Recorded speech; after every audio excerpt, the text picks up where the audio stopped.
The teenage boy nods hesitantly as you approach.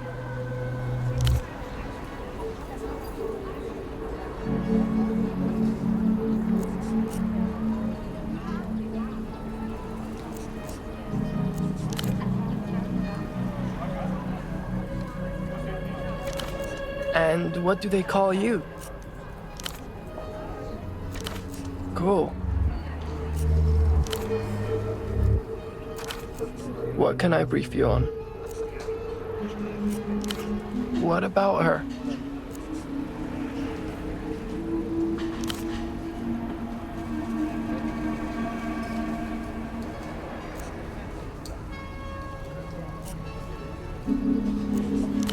I am the shadows. Fine, I guess. Meet her? Well, we've been in the same school since we were small, but I didn't meet her until last year. I used to sit behind her in history before she dropped out to run the Bazaar and all this happened. She was really sweet, shy. I asked her. I passed her a note, drew a dolphin. She likes dolphins. Put a speech bubble coming out of its mouth, and then I wrote, "Be my girl. I'm finished without you."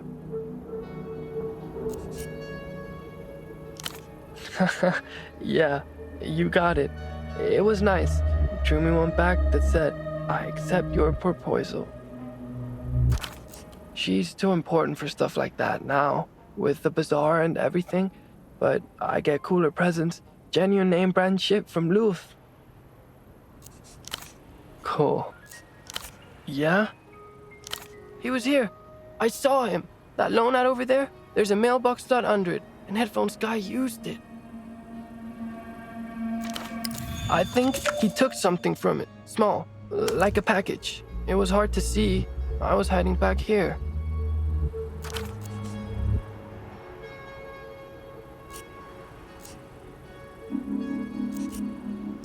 I took notes.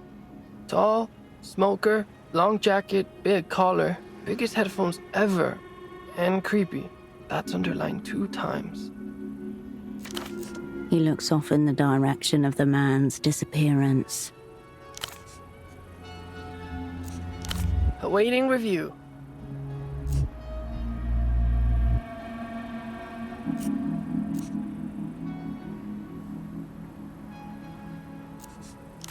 He stands a little straighter.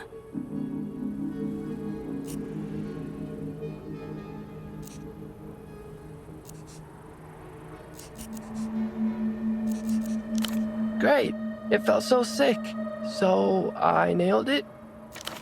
You know, Yana's still the coolest, but you're pretty cool too.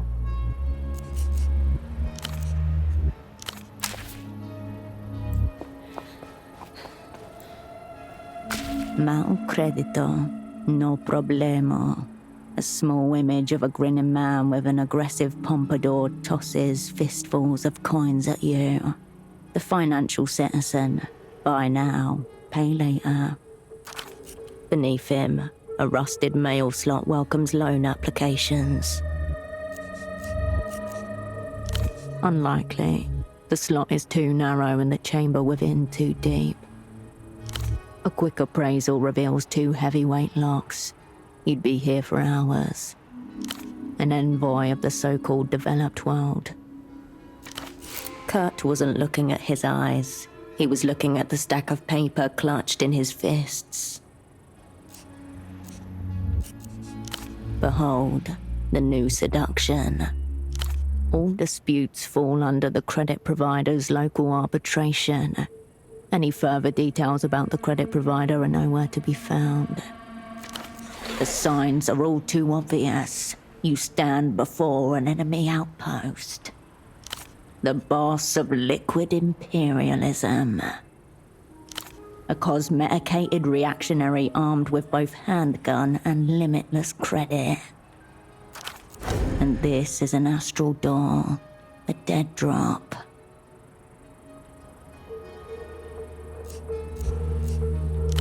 Enemies all the time. The girl's greatest inheritance from Tempo after the 3-pack-a-day habit. The metal flap creaks open. The gold around the rim is stained with bronze and scuffed with scratches.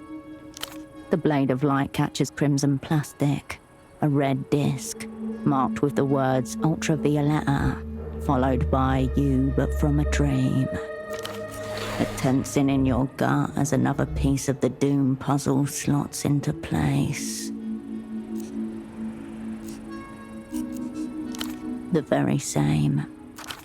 Still doesn't explain why he wasn't wearing trousers. You gather your thoughts, staving off the final insight. Begin here.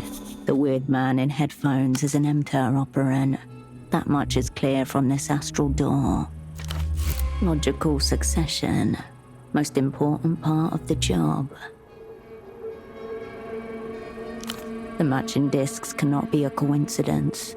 The headphone man and Pseudopod must have made contact. Did Pseudopod defect to MTER for a disc? So more likely. Music can transcend ideological divides. Red for danger, red for a bearer of the plague. Anything could have been on that disc. Not necessarily the High Queen of Lusian electropop. Tempo's deal has many levels and many ripples. There is a part of it you don't understand yet. One thing is clear. The teenage girl has not been entirely straight with you.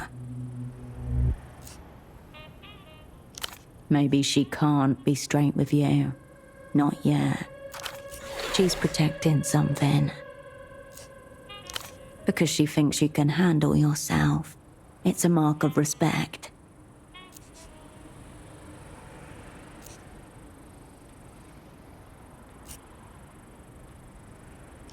Your dial's reading closer to 3/4 truth now.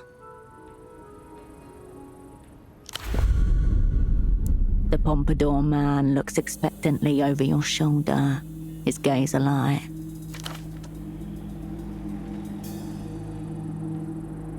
Somewhere behind, focused on your back, malice.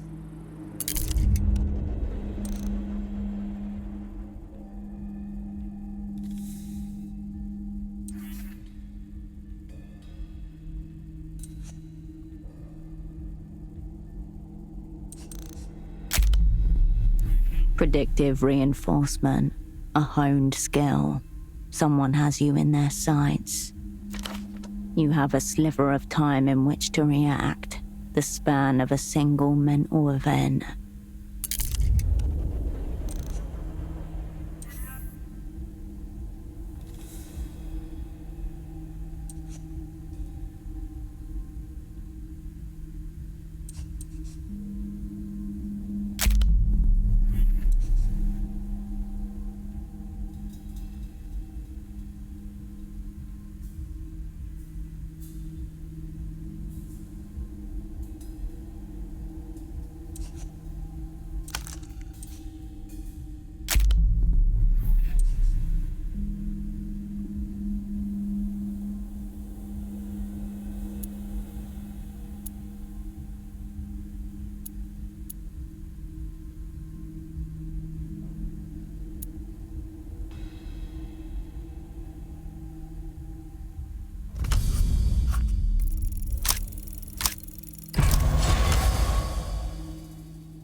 One fluid motion, sweep and turn.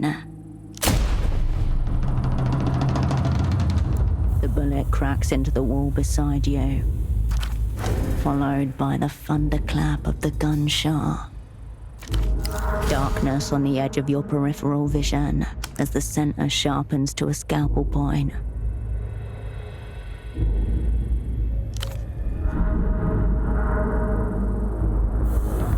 You lock eyes with a man in a long coat. The eyes are pale blue, water under ice. Around his neck are a large pair of headphones, His face is impassive as he holds a strange gun on you. There's barely enough time for a response.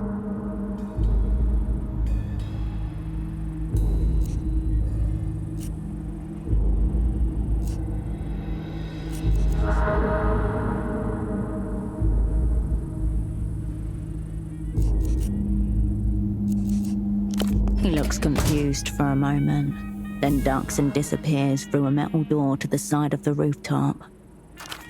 As he goes, you catch a flash of vivid coloured lining on the inside of his coat. Slowly, then all at once, the world fades back in. Far more vivid than before. You are alone again.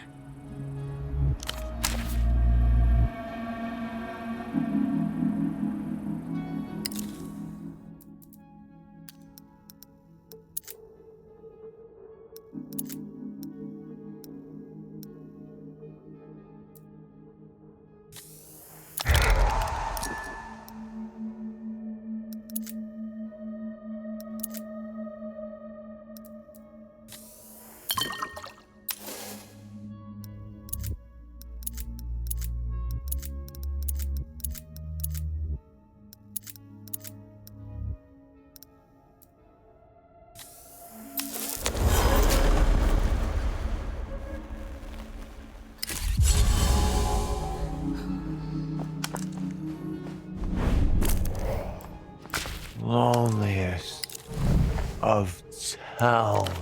His half-hooded eyes struggle to look. Goodbye.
It is what it is, isn't it?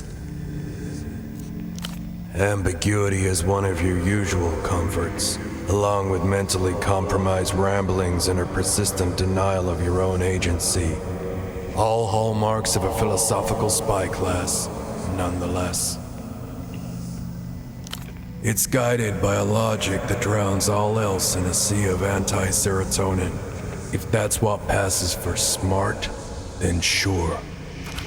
Historical consciousness has atrophied. Humanity has forgotten how to order its own experience. Philosophical spies are the vanguard of human devolution.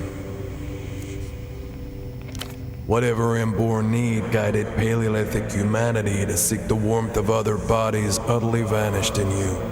Your beliefs belong to not men and women, but to a cindered rock spinning lifelessly in the void. The loss of a crew, the loss of a war, the loss of the future. From a sufficient distance, these are indistinguishable. Some say the philosophical spy is simply the Manus Fatty's finger puppet. Others call it a walking massive depressive episode. But one thing is certain. Behind your tautologies and non-choices is a cold, dead center. It gives off light, but no heat. This decision matters not one iota.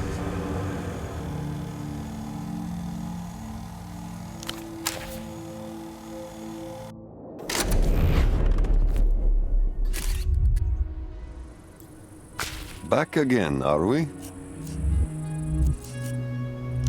He circles you with his gaze. Personal, yes? Pure People's Republics. It's classic you, isn't it? I could see why you'd like it, but you can do better. Of course. No. Nestor was a nationalist. I just cater to people who are tired of a world that insists on shoving garbage down their gullets. The main source of the garbage just happens to be invading Portofiro from beyond its borders. Set foot in the Bazaar and you'll see what I mean. Everything you buy there is designed to disintegrate within a couple of years, at most. You have some semblance of an introduction to understanding. You're a potential customer, and only because of your figure. Calves aside. I'm just observing features that, under the right circumstances, could permit you to become a customer. I can see that you don't know much about the world of high value. If you move in certain circles, you may have heard a certain type of man say such things as, "I have a guy in Portofiro, but you wouldn't have heard of him." I'm the him you haven't heard of.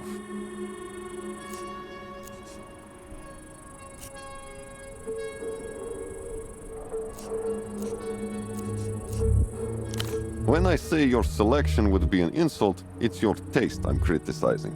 Allow yourself to ask for help. Bruce, dress me, please. Perhaps once more, with feeling. The tailor swishes his hand through shoulder-length hair that hasn't been there for a long, long time. Of course you will.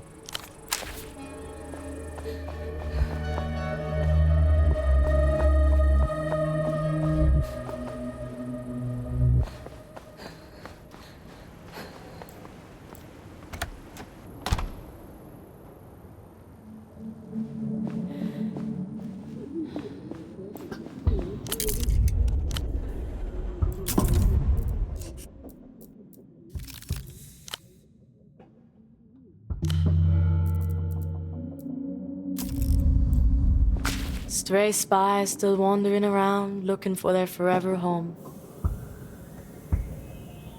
The girl pauses for a drag as a passing aero tram whines and screeches above. Is Marco all right?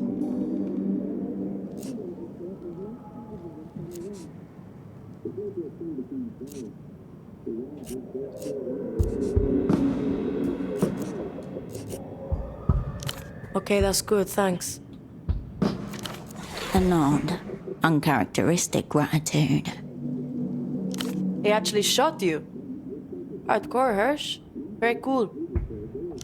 You sure it wasn't a warning shot?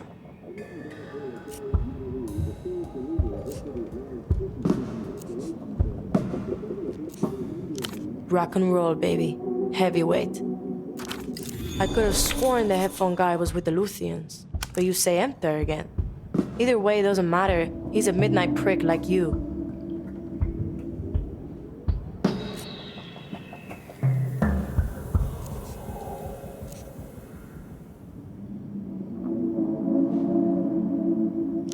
Fuck. So he's the real thing. No more playground shit. But this makes zero sense. Why would the M-Cons be so interested in our deal?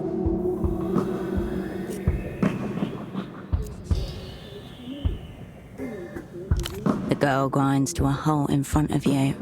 Her cigarette clings to her bottom lip. Fuck.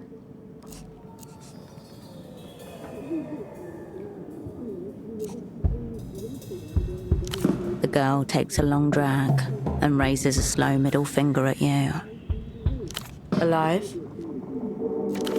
Her safety catch flips to off. Where?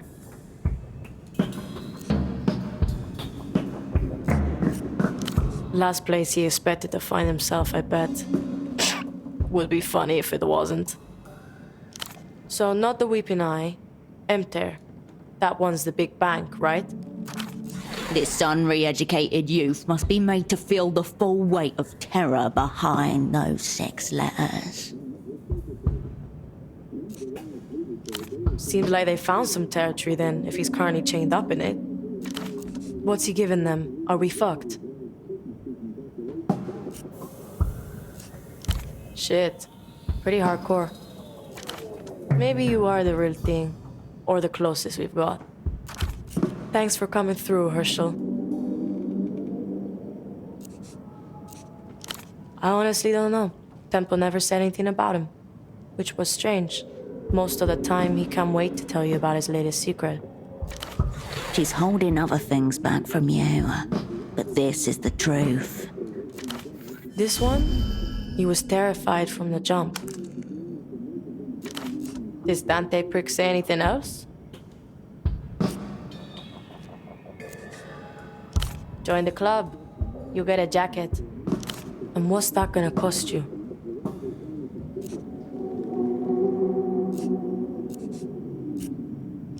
Well, we've got to do something about him, haven't we, Herschel? Loose fucking end. Someone's gonna trip and break their neck. The girl watches you, dancing her cigarette back and forth in front of her face. You need to get to the bottom of this bootlegging device. Press her. Speak your piece. Who do you trust? Me or this clapped-up old clown?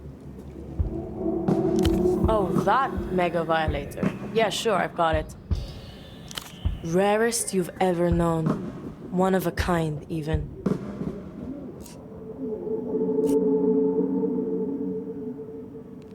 How do you know you haven't already?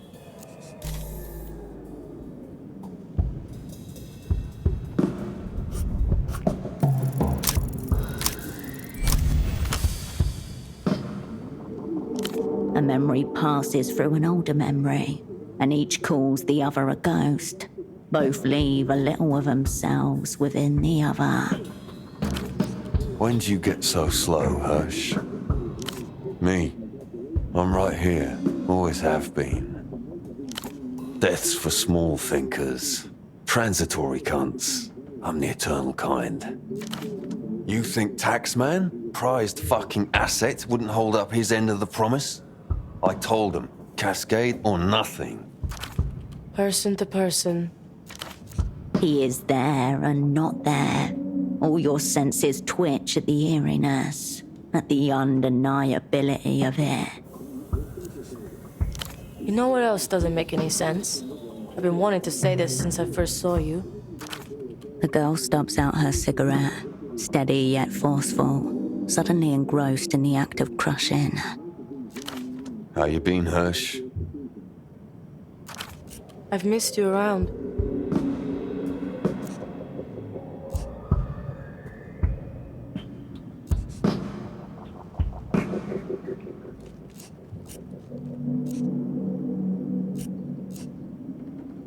Because Temple was scared of everything. He wanted the backup. He thought they were gonna kill him. Keen prediction. There's that they again, the oft-invoked nemesis of you. I'm me. I'm a work in progress then. At least I know what I'm aiming for. They're more like bootlegs. Imprints, I think they call them. Sounds impossible, right? I thought so too, but clearly, a little bit possible. Witchcraft. It's like a bad mirror. A wishing well for your loose dreams, for all the inner colors of you. It starts with a memory or something. But don't ask me, I was considerably fucking hypnotized for most of it. Kind of. He just gave me a load of ketamine, which I'm pretty sure isn't in the official manual. But you have to be like a blank slate. Totally receptive, basically comatose. A weave of city away, the being formerly known as Pseudopod twitches in his dream. There were pictures on the wall projected from the machine. and I think an image of Tempo as a kid. Like I said, fucking witchcraft. Darker than I remember them. Cigarette haze cloaks her face. I don't have shit of his memories either, so let's not play 20 fucking questions. I'm just him now, and that's it.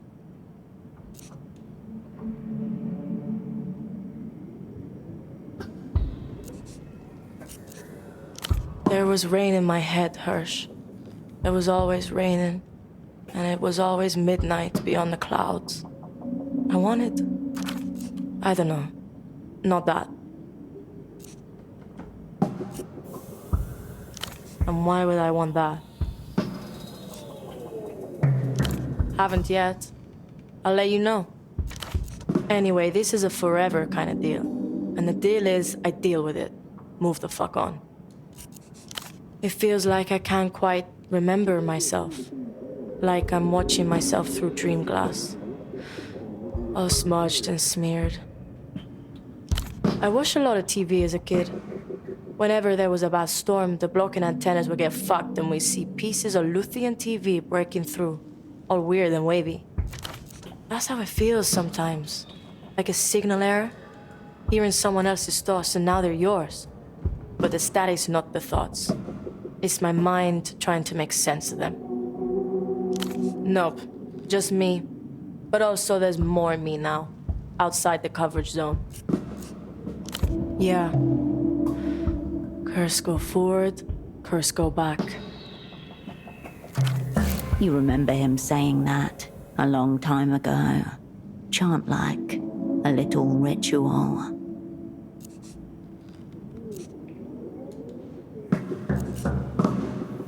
Weird, yes, but there's nothing fucking singular about it. Because there's a lot at stake. Because I didn't know whether you were on my side, let alone dependable. And because you were pretty late.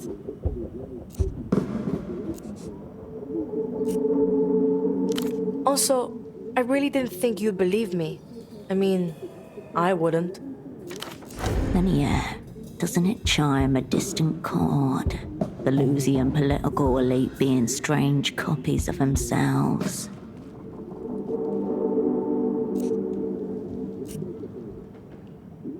Yeah, the pricks in power fire it up whenever they need a new politicant. All from one guy, bootlegging himself over and over for like 300 years. According to Tempo, anyway. But when we covered intra-Luthien relations in history class, they didn't say shit about it. A theory often dismissed as rumor, but taken more seriously on the top levels of the Operant Bureau. The Lusian political ministry are all identical psychic graphs of the same ancient philosopher. Just what on earth has Tempo encircled you in here? It's Yana. Just one Yana. Thanks, Hirsch. New World Order. Still getting to grips with it.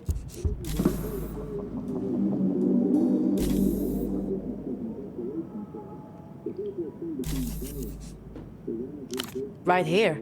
It's mystical fucking gear, Hirsch. I hardly threw it out. From beneath her chair, she pulls out a small console device, about the size of a dinner tray. Colored buttons flank a large, dark screen. Yeah, it hasn't got an actual name anywhere on it. That's part of what's cool about it. This is the thing that made me what I am. Nope. Fucked. Needs batteries. Special Luthien batteries. Might be better for you to, you know, hang on to it or something.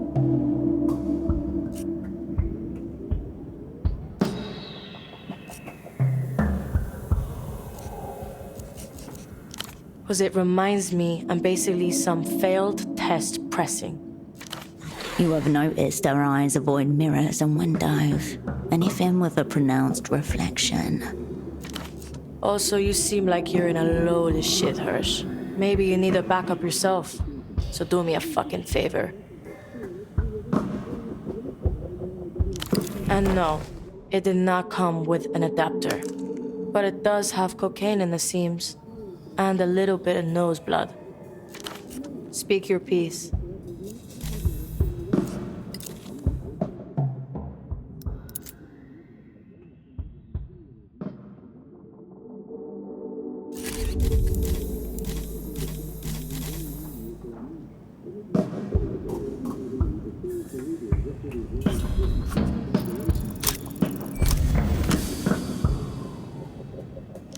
This is all laid out in front of you.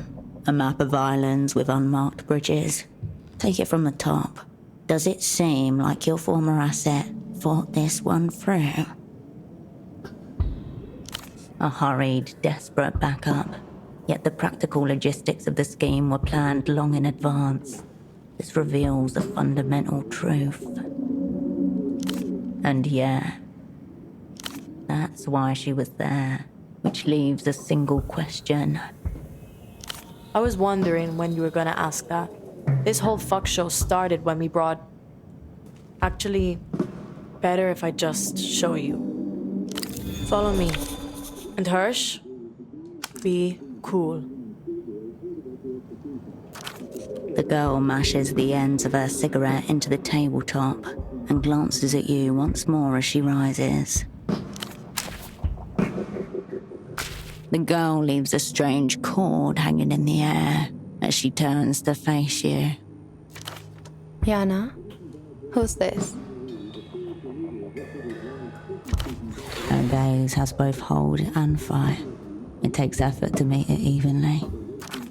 This is Hirsch. She's a friend at Temple's. Friend of mine. Might be able to help us. Yes, it is. Yes, fucking seriously. Was not serious about the situation. Hello, Hirsch.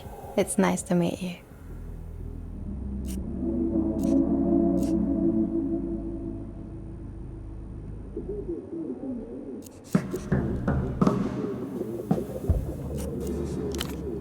You're not an ultra, then? Doesn't care for that collective noun. That's fair. You can let me know one way or the other. Sorry, I've been told I can come across a little cold at first. Call me V.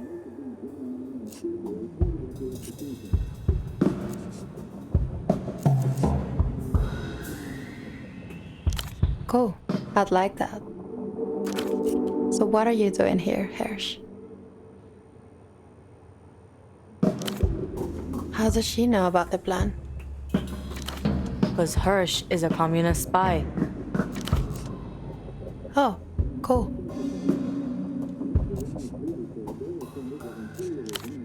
Because Temple said he'll get me far away, with proper exit papers and everything. It seemed like the best shot at getting out.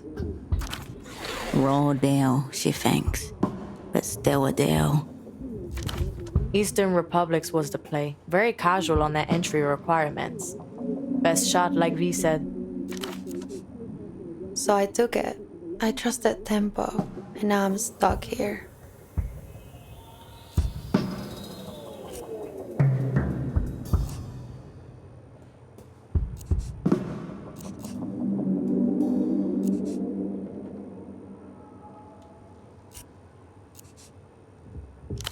V's no spy, Hirsch. She barely registers international politics.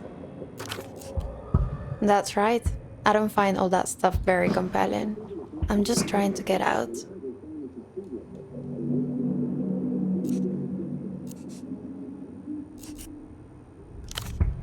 The actual singing was way down the list of what I was, or what I am, or what I represent.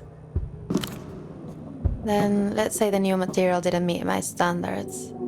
Thought it was a good time to move on to my solo stuff and leave the rest behind. I'm getting out of La Luz, and out of my own shadow. I'm getting away from Ultravioleta. Some people will do anything to meet me, you know. But as soon as they do, a little light goes out in their eyes.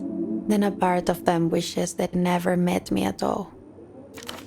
An enviable life, if you squint.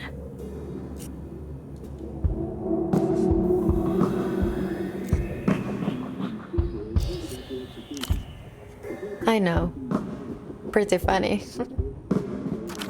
If Luth is out there looking for a group of non-existent countercultural cunts, all the better for us.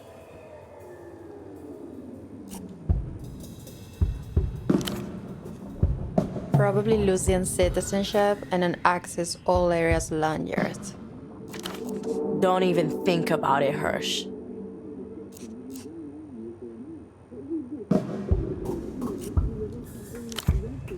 Money for what?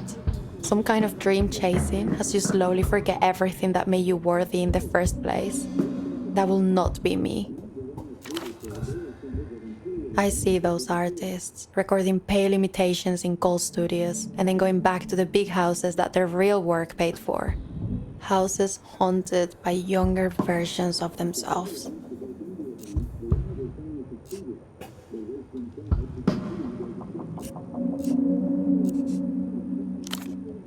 No, they don't. Sometimes we pretend, but deep down we know it all. When it's gone for good. Those same people would have raised me just so they could discover me all over again. Or kill me so I could never make a bad song. Never get old. Never be more or less than a dream beyond their reach. Fuck them. Maybe I am. But believe it or not, Hersh, even pop stars can think critically sometimes.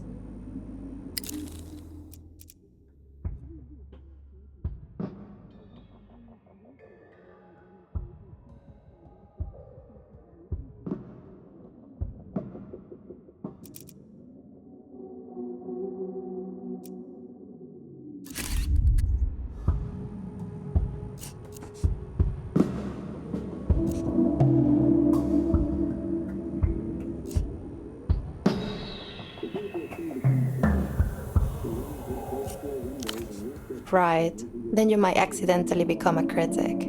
The most terrible fate of all.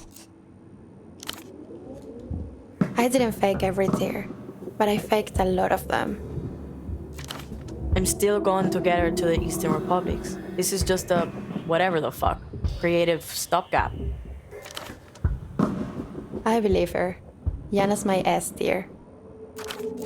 Looking at the two girls, you are reminded that all your close relationships have ended in either tragedy or miscommunication. Usually both.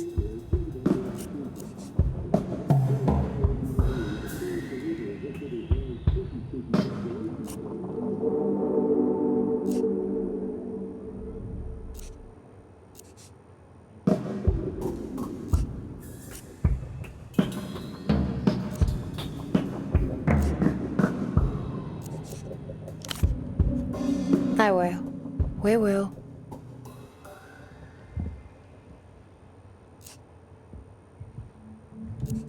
Becoming a hyper-tier artist at the apex of her fame and talent. Yeah, I volunteered. But as it shook out, I'm a gay middle-aged bootlegger with a nicotine dependency. Funny the little ways life fucks you. It's her life. If she wants to bleach it away, that's her call. Plastic surgery for the soul. Botched job. The other girl looks down and instinctively reaches for her cigarette packet. Pretty simple when you break it down. V's still V, I'm Tempo, and Tempo's dead. Scheme fucking busted. Busted.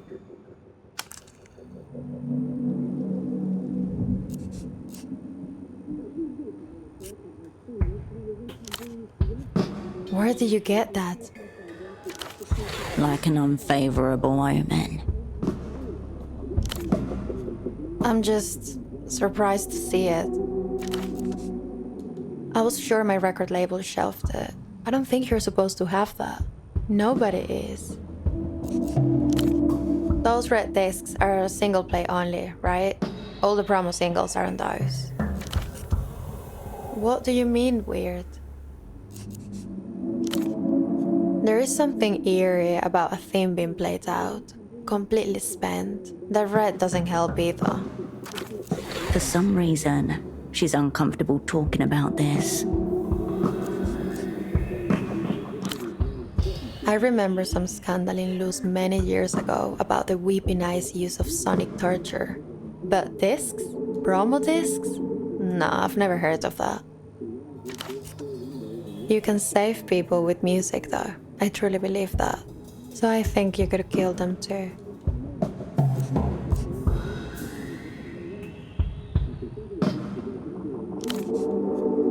Because it's not finished. I never actually heard the final mix.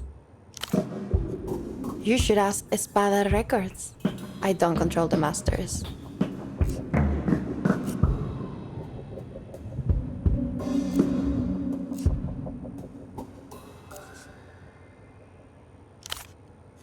No, honestly, it's a good song, Hirsch. It was just a studio thing, maybe. You, but from a dream. There was this recording engineer on it, Paulo. He was really sweet. Then one day there was this new guy, Foto. He was less sweet. And then at the end, this big minister turned up at the studio to listen to some of the mixes. That was extra weird. The Minister of Mass Culture, Reyes. Facundo Reyes. The Grand Lich of techno-fascism. Your quarry. Before he left, he cleared out all the other people from the studio and sat with me in the recording room. Just me and him and all these wires and cold instruments. He told me how much he was looking forward to this song, how important it would be for Luz. He said it would be the soundtrack to Reunion. There was some talk of a concert in space too. The whole thing seemed off, or maybe way too on. Sorry, I can't really explain it. I heard that from my publicist, but Donatella's always saying stuff like that. Only about a quarter of it ever happens.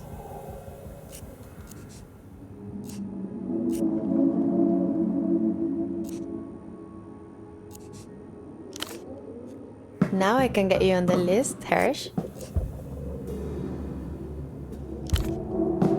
I don't deal with the schedules, so I wouldn't know anything about that. How do you know Minister Reyes, by the way?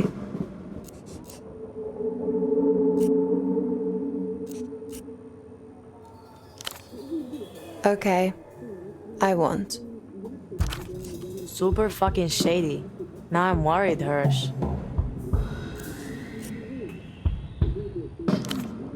I've heard something like that before, yes. Sorry, Hirsch, I'm not really into politics. Dull and very predictable. What do you mean, took out?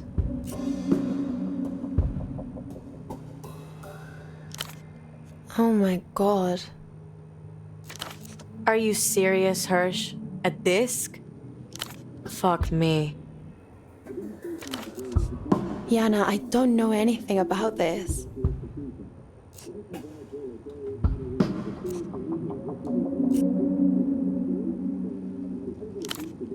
I think music can give you us all, not just save it. But yes, that would mean you can take it back too. So this disc badly hurt your friend?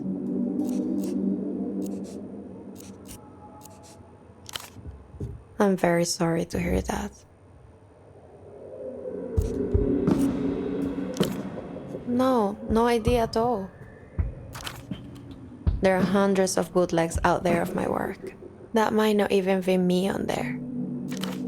She recognized it immediately. This is no bootleg. It does look like a real Brahma disc, yes. I just recorded a song, Hirsch, like I always do. I'm sorry about your friend, but I don't know why my music would do that. That's not what I want for my music, not at all. Another reason I should leave it all behind. Please don't mention it again.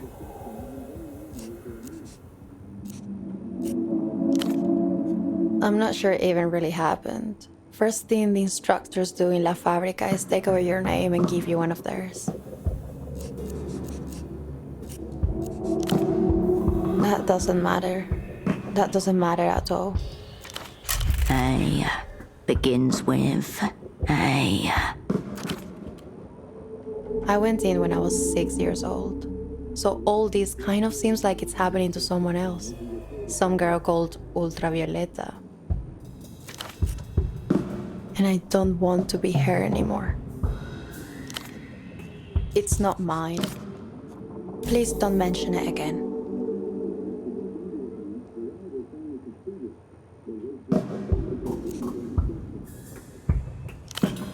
Great. The very thing I'm trying to outrun is right outside the door.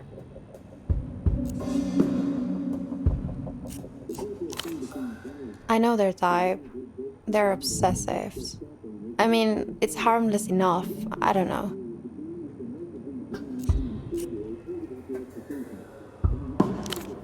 I never actually said that. It was some nothing phrase that the PR team came up with last album cycle. Sadly, it stuck. By the autumn, they'll have forgotten why they liked it. Moonglow will no longer be Moonglow. Random acts of self-annihilation are not unheard of in the Ultra community. I don't like it when it happens, but now and again, it does happen, yes. I get letters too. These days they screen them to keep away the worst.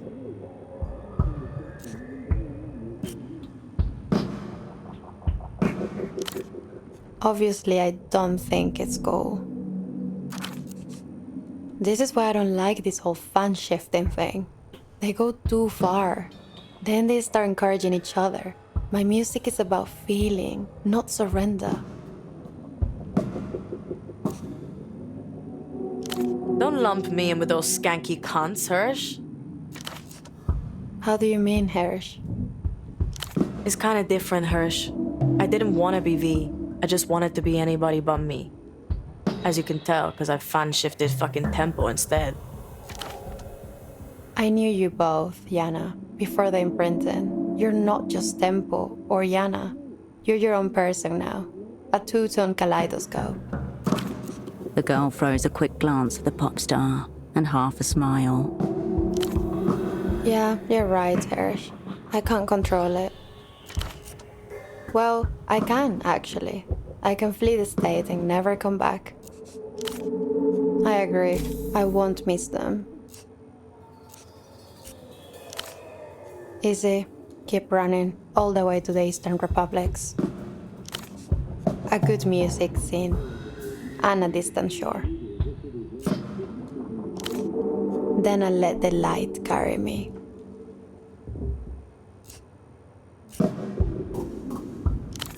And a little braver. As long as I have something that makes sound by my side, I'm not afraid to disappear. Trying to, yeah. Are you familiar with the old material?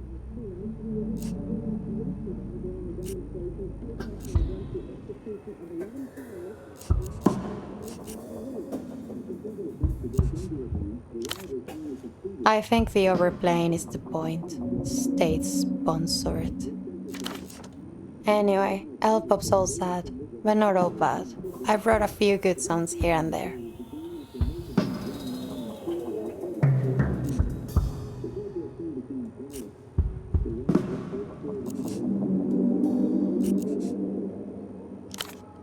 I could, but then my soul would die, so I won't. She plays a few slow bars, using both hands this time. Bass joins treble, emotion forms from thin air.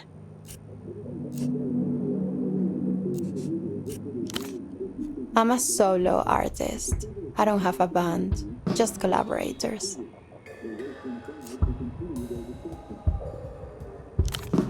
Heavy lies the ground, right? I was far closer to my dancers. They're the ones you breathe in sync with up there. Aurelia, Misty, Lulu, Marla. I miss those girls. I hope they're alright.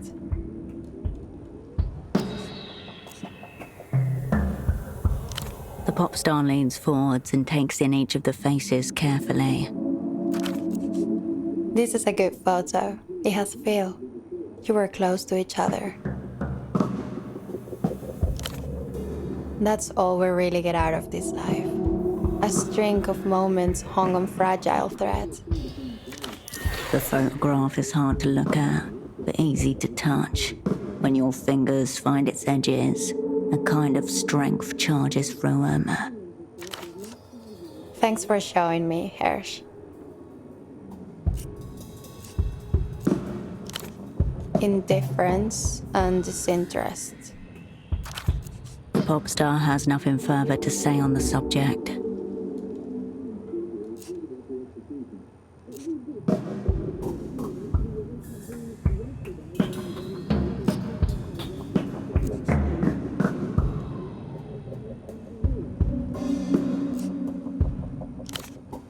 I think the world has too much music.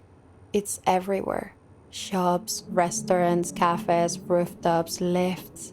Yana tells me even the aerotrams have music players now. Why?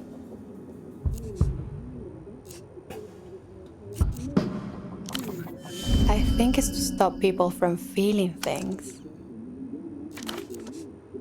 The very opposite of what music should be. That's because it's a sweet melody. I could put down 100 of those. I've been playing piano since I was 5 years old. I don't know. People call me a perfectionist. Be a perfectionist or be one of the others. That's what I think. No, mostly I think about the mistakes. Notes I sang slightly off. Songs that needed an extra verse, half a bridge. Album names I settled for when I knew I should have pushed further. You build beautiful cathedrals to compromise. I can't stand myself sometimes. The weakness, the mundanity.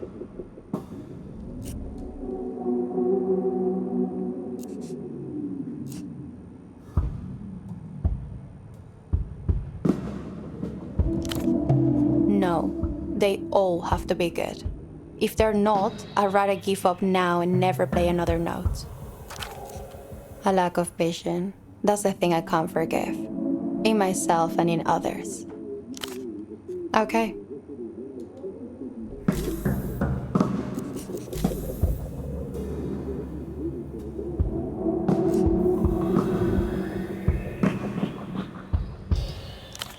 Okay. They may be stronger than you're looking for, though. On occasion, I fuck with a golem. I appreciate anything that comes from the heart. Anything that's not commodified. They're a perfect counterforce to my music also.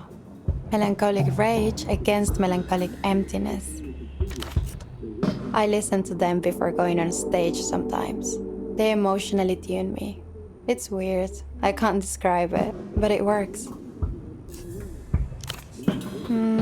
Probably Bound in Piano Wire.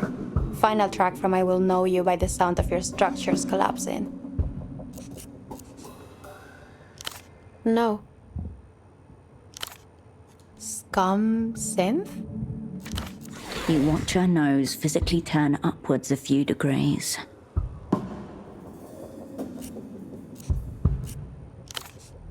If you like it, Hirsch, don't let me stop you. You're entitled to your scum synth. Super Block Baby? No, I don't think I have, sorry.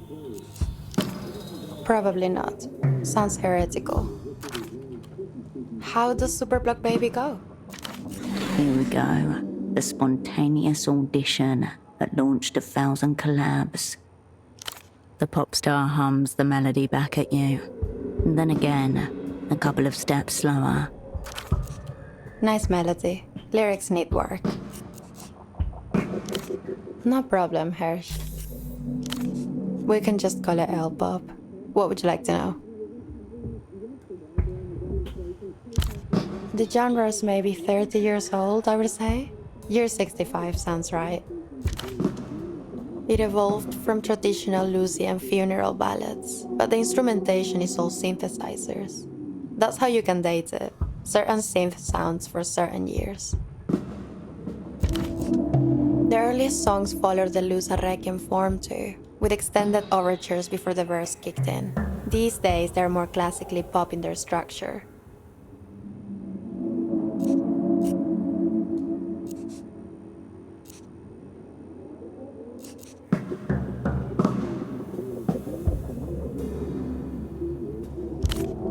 At At the beginning, it was more independent, but after a decade or so, it exploded. For the last 20 years, L-Pops reigned supreme.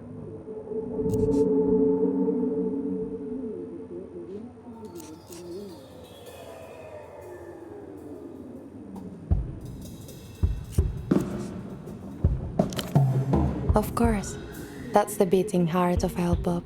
Something has been lost. Sorry, I'm not the best at explaining the intent. I'd rather let my music do the talking, or the feeling. But I do know this. Melancholy is the heart of the genre. If you don't reckon with melancholy, you'll never be touched by L-Pop.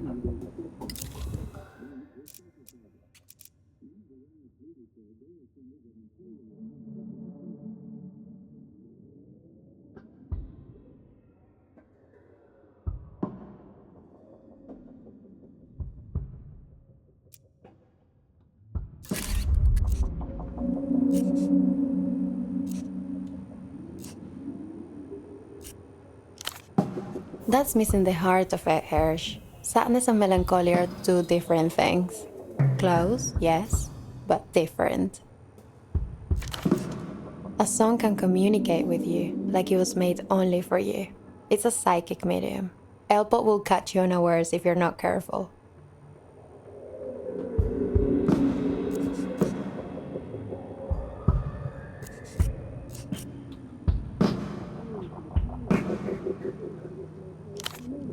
If you want to be roused, first you have to be asleep, right? First you have to touch dream. My life, mostly. What else is there to write about? Failure.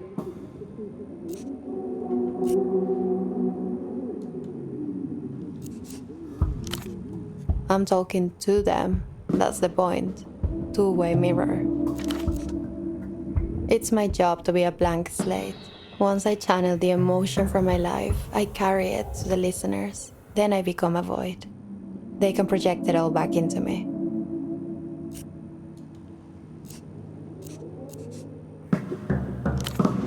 I can understand why it's there. A lot of people are scared of La Luz, but I'd like L-Pop to spread further across the world, as far as it can go. There should be no blockade on music, no limit to where art can reach.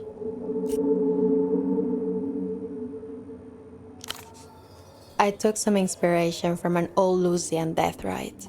It dictates that you cover all mirrors in a shroud for 3 days after someone has died, to make sure that that person doesn't get trapped in the reflection. You don't see it much in the cities anymore, but in the smaller towns and villages. I remember they did it at my grandmother's funeral. I found it very striking as a child. Anyway, I had this dream one night where I was trapped in the moon. Not very cool at all, actually. I could see out of it, but there was no sound in there. No music, no voice, dead silence. It was more like a nightmare, to be honest. And so I thought, when I die, someone needs to cover the moon with a giant shroud for 3 days, so I don't get trapped in there. True dark. No light in the night sky but the dead stars. Then I took that image and wrote the song. I think it's relatable. Can't argue with the charts. There is an element of propaganda, yes, unavoidable in a state which actually values its culture. Not speaking with its champion soldier, its glass cannon.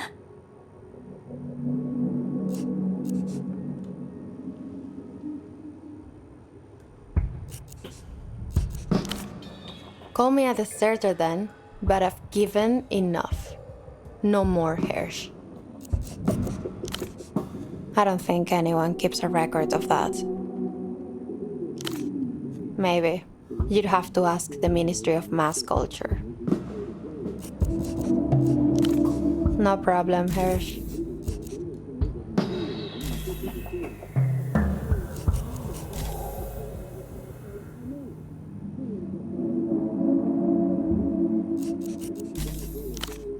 Sweet dreams, Hirsch.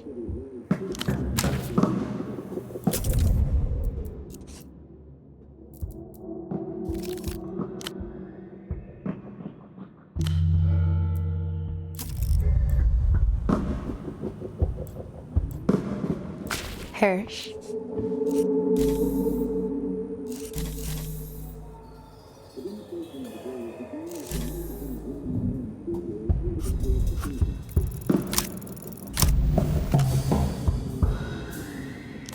Dr. Gonza was right.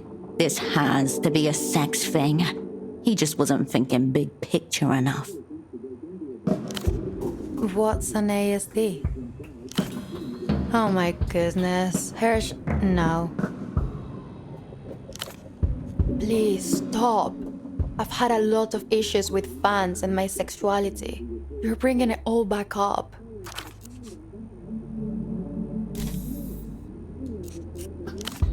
Go ahead. No problem, Hirsch. Sure. No problem, Hirsch. Sweet. Purple plastic shimmers as you approach. Tacked to the side is a worn black sticker. UV. Tour only. The brand plate identifies this as a Kagami 7X60.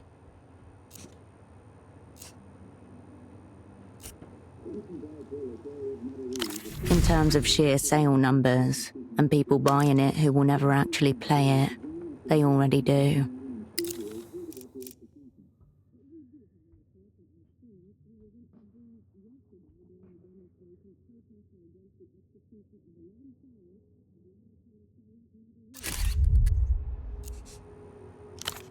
Many. I take it on tour and have it set up in the hotel room. I basically wrote all of Flower and the Precipice on this during the Missing Glance tour in '94. Flower on the Precipice has Holding Hands with Strangers on it. That's one of his biggest songs. And Yana's favorite. Has a nice line in it, actually, in the bridge. Could you fall to the very bottom of yourself and stand up in one piece? Thank you, Yana. I like that one too.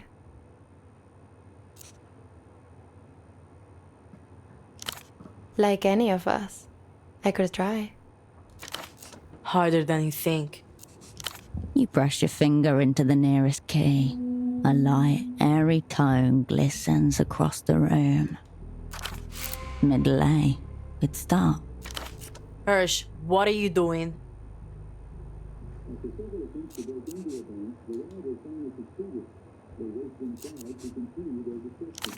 Hirsch, stop.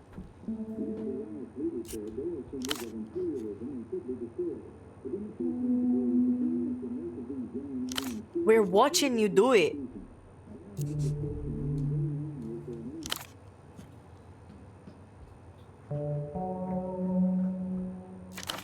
This is an everything crisis. Mental, creative, communist, she snapped. V, we might have to get physical here. Play any old shit and wrap this up. The discordant notes echo out into silence. It is painfully clear that whatever you've landed is a smouldering wreck on the tarmac, beset by emergency vehicles.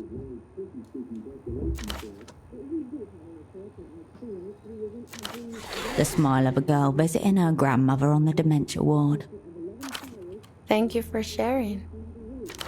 Now step the fuck away from the keyboard. The young pop star untenses as you step back from her instrument. Remember, Hirsch, no weird shit around V.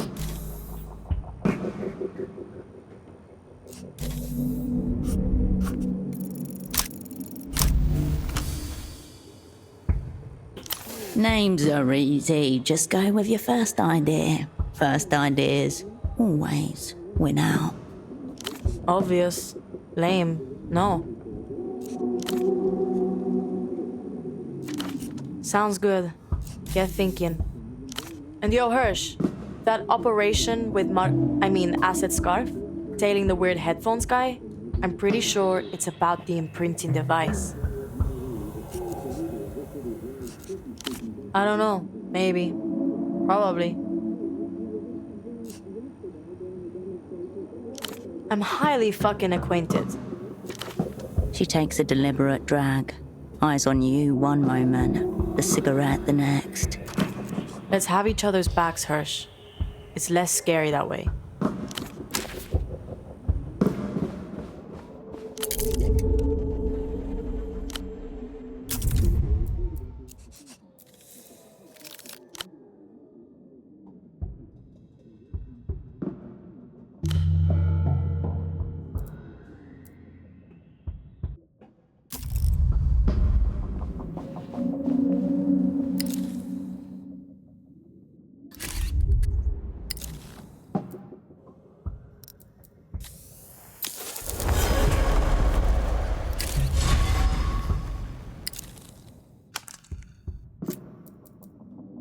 You cradle the device in your hands, a sleek rhomboid brick that opens along a barely visible fault line into something vaguely the shape of a typewriter.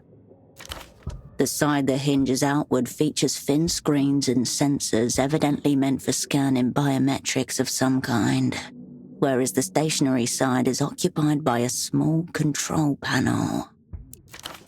This technology does not belong to your generation. You have stumbled by chance onto something that not even your grandchildren were meant to be looking at. An unusual one. It looks nothing like the Lusian gadgets you have seen before. It's evident that this is not a consumer product. It is commissioned by a select few and spurred by a grim agenda. The device's shell pulses red for a moment. The screen remains blank.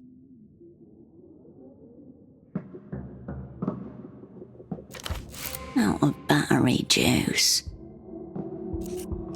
You flip the device around and find a translucent triangle on the back panel, which slides open to reveal 3 small pyramidal batteries.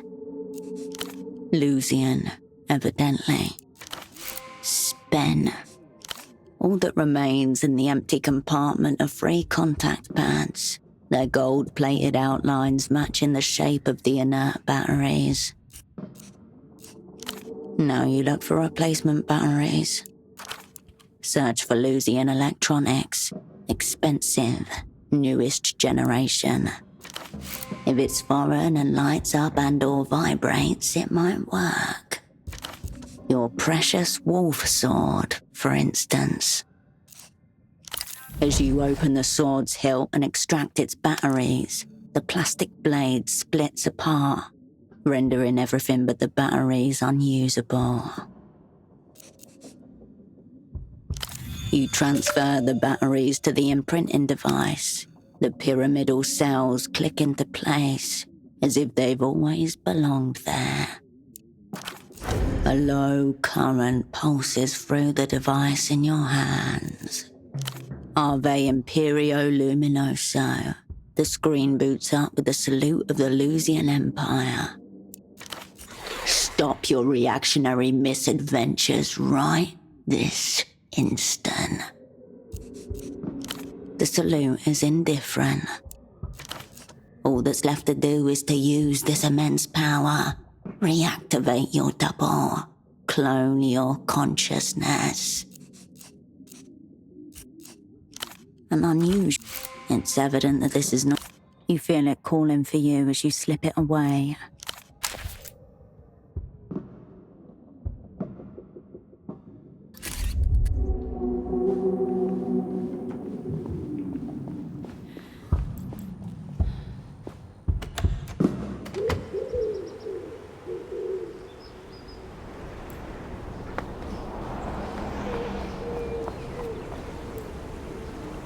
You're back, and you still look like that.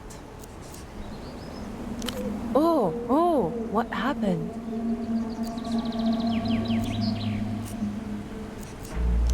In the body? Oh, not Moonglow. Oh, to be honest, actually getting shot would be more moon glow. That's even less moon glow. Basically, no glow at all. Serious question. Should we ask him to shoot us? If we went to the hospital, maybe UV would come and visit for the PR op.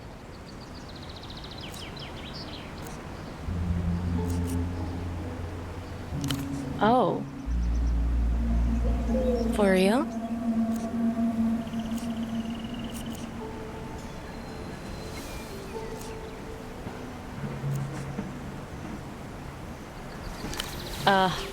Whatever. We don't give a shit what your boring jobs are. You're the one who brought him up. Obviously. It's where they train all the L-pop stars. Everyone who's worth listening to comes out of there. I wish I'd been born in La Luz.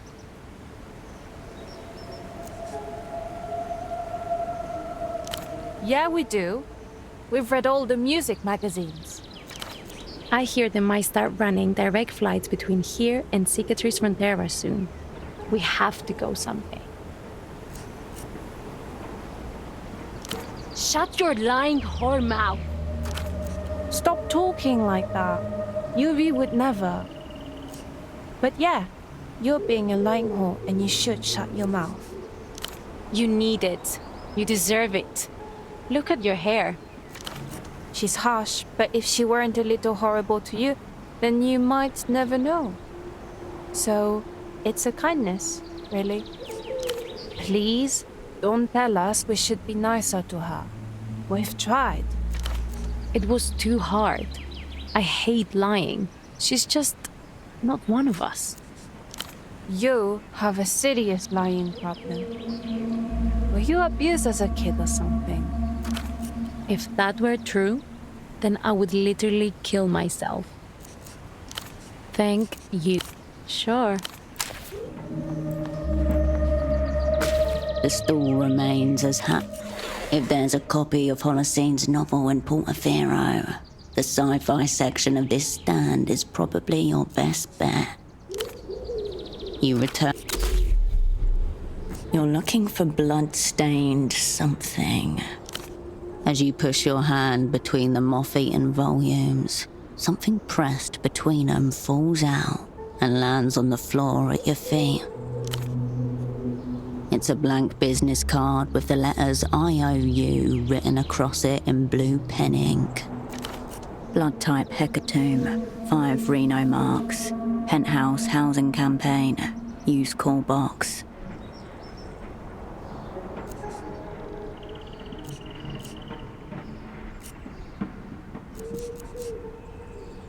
It seems your former double and the richest man in Portofiro share a similar taste in literature.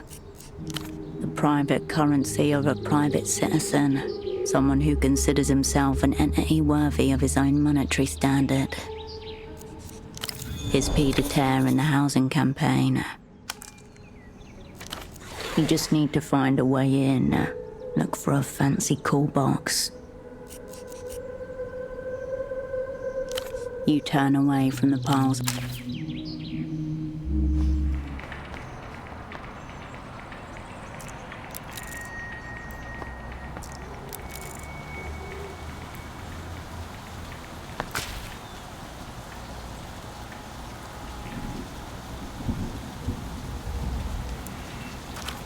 This has to be Reno's pied de terre.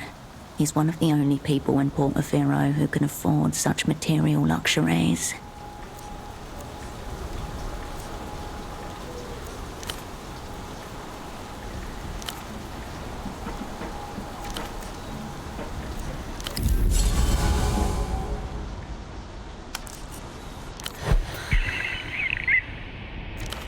Private residence. Please state your business.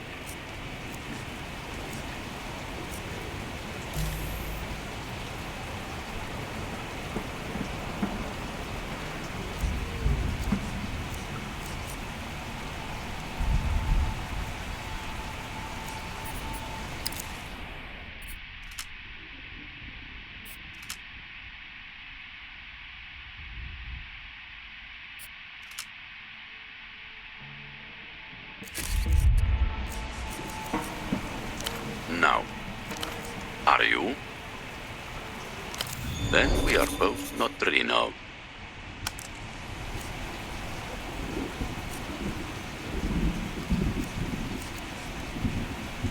I'm afraid not. The business has concluded for now. I mean, I have no idea about any business Mr. Reno might have. Both of those things can't be true. Neither. The only business taking place is this right here, between you and me. No, I simply misspoke. Too bad for you, as I decide what the facts are here. The talks have yet to begin. I'm not aware of any talks. Both of those things can't be true. No, I simply misspoke. You must. You sure don't look like one of them.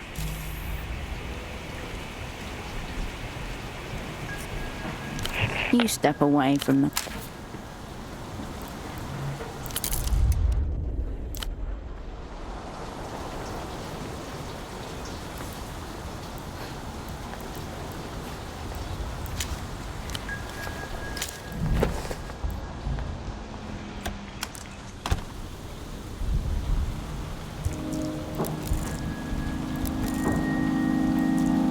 Doors crowd you, stacked upon each other. Behind one of them, your former asset Estoc, draped in a see-through cloak. Esti knew it's competent, unlikable, ultimately invaluable.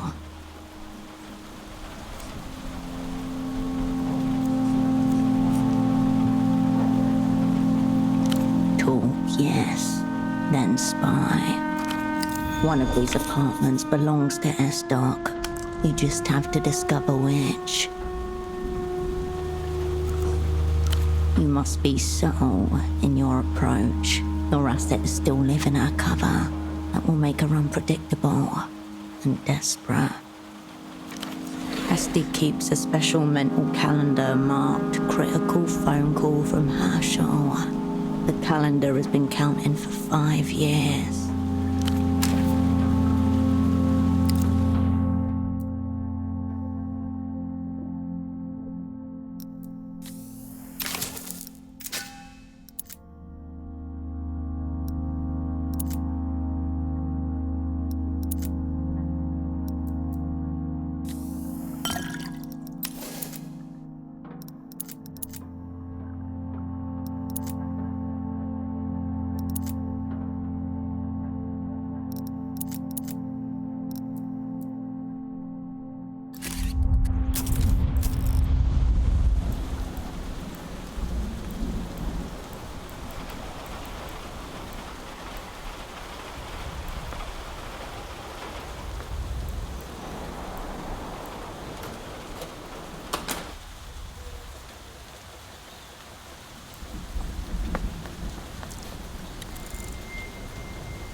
A soft golden glow shines from within, curtains drawn.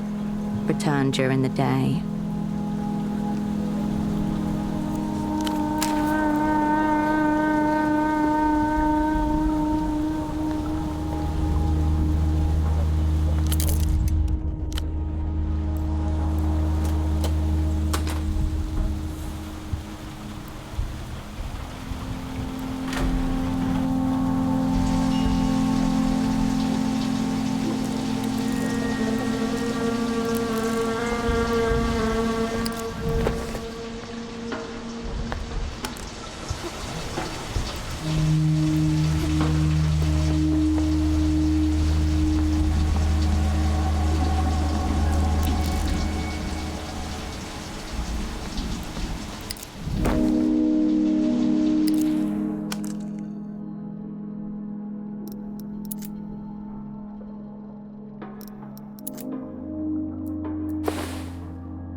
The building notice board stands beside a communal area, full of ads and scraps of the residents' daily lives.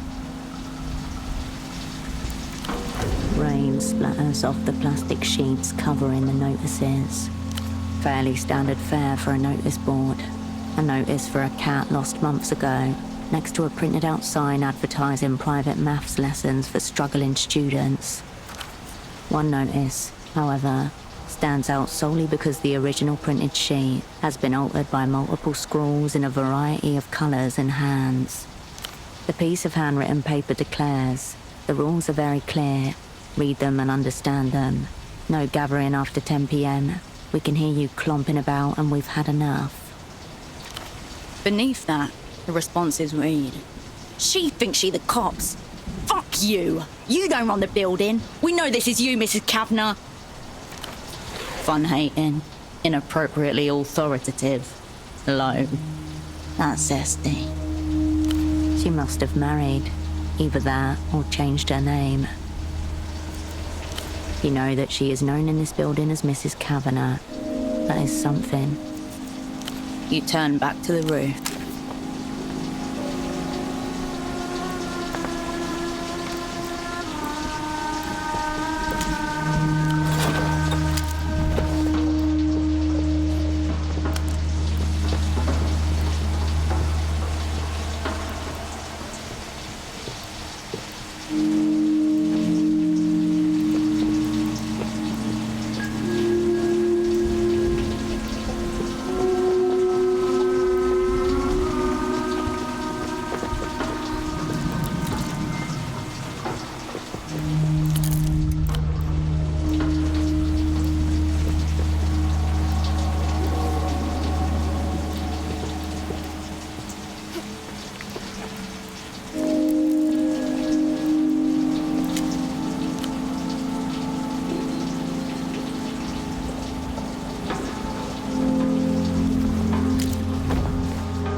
No soliciting.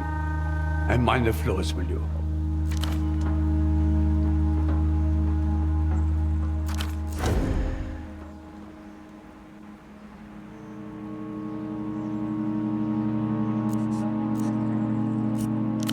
Good. We don't want any of it. Nothing weird or improper in my nice campaign. All right? Nice campaign certainly sounds better than Laboratory of Urban Decay. We're dealing with a get-off-my-property type here. Problem is, his property is communal.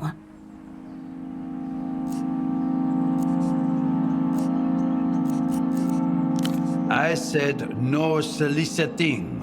Very clearly, in fact. I'm a building manager, not a building snooper. I mind my residents' business, or my non-residents' business, as the case may be. Typical loiterer. You mean Mr. Reno's place? Terribly gaudy. Rich people today, they don't build the way they used to. No classical sensibility. Cleanliness is class. The housing campaign may not be flashy, but you could eat off that railing back there. An oddly specific example. If you're looking for Mr. Reno's place, you already passed it on your way in here. Head back outside. It's the door opposite the bridge. The one with the call box. Can't miss it. You notice my badge? It's actually not just a building. I manage the entire housing campaign. I do what I can. More than most managers would, but there's only so much you can accomplish with a paintbrush and a broom. You should have seen what this place was like when Nestor put it up. Real class, real majesty.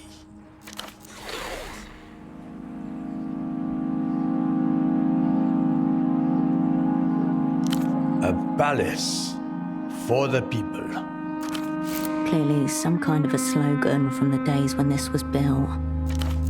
During the Nestor-ismo years, when the city was developing, some families needed to relocate so that we could have infrastructure. And this place was built to house them. Not in the slightest. I respect the work that was done during the Nestor-ismo years. But Nestor and Nestorismo are two completely different things. In fact, in the end, sweet Nestor was a traitor to Nestorismo. I can see why it would sound confusing to a foreigner, but believe me, the names are the only thing they've got in common. A different class of people moved in. Oh, I don't know. Maybe the children of the people that were here in the first place were born a different class of people than their parents. First and foremost, his own.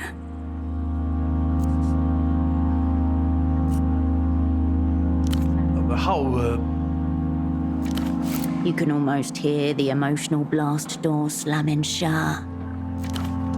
So you know my son? No, it's not about him.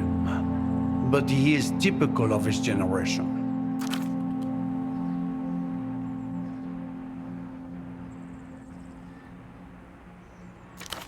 Again with the railing.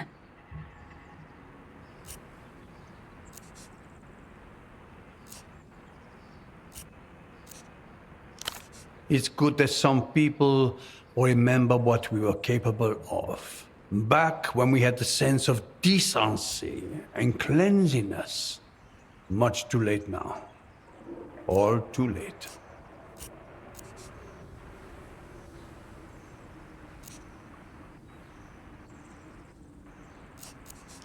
Nestorismo?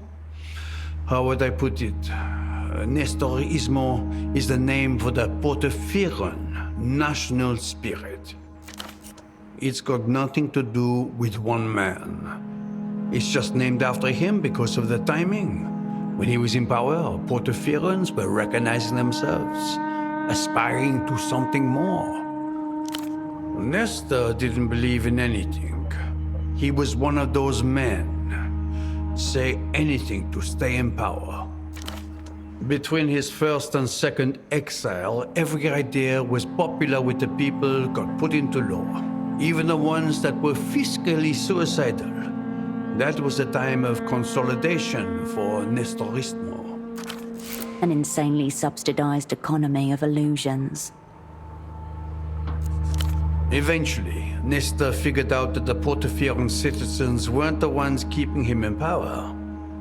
After that, he kept saying whatever he thought the people wanted to hear. Just not our people. And look, we're still cleaning up his mess. Not really.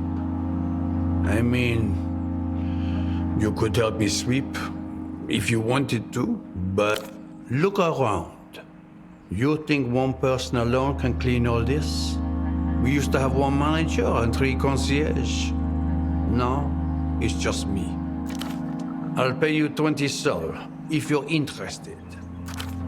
A relative measure at best. But then again, life is a palliative measure. You asked. I think the more we all dedicate ourselves to our own tasks, just the punctual tasks, the better it'll be for everyone.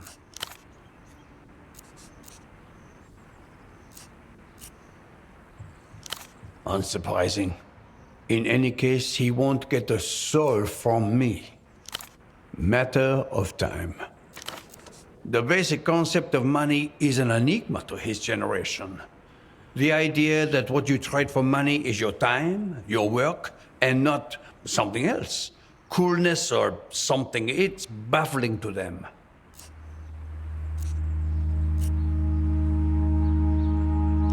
A shudder passes through him. It's like you proposed something indecent. The world in which his son can succeed is a world not worth living in. Their existences are fundamentally at odds. Tell him, if he's ever interested in working honestly, his old man is here. A little sadness alights on his face for the briefest moment.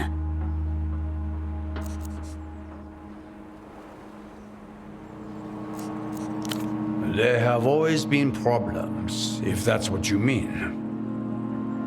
But the general trajectory is going one way. Situations like the one my son is in would have been inconceivable to another generation.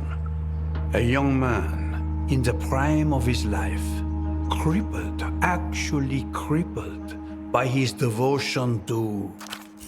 I don't even know what to call it. Some intangible social currency that exists only in his mind and in those of his idiot friends. Please spare me. I've been on the receiving end of the pitch more times than I care to remember.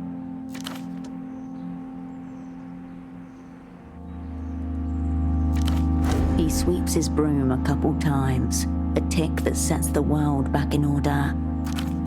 But along the way, from there to here, we lost something.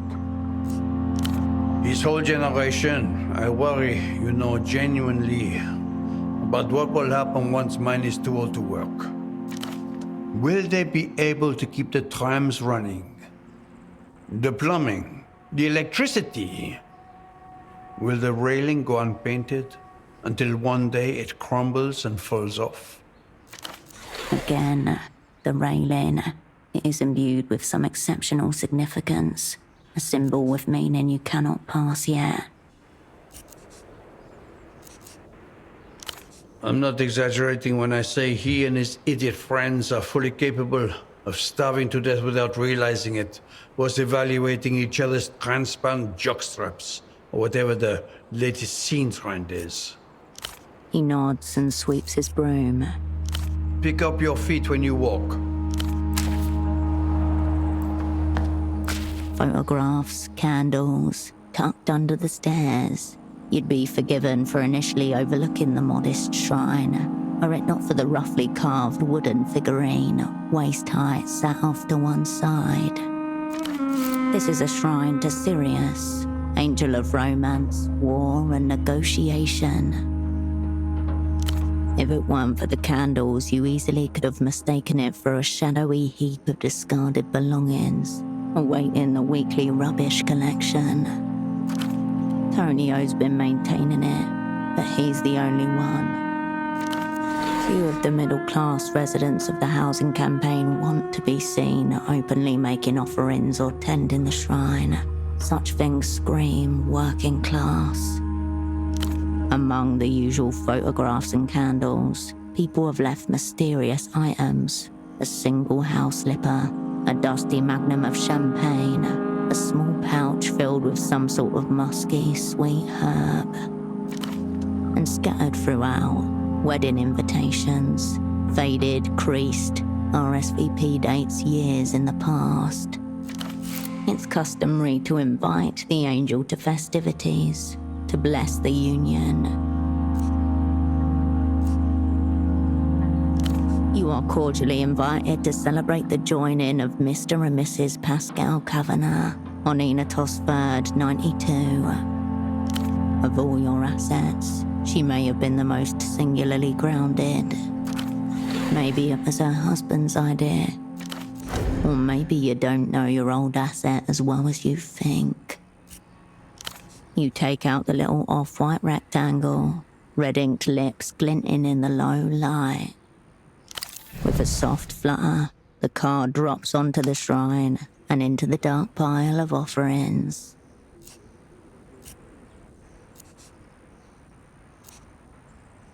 Across the world, the people who wish ill upon you are struck with a sudden weakness.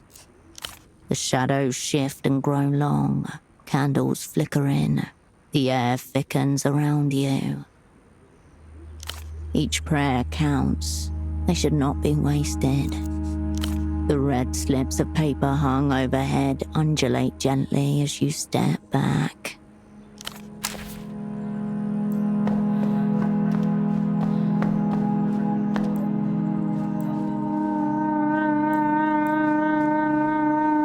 A large framed board with the title Residence printed across the top.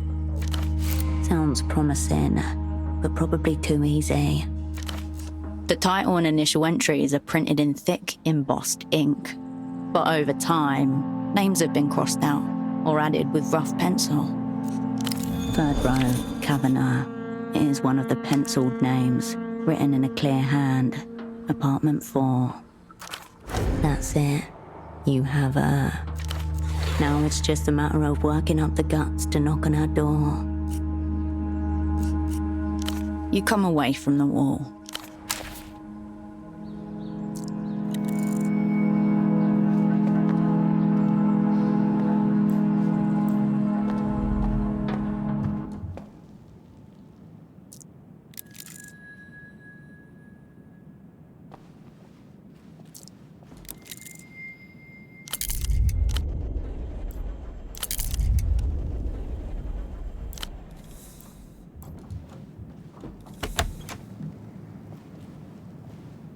You had meant to demonstrate to Karolina how to infiltrate an apartment.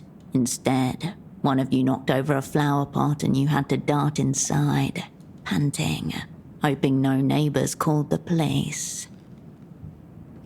She picks up on your sarcasm, your lack of fear, echoes it. Little cuckoo. I hear the whippings are fun, if you're into that.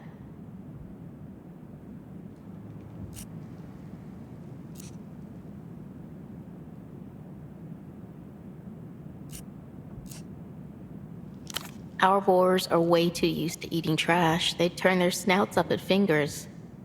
We'd be fed to the dolphins. Your laughter petered out, suddenly loud in the empty apartment. Have you ever been interrogated? Whoa, where'd you learn how to do that? There is no record found of any operant succeeding in this maneuver. You haven't. You would. Would you teach me? You made up a maneuver on the spot, lying to her as you often did, and she committed every word to memory.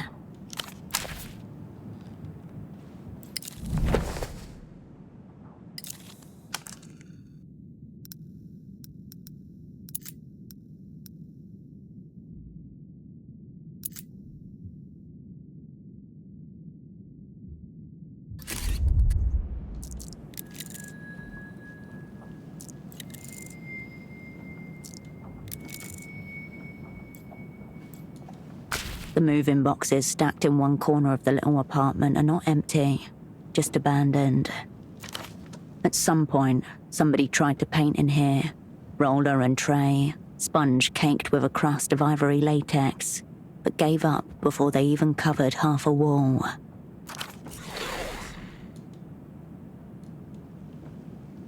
You sift through a life packed away in cardboard, the things they fought to take, and then left behind anyway.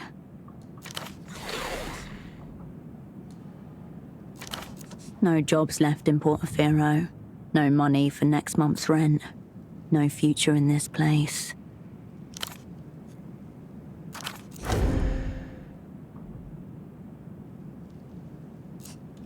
You fold back the tops of the cardboard boxes, covering their contents. It won't keep out the dust, or the next person to loot this place, but you do it anyway.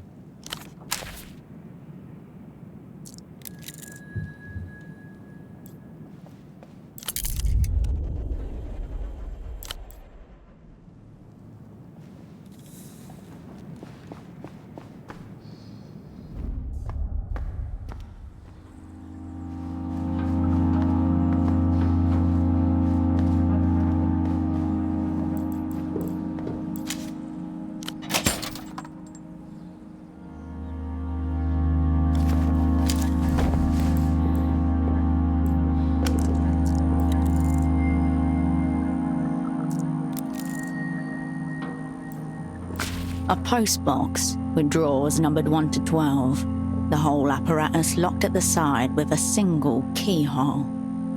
You step away from the mail.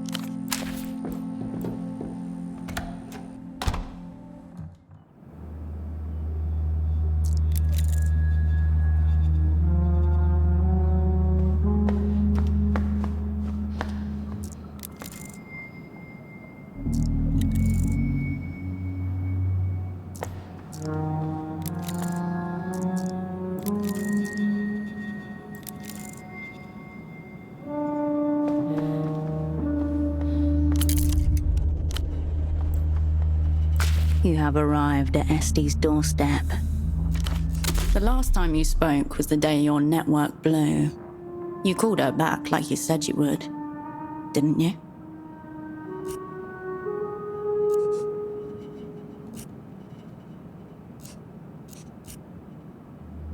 Cascade. I just need an hour. I'll call you back. Estoc.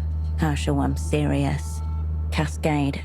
Here I am, SD, calling you back like I said I would. How are you? Estoc. Much better now that I hear the authoritative yet reassuring voice of my lead. Of course it is. That's the official transcript. No one can argue with the official transcript. Lilies for funerals, roses for love. What for abandonment and betrayal? You avert your gaze from the door to the shoe rack. Knock, coward. Their shoes, 2 pairs. A man and a woman, comfortable and understated. A quiet life lived on a well-beaten track. A little sweeping brush. Nothing left to do but apply knuckle to door. Soft steps approach the door, then stop. The loud click of the bolt echoes through a cavity in your molar. Hello, for Esti. The old man beams at you, adjusting a dial attached to a gadget on his right ear.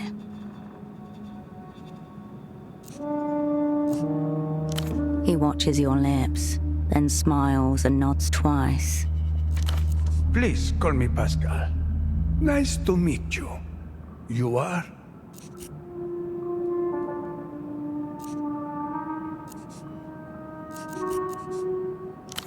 Come in. Esti's in the kitchen. He steps back and waves you in with a loose hand.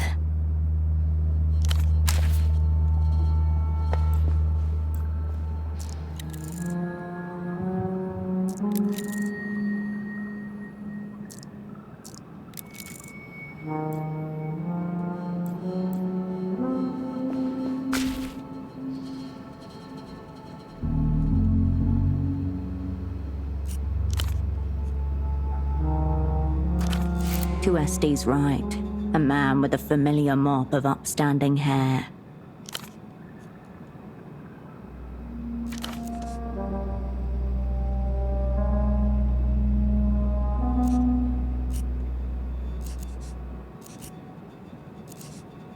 You barely recognize her, with a smile on her face.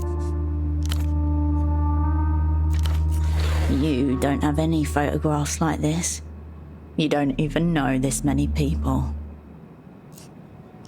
The one you should never have taken. The one that wasn't even yours. As you look, you start to make out men who resemble Esti's husband. The children must be his family. Esti never mentioned the family of her own, but it looks like she's married into a huge one.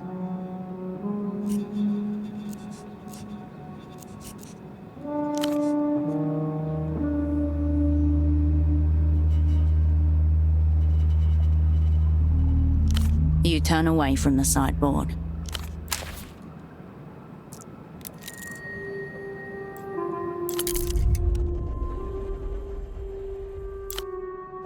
Kitchen's through there. He gestures towards the adjacent room. 3 years. Happy time. Oh, I was the postman. She always kept such a clean postbox. Started making me tea and, well... He shrugs and winks. She married a man who knows everybody's name and address and has access to their correspondence. Clever Estoc. Yes, it is. Us old people need love too, you know. Thank you. So kind. Oscar? Yes. Good friend. Good hair. His brows meet, then he smiles knowingly. He's about to tell you a secret. He took a liking to my cousin, Gabrielle. He points to a picture frame in which a giant woman towers beside Pascal, arm resting happily around his shoulders. Okay then. Yes, many little avenues for happiness. Bye-bye.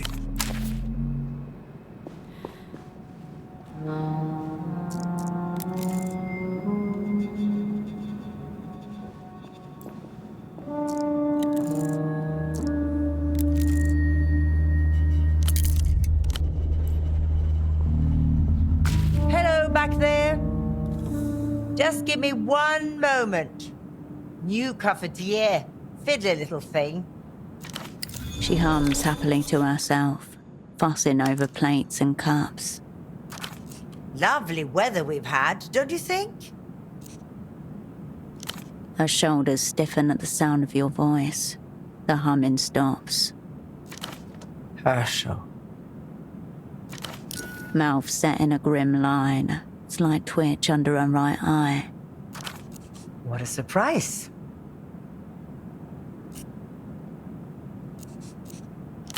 Is it? Thank you. So, Here it comes. biscuits? I'll just put a selection onto a plate.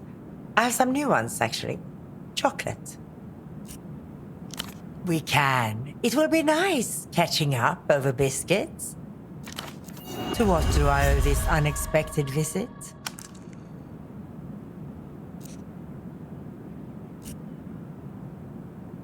Pompous rubbish. Empty words. Like when you promised me that phone call.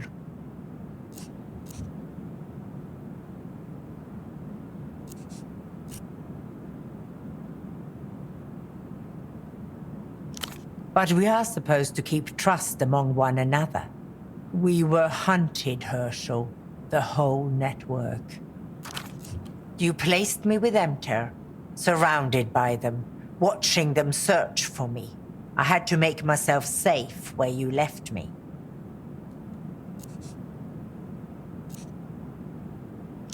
I did, theoretically. But the check was never cashed until I met you. She lowers her head to stare at the red checkerboard flooring, at a point about 2 feet from your right foot.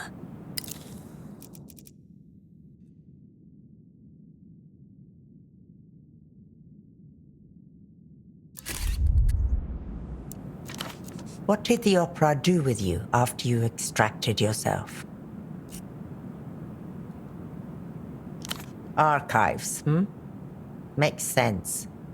But you're out now. In theater, I take it. I've built a happy life here. Pascal is a very kind man. I am lucky to have him.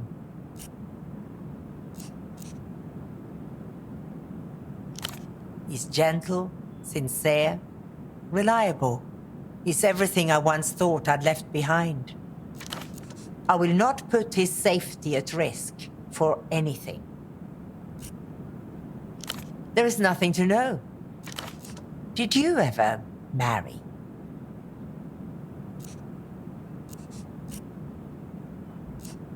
No, I don't suppose you would. Your presence in my apartment alone is dangerous for me. How did you find the address? We both know that isn't true. Work-related. Right. She sets her jaw, taking you in as if for the first time. Take a seat. I'll make us that coffee.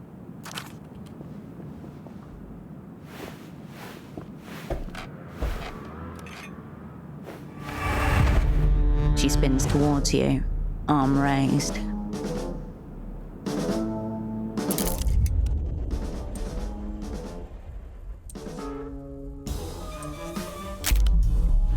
Your former asset is mid-lunge, weapon in hand, eyes trained on your neck. Times are once again dire, operant. Your own shadow was turned against you. An advanced cognitive maneuver could win the day. The remembrances tell of a word hidden for centuries by a convent of isolated nuns, then stolen by Probable, who told the opera that it means subdue in a long dead tongue. Too close, already in motion. Snatch it out of her hand. A single word to end this now. Worth a shot. An auto-injector loaded with a medical syringe. Syringe contents mysterious. SD hurtles towards you.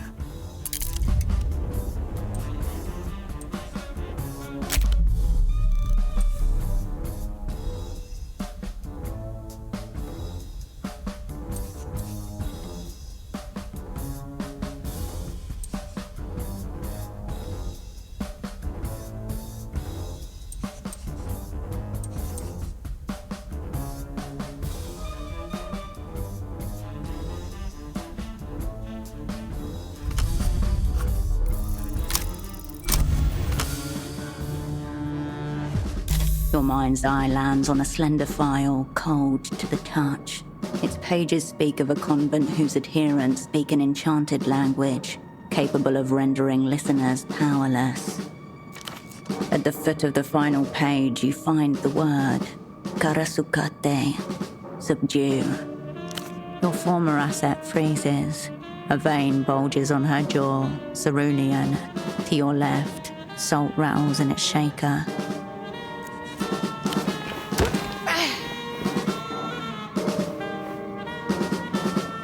She staggers and sways, released from the word's control, limbs twitching as they come back online. How? She pants, eyes flicking between yours and the needle. Retaliation may only make this worse. Show forgiveness. You need her help. The side reads sodium thiopental. Truth serum. Ash crumples from the cigarette in her mouth. In the next room, her husband coughs.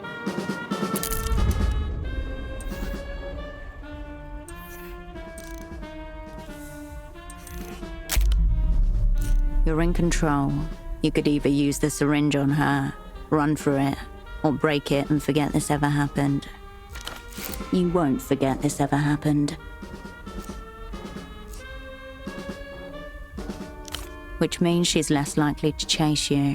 She probably won't want to explain this little dalliance you're having. Stab you, obviously. She taps her right heel on the floor, watching you.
drop the injector and smash your heel into the casing. And feel a sharp pain in the sole of your foot as the needle penetrates your shoe.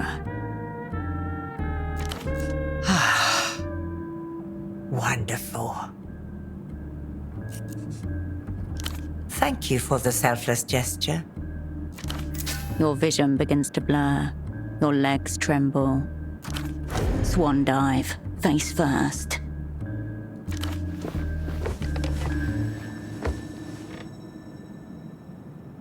You feel heavy, fun. Your eyes close, open, close. Esty sits across from you at her kitchen table. Plastic tablecloth, assorted plates. Good. You're back.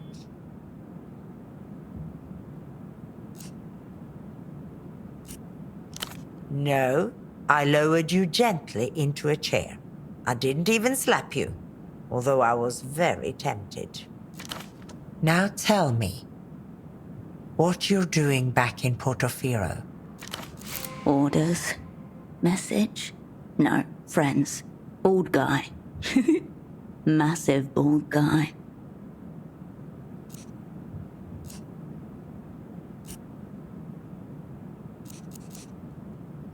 That's past tense. Why are you still in Portofiro? Tempo is dead? God, Herschel. Are they hunting us again? Answer me!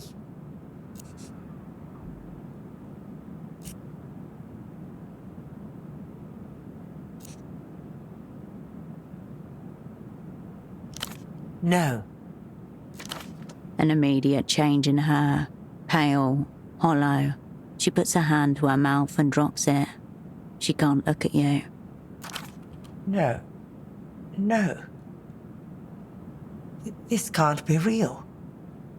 I can't have this. Terrified.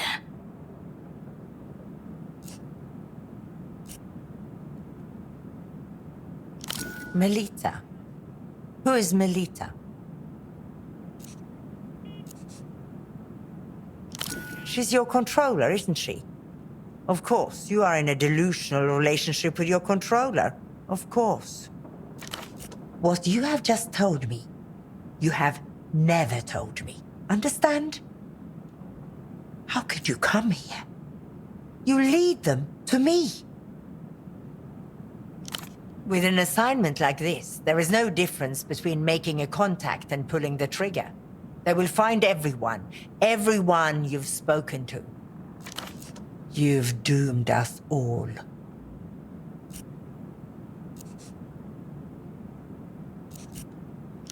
Yes, they will. They will torture you, and they will kill you, and they will kill everyone you met on your way. Believe me when I say this. You are not the person for this job.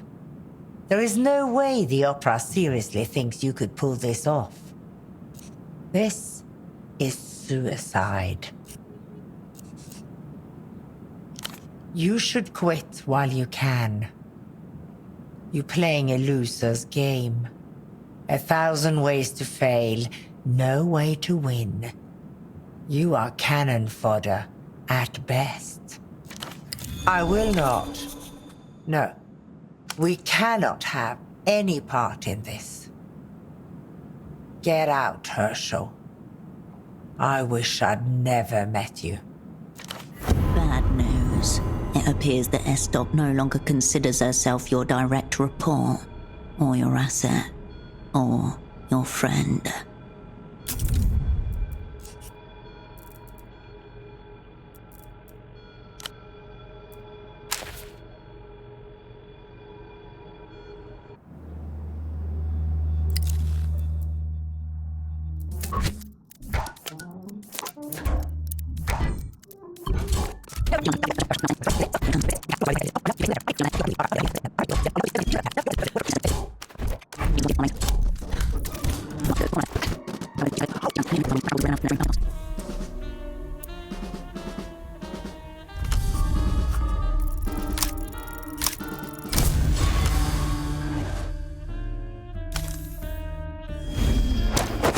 You grab the dial at the top of the injector and twist it hard to the right. Something snaps.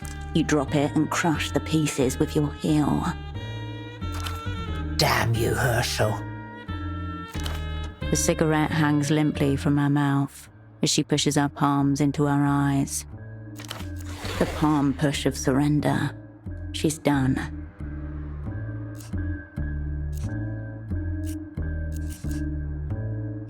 Do not call me that. I'm not your asset, Herschel. Never again. Fine, sit. What choice do I have?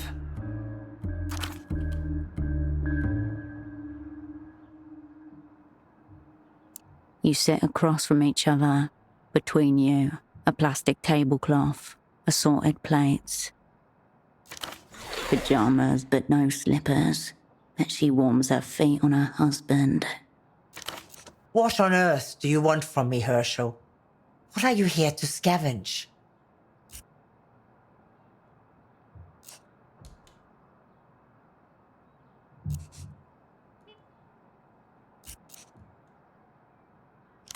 You want the Lucian diplomat? What on... No, don't answer. I don't want to know. Not a word more. This is the bank and a high-value prisoner. They will ask for a lot. No, I will find you the contact, and then you will have your talk with them. I accept no further part in this. Expect a contact from the MTER negotiation division, and nothing ever again from me. They have no choice in the matter. It is not theirs to know. If you feel the need, do it yourself. You will have to re-establish contact with him yourself then. But there's no way you'll get back into that jail. You could try rewiring the phone network to the intercom. Find a payphone. See if it's possible.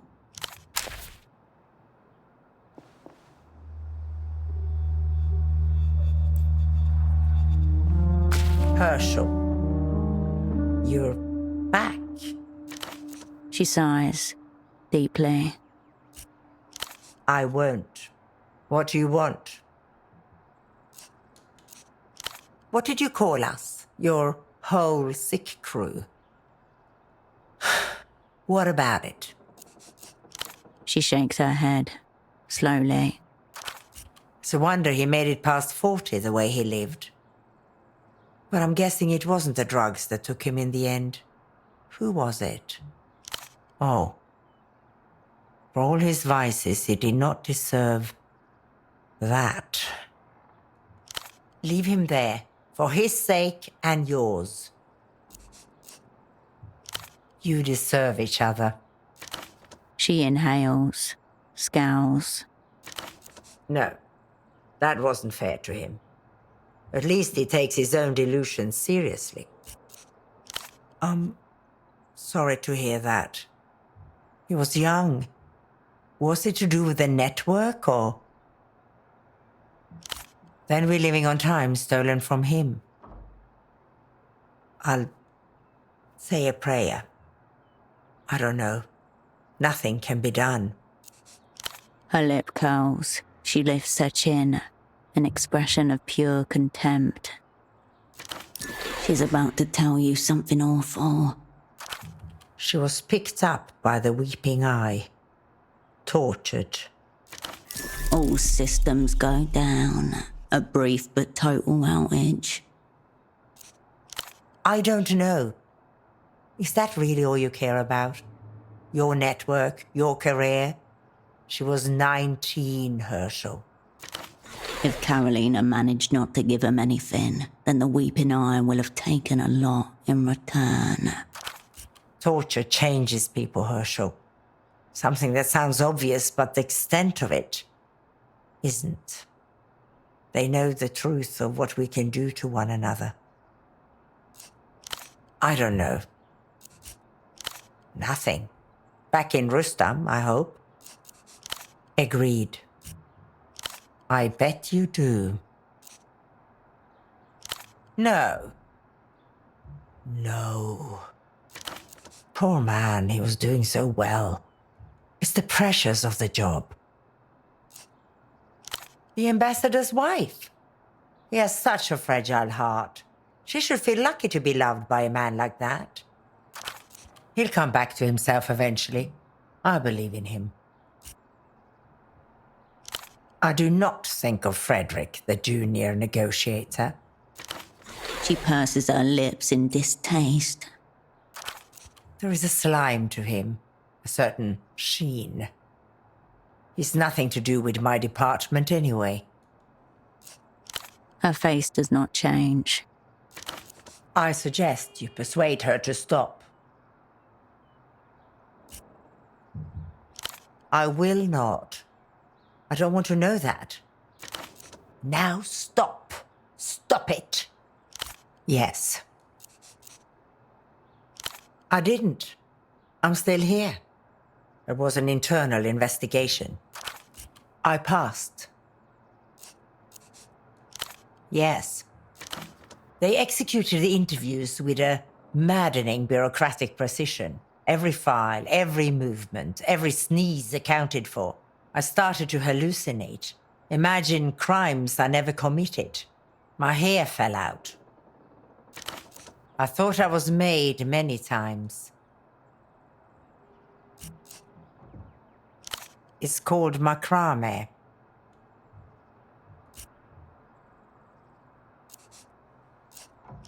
She closes her eyes and exhales. Very well.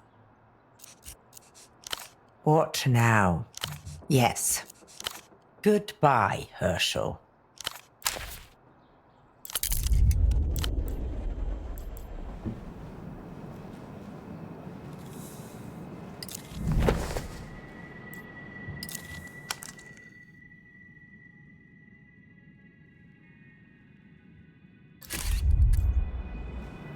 Sitting atop a pile of yellowing newspapers and dog-eared crossword magazines is a large plastic cup with a colourful wolf figure on the lid.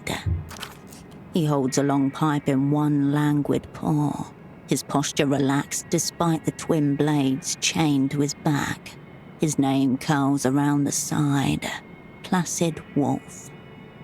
His little painted eyes are unfocused, a faint smile on his snout.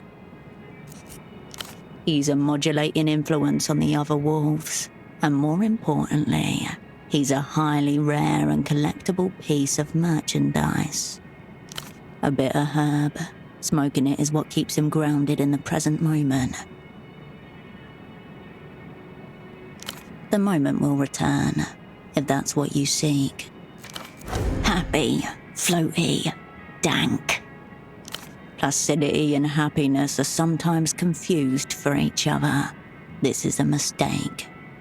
One day he will run out of bitter herb, then he shall remember his true name and be placid no more. Don't let the wolves play acting at humanity fool you. There's still animals underneath. Hey, my cup! He stares at you with confusion, then shakes his head. And now you're trying to steal from us? Of course. Herschel, stop.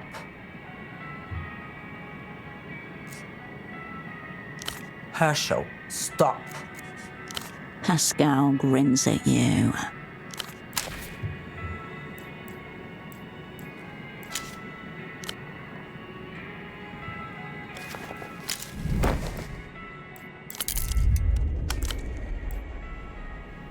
You return to the frame. You turn away. Hello again. He smiles kindly, then turns off his hearing device. He follows your gaze to the collectible plastic cup, then switches on his implant. Aha, yes. Placid Wolf. Very rare. Very rare. Never watched. I just think the cup is fun. He lifts up a crossword puzzle magazine. appearing proud and apologetic at the same time. One deposit. They do mail-ins. No. Well, yes, but the price is a toaster now. He smiles, but shakes his head.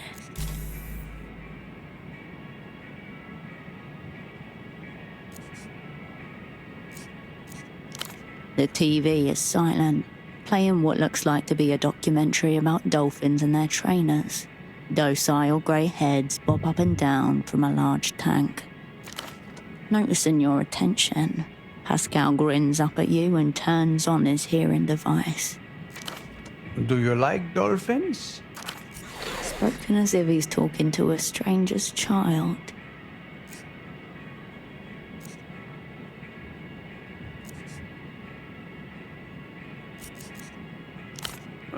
Dolphin friends are called pods. You know that? A pod of dolphins.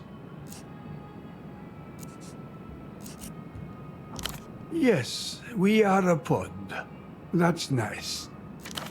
He looks up at Esty, who shrugs. I'll let you two girls chat.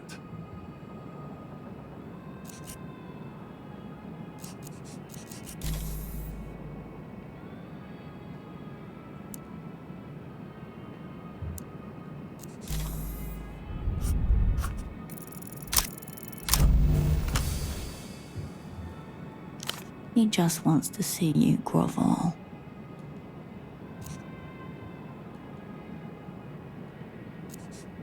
He chuckles warmly at the TV. He can't hear you. For goodness sake, Herschel, have some dignity. Bye-bye.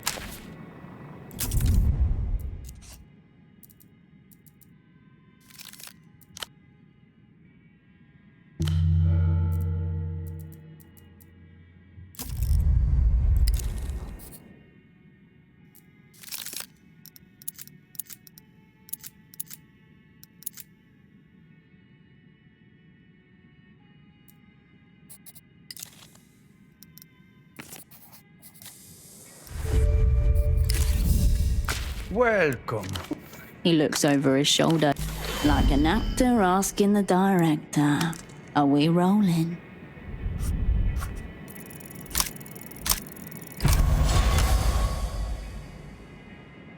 Such a happy couple. Wonder what else she does with all that sodium fire pental. What are you getting at?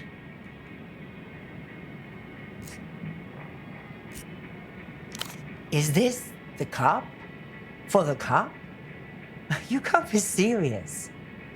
I detest every moment in your company. She waves, then signs something to Pascal, who nods sadly. I told him you were going to borrow it. Damn it, Herschel. Bye-bye. Placid Wolf languishes. Esty's husband gives you an encouraging nod from the couch. Placid Wolf joins the crew.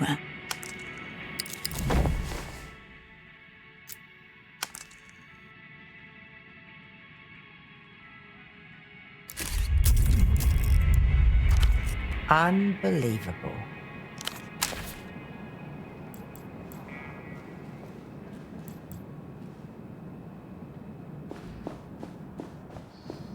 Back again. Goodbye.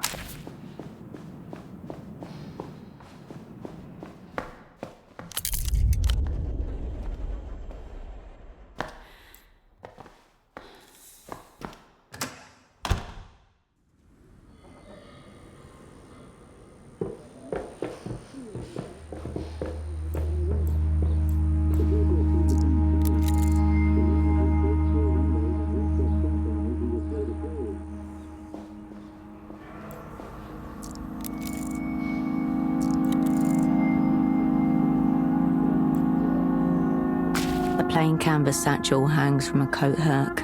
A pair of colourful rain boots sit on the ground below it. No boots in the house.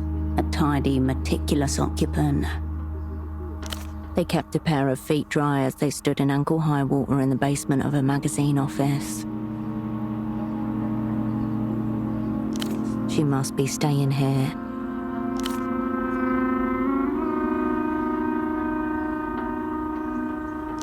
You scour the smaller pockets inside, but find only pens, paper clips, sticky notes, and an ancient pacifier. You give it an experimental suck. The nipple is uncomfortably hard against the back of your front teeth at first, but it softens as your saliva coats the rubber. This is a normal pacifier, for normal infants. It's never been in contact with drugs.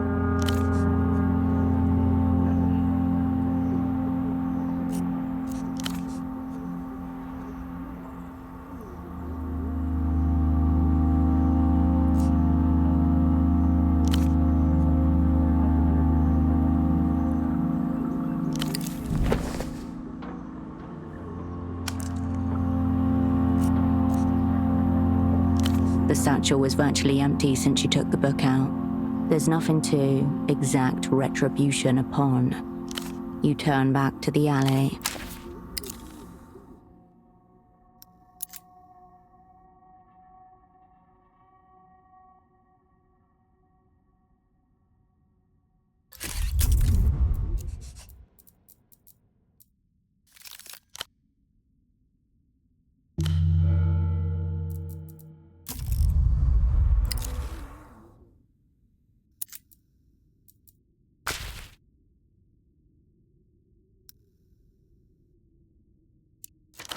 Totally at odds with the subtitle, the cover catches your eye with a flourish of surreal violence.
This is how the opera's psychomancers really see you.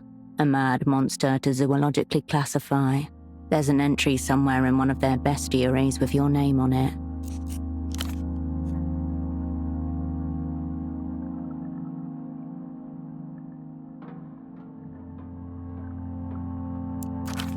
In weaker offspring, this often manifests in the form of personality disorders. Gross stress reaction, obsessive compulsions, fear and trembling, schizophrenia, mania. Very occasionally, the offspring may overcome these disorders by developing their own false self, thus becoming their own shadow mother. Inconclusive, lack of significant documentation available. It's a clinical study, not a comprehensive diagnostic of an entire class of disorders. Other works are also available for mail order through Treffer University Press. Within the Grudging Sanctum, on pathological cartographies, the erotics of self-sabotage, the Womb Wanderer, a treatise of hysterias, borderline personalities and other feminine ills, devotion, depression, deviation, the daughter problem. You return the book to your... A plain canvas sack, no boots in the house, a tidy, meticulous occupant. The rain boots might as well be a bullseye, but You turn back.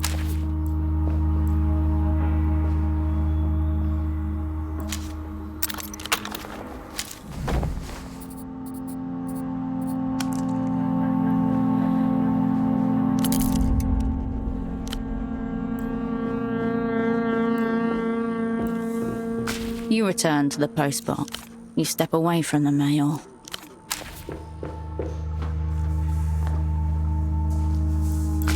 Finally get up to speed, operand.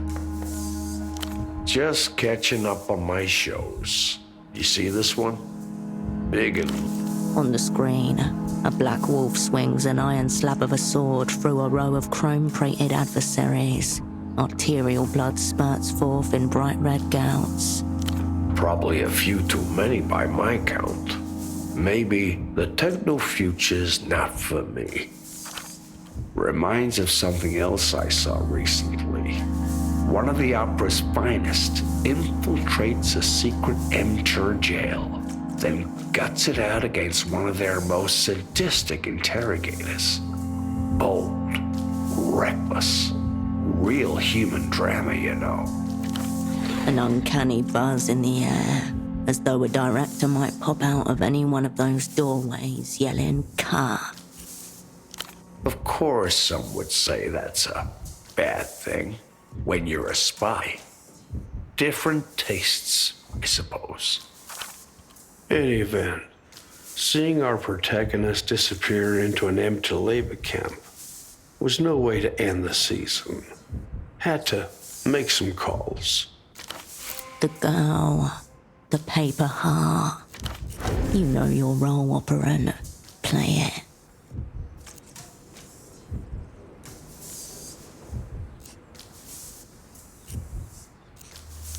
Let's just say you got my little it detector chirping.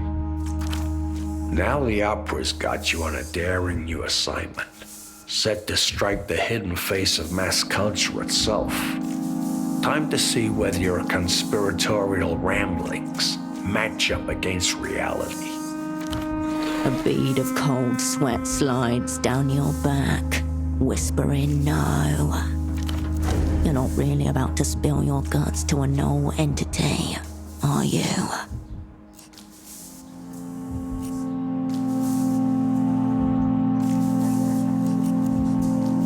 Thing about our kind, we're never really out. Take it from one who's been around. The bank didn't become the bank by taking the shit end of the term sheet. On the television, the Black Wolf's shadow extends over the last of his foes. A trembling angel lifts a bloody hand, pleading. Okay. Besides, there's others who may want a piece of your heart, if you're open to alternative bids. As it happens, I still know some people in the Ministry of Mass Culture. Old friends, you know. His information was good once before. There's no reason to think it won't be again. I can make a few inquiries on your behalf in return for your help with a personal matter. All very well placed, completely reliable. No one you need to worry about.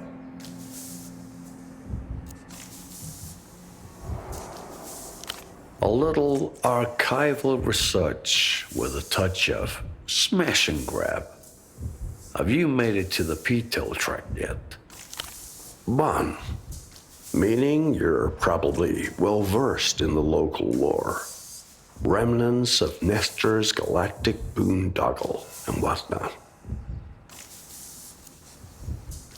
Widely believed to have blown up. Key distinction. Fast forward some years, I'm in the Eastern Republics on a little job. Client has me hounding former leads in MTER's Public Perceptions Division. My target's a retired filmmaker. I get him in a hotel bar, standard stuff, drinks and defection.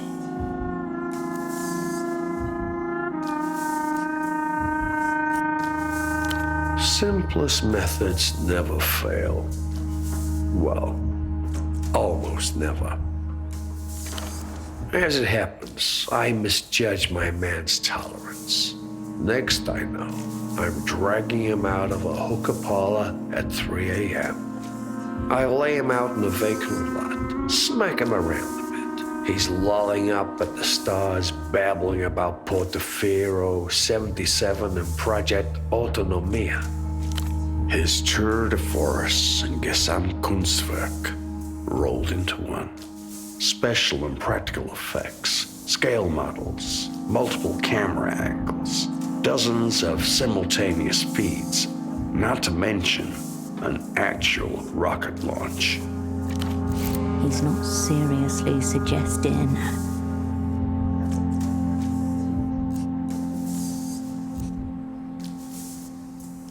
That's right. And I'll tell you what, that wasn't a weather satellite it was carrying either. Thousands, actually. All under absolutely massive NDAs. Morally indefensible. Legally impregnable. A devious species of lie. The entries are there but forbidden from circulation. Falsehoods and misperceptions enforced by phalanxes of smiling lawyers. No. What young Cascade saw was a pre-recorded video, seamlessly intercut and simultaneously distributed across the developed world. A miracle of misdirection. Strange business errors. Success and failure share the same rituals. Relevant parties stashed somewhere nice and chilled. Records obliterated. Impossible to say for certain what is or was. Your service history strongly suggests otherwise, but I digress. You brought that one on yourself. By this point, my man's brain is practically cooking in hashish. Narration growing hazier by the minute. I stash him back in his hotel room, then call my client. Space lore, who gives a shit? As I mentioned, rinky-dink setup. No signs of it detected. Because I've got that iron taste on my tongue, a scent on the air. Nothing.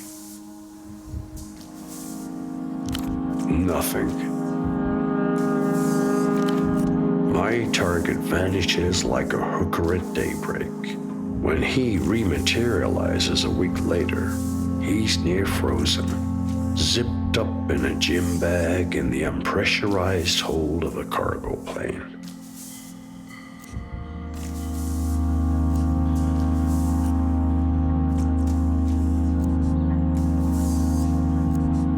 Khaled enters decommitment to information security. All the same, inspectors declared it a simple case of aero-erotic misadventure.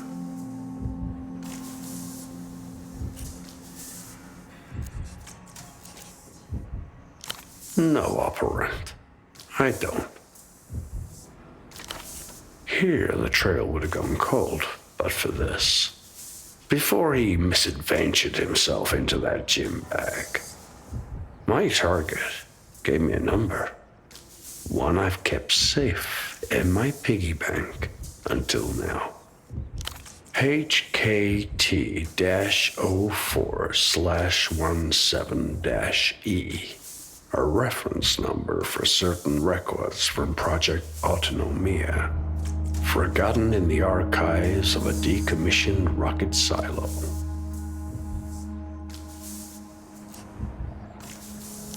The Grand Lich's time of arrival.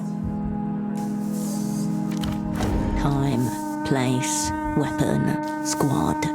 1/4 of your plot in hand.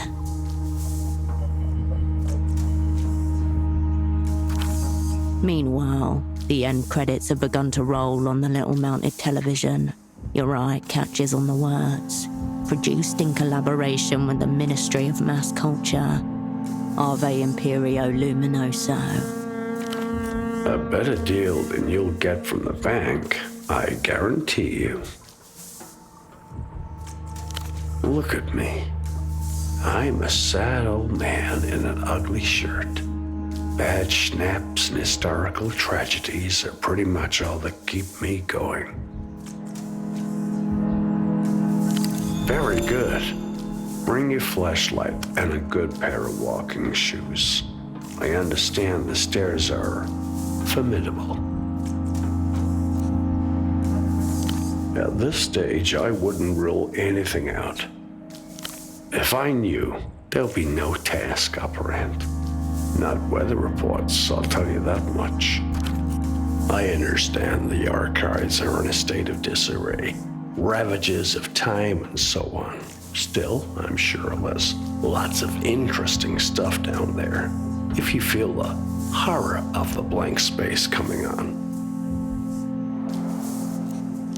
Doubt it would be of interest to the opera, sadly, at least in its current incarnation. It would have lit up desk lights all over Novessa. Portofiro in the early 80s was a different animal. Between Nestor's final exeunt and the economic meltdown, lots of things were simply lost or forgotten. A sizable portion of Portofiro's foreign currency reserves, dozens of tons of highly caustic chemicals. Why not? Perhaps certain records inconsistent with the prevailing picture of reality. The archives are on sub-level 3. Can't be more than a few hundred, probably. Well, this has been a fine change of scenery, but I should return to the fog mirror. We'll rendezvous there once you've got the records. Hard to say. According to the official records, I was never there at all. Question of timelines and such. All the same, hard not to root for the old club. One hates to see the capitalists and techno-fascists to just walk away with it. It is, but that doesn't mean the two have to be at odds. A tip, operant.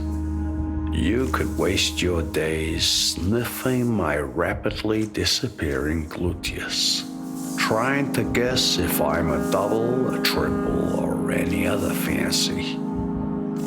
Or you could remember the tenets of our craft. A cost-benefit analysis. The probability of determining the why of him is near zero. Conversely, the utility of him is high. As the old ones say, luck and skill operand.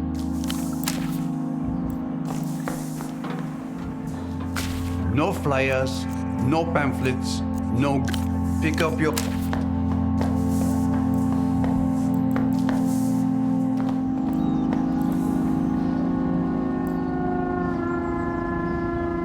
The blue painted door of the houseboat creaks with complaint in the wind.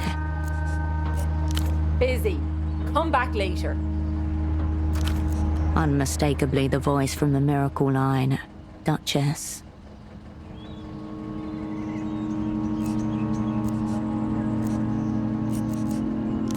You hear her mumble something, then quiet. What? Was this one of the old pilots? He told you where I live?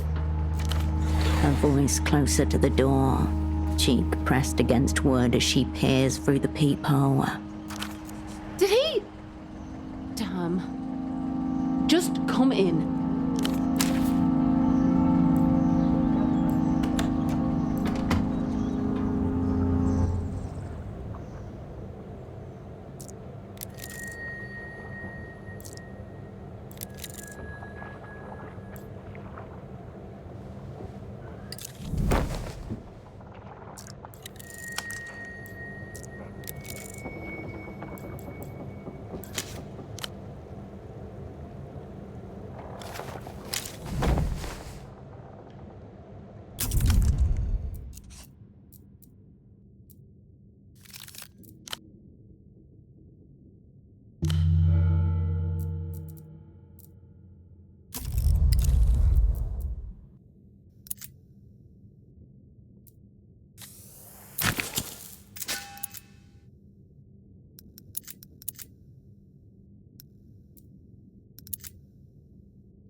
The woman's eyes are sad but warm. Her whole kitchen sways slightly with the wind. Sam was my father's name.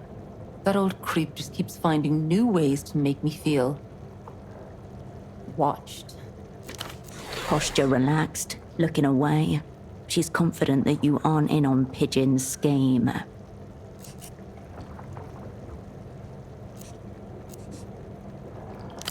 Do whatever you like with it.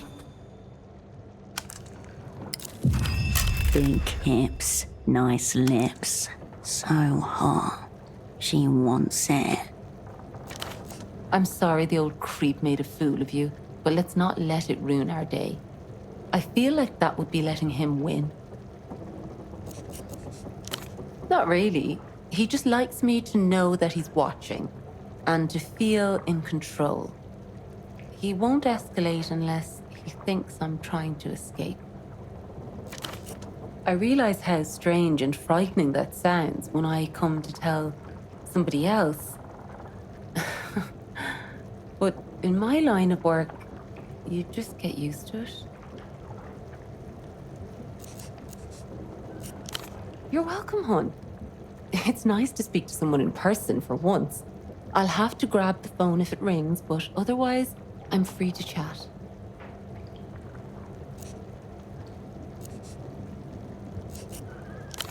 Just me and the two little ones. It's them who makes all the mess, I swear. She laughs, but there's an uneasiness to her eye as she looks around. They make a mess together, with joy and abandon, but she stares at it all day on her own. Thank you, sweetheart. It does have its perks. I've lived here for 10 years now, but it still makes every day feel like a bit of an adventure. But it does get very cold in winter. Oh, and a family of moorhens have made a nest right by the window there. It's cute, but the screaming, you know? Now listen to me complain. Sorry, love. First time I've had grown-up company in a while. Guess I'm letting my mouth run away from me. Playing at a friend's house. You know, kids, always an adventure to be had. I don't know what to tell you, hon. 2 kids, boat, miracle line. Oh, I'm doing a correspondence degree in psychology. She looks around as if seeking information about herself from the room. Long gone, sweetie. No forwarding address.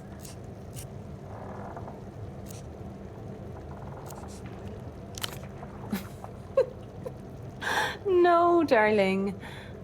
But I'm glad he's gone. The arguing was worse for the kids than not having a dad around. Barely any of their friends have dads around either. It was the miracle line that scared him off. Made him jealous. Couldn't handle it. Called me all sorts of names in front of the kids.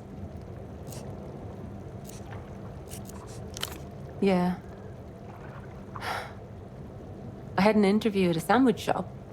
I sat down and started talking, and the owner recognized my voice from the line. It was awful. He stared at her mouth. Disbelief, wonder. His dreams come to life. He asked her if she remembered his fantasy. Offered her the job on the spot. Nobody wants to hire a prostitute, hon. And if they do, it's because they think I'm a free fuck. Always dreamed of operating my own dial-in talk therapy line. But with the kids and the miracle and everything... She laughs, shakes her head. It's slow going. The moment I sit down to study, the phone rings. Sometimes I try to give people therapy instead of sex, but people really like sex, hon. The market is a mad god, a being of low impulses and high power. It cannot be allowed to steer us. Wouldn't be a miracle if I did. I'm unavailable, hon. Were you expecting a miracle? Happy to chat, love. I'm listening.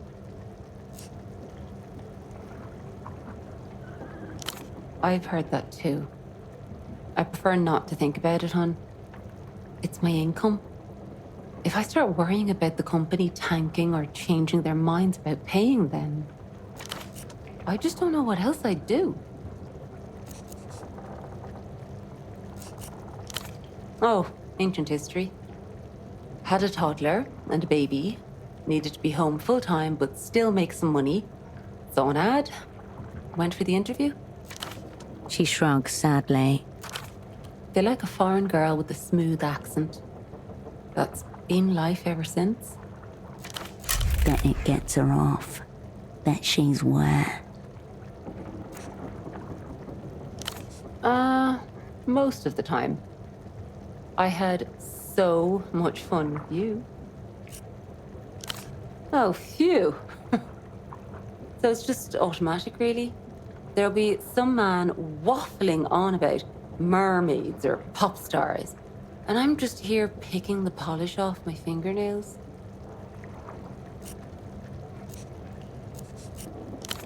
Well, my favorites are always the ones that are kind of sad, in a way. Yeah, she loves it. Slut.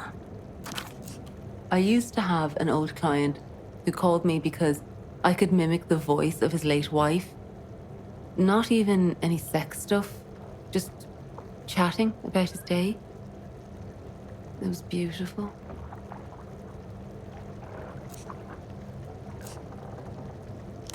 I've wondered that myself. Would she feel jealous, angry, violated? I can't ask her. So I just have to hope that she'd be glad that he still finds comfort in her memory. Though I haven't heard from him in a while. So I think he might be dead too now. Of course not, hon. I've no idea. Wasn't my choice. When I interviewed for the job, Duchess was already named. They were just looking for a woman to play the part. But I like to think that I give her a personal touch, helping people, being a friend to the lonely.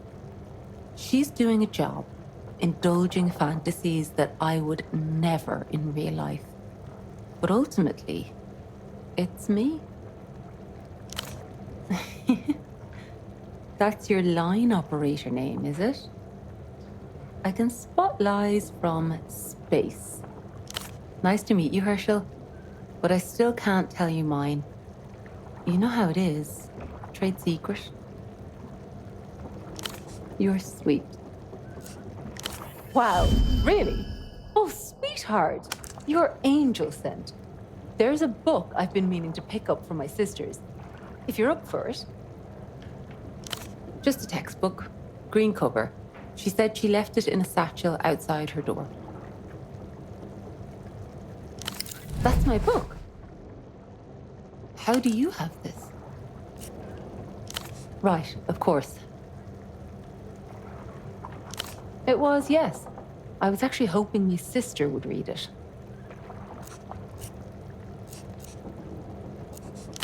No, nothing like that. I just thought it might help her understand some things about ourselves. I suppose that's right. Funny how they blend together. Part of the point, isn't it? Our mother was a complicated woman. We spent a lot of our childhood hiding from her, to be perfectly honest. That's how my sister and I got so close. Best friends, you know? It's okay. It was a long time ago. Not physically, no. Our mum just always had this extra sense. She knew the worst possible thing she could say at any moment. The thing that would cut you right to the quick. You could feel it on the tip of her tongue, even as a child. Yeah, it was. Fortunately, my sister and I had each other. and we developed our little game. And then, when we both got old enough,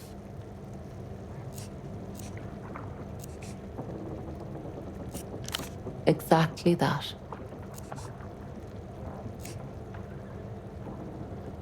Thanks, love. Drop by again, Herschel. This was nice.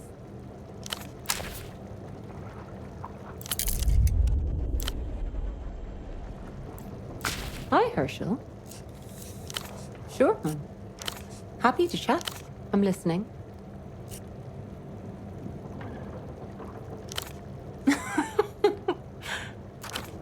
Oh, you were being serious. I'm sorry, hon. It's not about you. People expect my voice is all. Duchess has kind of become the miracle. For me, right? If you need work, I know that Tonio in the alleyway is always looking for people to help him sweep up. Sure, hon. See you later.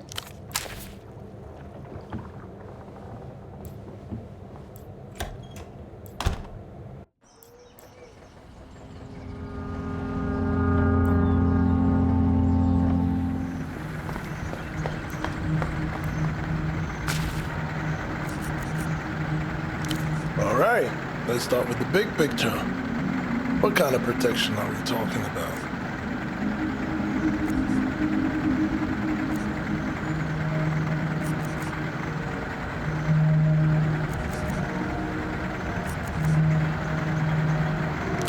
Elegant, cold, a bit curvaceous.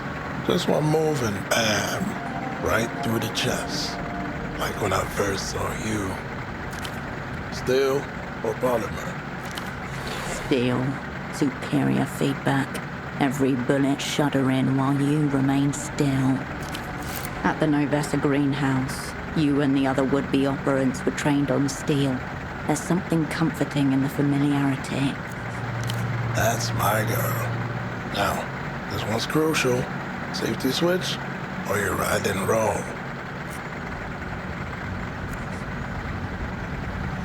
Sure, I can respect that. Plus you get the satisfaction of taking it off. For you, I'll even throw in an add-on. Gratis. You got a particular in mind? Something to keep your arms steady when it gets heated. Ultimate stability. Sure, I got one in mind. Zips like butter, no noise, no question. Oh man, I'm excited for you. Give me 2 months, and it's yours. Out of the question. He must be able to get you something sooner than that. Tomorrow? Shit. Why do I always fall for the high-maintenance girls? Alright. It won't be your dream piece, but it'll be good. Only thing is, I need cash up front. Do you want... You sure about this? You could just make your dream piece instead.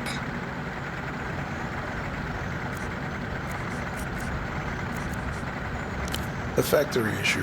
Fresh out the crate. Likely to be a 9mm. No paper trail. Serious scrub.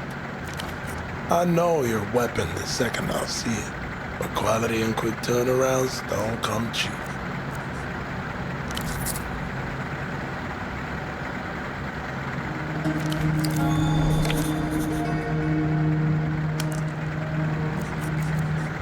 I'll be seeing you.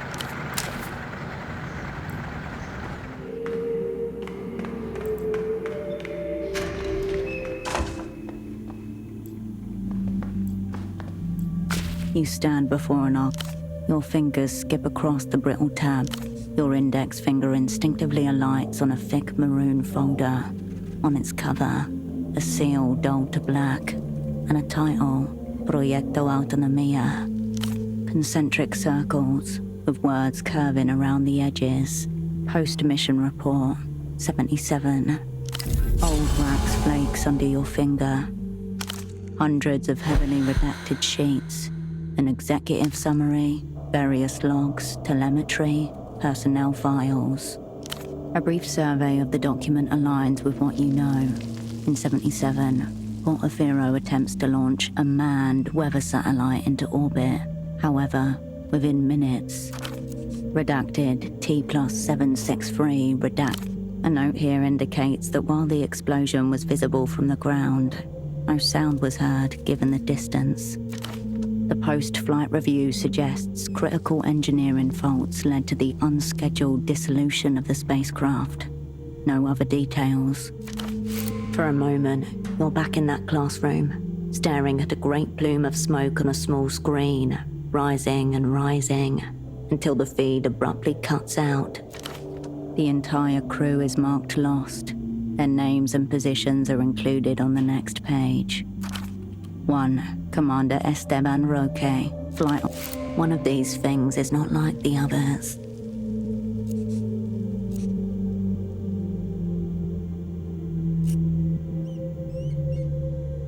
Dr. Straniak's responsibilities are listed as maintaining crew morale, ongoing performance management, and evaluating cognitive stress. Horrifically vague, yet ominous. Here's a thread to pull at. In the weeks before launch, he conducted multiple psychological evaluations of his fellow crew members, which are included here. The assessments are grouped and associated with each member of the crew. Commander Roque's self-worth tied to performance. Lieutenant Cillier exhibits maternal anxiety pattern and clings to her position as caregiver. While Dr. Straniak has concerns about Markov's dissociative tendencies, he suspects the trait may ultimately be beneficial. According to the remarks, enter in sustained, prolonged host-reception state during which minimal autobiographical bleed-through is preferable. This isn't any psychology you recognize. It's all esoteric neuroscience and qualia. Across all three assessments, the language is strikingly consistent. He rates each of his colleagues for narrative identity, perceptual decoupling, and emotional flattening. The doctor circled his last name twice and wrote below it, Grenzen sind Illusionen, alles sich zurück. Boundaries are illusions. Everything looks back. It's the motto of the Polytechnic University of Treffe, one of the most advanced and controversial experimental psychology departments in the world. At the bottom of the page, a note. Additional notes may be found in Appendix D. AZ. Launch sequence begin. T-10 seconds pre-ignition. T+150 seconds main engine cut off. T+243 seconds readings. Orbital velocity is typically achieved at the 8-minute mark. They weren't even close. T+292 seconds. Reception lost. You flip back to the executive summary. There, buried among redactions. Redacted T+, a difference of almost 9 minutes. Tucked in another page's corner, among unlabeled indices and hundreds of references, a table of timestamps. Plus 848 seconds, plus 12 days, 21 hours, 53 minutes and 33 seconds. By the final timestamp, a footnote pointing to a document. See sup housekeeping and it must be here somewhere. You go over what feels like every folder on the shelf. Nothing matches the reference ID. The other shelves around you seem to lean in, as if expectant. You let the old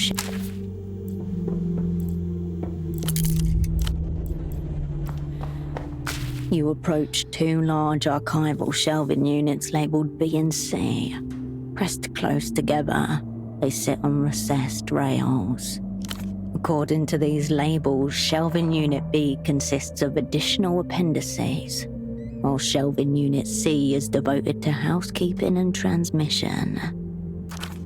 Here you go. This is where the old spy's reference ID pointed you. The exposed side of Shelving Unit C is nearly empty. Just a few emaciated folders and spiral-bound reports. If what you're looking for is still down here, it must be on the other side. They're too close together. You shine your flashlight beam into the narrow gap between them, but all you can make out are rows and rows of angular silhouettes. No joy. The old metal groans, but does not budge. You run your hand along the darkened gap and discover a small metal latch linking the two units together.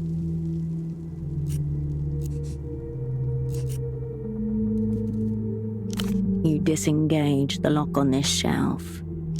The old shelving unit groans like a wounded bovine, but still refuses to budge. There must be another latch on the opposite side. The job's only half done. The exposed, if what you're looking for is still down, no joy. The old metal groans, but does not budge. The control panel.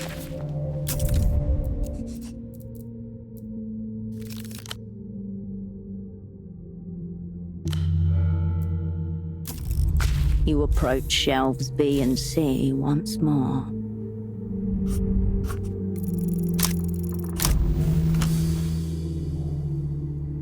You stare at the hatch under the operator's panel, unsure. The control.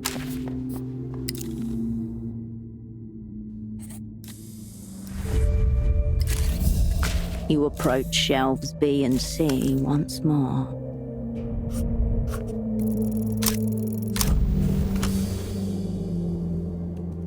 You scratch your head, open the control.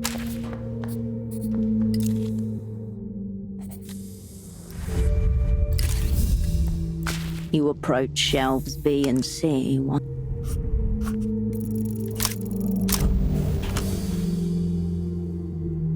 You scratch your head, open a the control panel.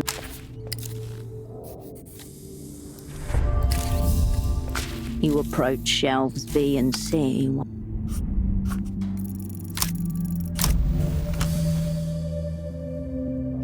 You scratch your head, open a the control.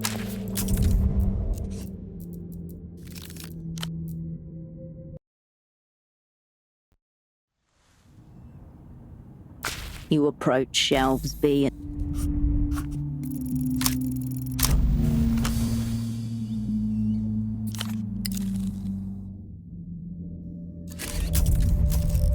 the control. You approach.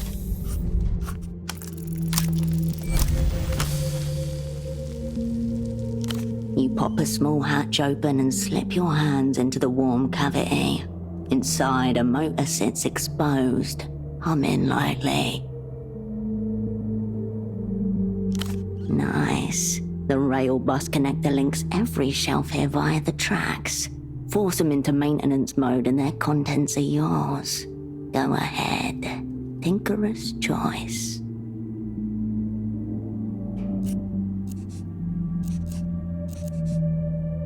You hook your thumb under the release tab's plastic lip and pull. The connector slides out with a dry scrape. By your feet, the rails crackle. You take a breath and push the connector back in. Around you, motors begin humming in unison. Unseen locking mechanisms come undone. The shelf slowly moves along the rails. As it settles into place, its neighbor follows suit, clearing the way. Much louder than you were expecting.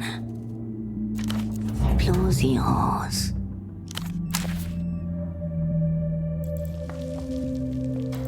You approach the open shelving units. Newly disturbed dust hangs in the air. The shelf is thick with nearly identical records. Special plastic binders, meant to contain paper records and disc-based media. Your fingers race across the files, already expert at this. You take a mustard yellow record from the shelves. The reference ID HKT-04/17-E looks back at you. Inside, you find a single sheet of paper is neatly folded and affixed to the disc with a rubber band. The rubber band is brittle and dry. It practically dissolves as you pull the paper free.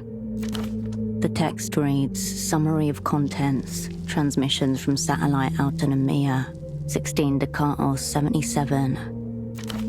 Under additional comments, someone has added, all contact cease 17 deck.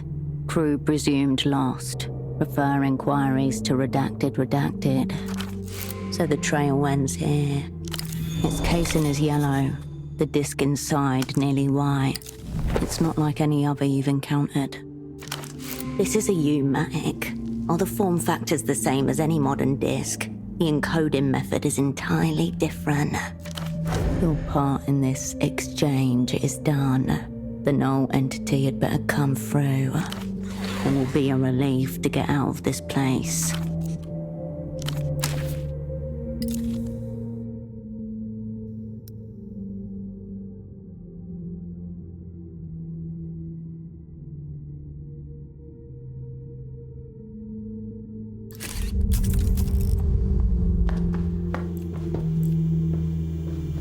The control unit idles in its cradle.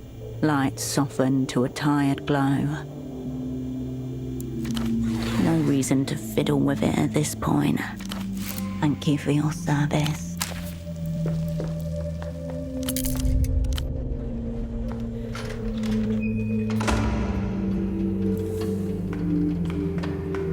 It all happens in milliseconds. A sharp blow to your elbow. The flashlight flying out of your grasp. An instant of sheer confusion before the panic can kick in. In an instant, all the air in your lungs evacuates. Only then do you realize something has struck you with great violence.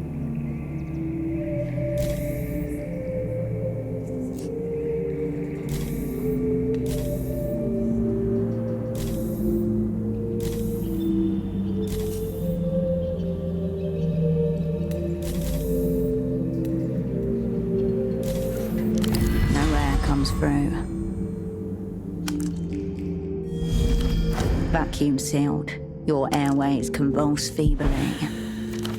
Suddenly, you feel the weight of another body on your back.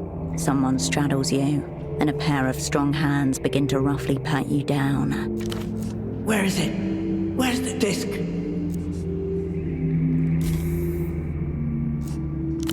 Somewhere here. It has to be.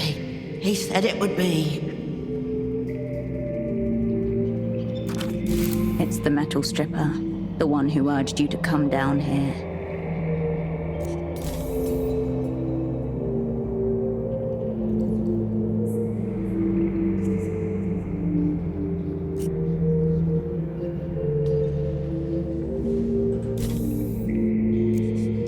That's it. Stay nice and still, you foolish woman. Yes, nice and... Where?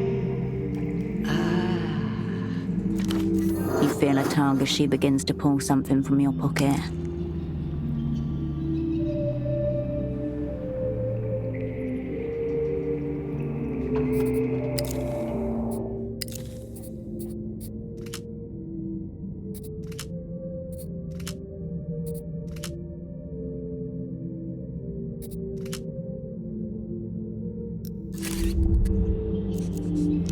Not stealing.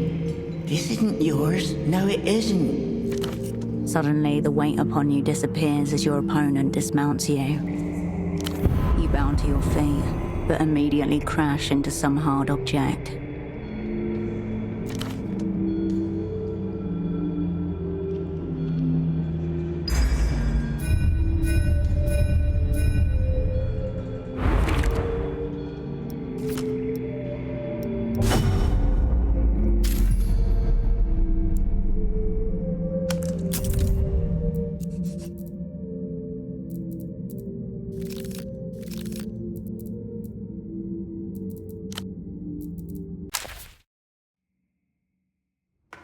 It all happens in milliseconds. A sharp blow to your elbow. An instant of sheer confusion before the panic. In an instant, all the air in your... No air comes through. Vacuum sealed. Suddenly... Where is it? Where's the disc? Somewhere here. It's the metal stripper. The one... That's it. You feel a tug as she begins. Suddenly, the weight upon you disappears as your opponent dismounts you. The footsteps patter away into the darkness. Either she can see in the dark, or she's got every inch of the terrain memorized. The room is empty. Your assailant is nothing more than the clanging echo of her steps on the metal stairs above you. You pat yourself down and look through your pockets. Only 2 objects are missing. The red disc you found on Pseudopod's body, and the copper springs. There are no common muggers at the bottom of abandoned rocket silos. This was targeted.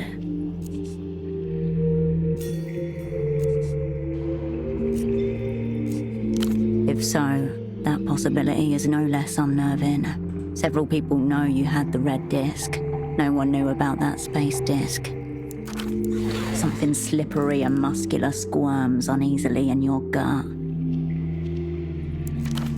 She left something behind. It's a paper bag, somewhat wrinkled from your attacks, with a rectangular aperture like a mailbox slit cut into it as an eye hole. The metal stripper kept talking about him.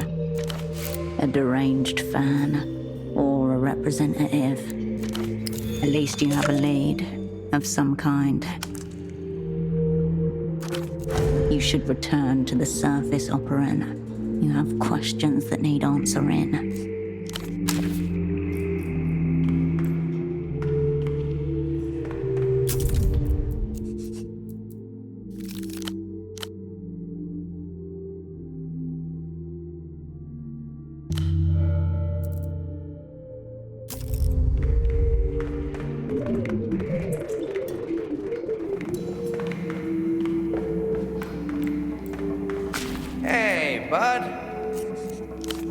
Yes, just now.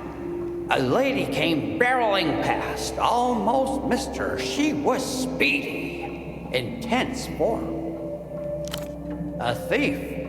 Oh, that's terrible. Had I known, I'd have tripped her clean. And with the pace she was going, I doubt you'll catch up to her.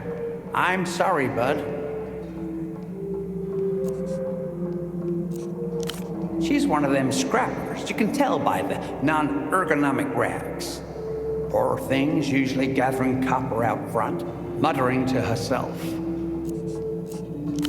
No, that mad dash for the exit's the first time I've seen her inside the silo, in fact. There's plenty of side entrances and emergency exits, I'm sure.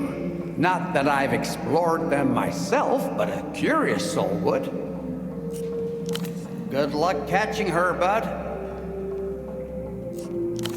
Keep you moving. You'll...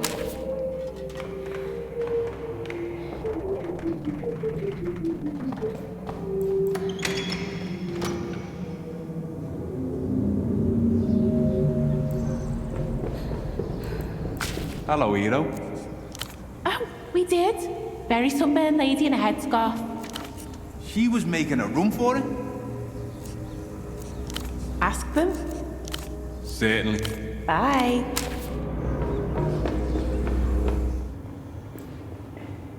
Operant, a handsome man wearing very odd headphones left this for you. He said some very nice things about my shop, but nothing revealing, if that's what you mean. I didn't know that was your type of thing, Cascade. The little Lusian witch parade. Otro Violator, the postcard. Oh, I'm sure a dashing man like that doesn't partake in those glittering halls. I'll be here if you require anything. You approach your double. A faint line of drool darkens the sheet. He's a blank piece of media. There's someone in there. A potential you, for you to awaken. As you consider the vacant face of your inanimate double, your thoughts turn towards the mysterious imprinting device. Its weight suddenly all too palpable. Some things are better left untouched. Your hand slips back. Be thorough this time, operant. Gather all. You retract your hand from the...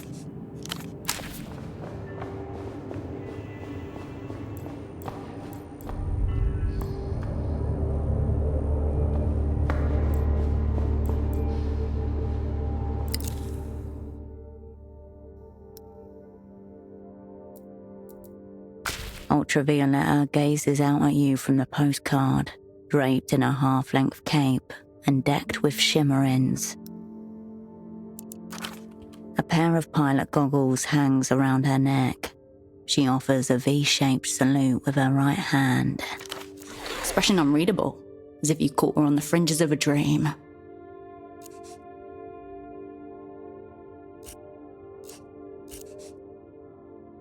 It's doing some lifting, but the burden is less than you think.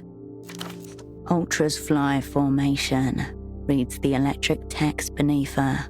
It seems she wants you to join her fan club.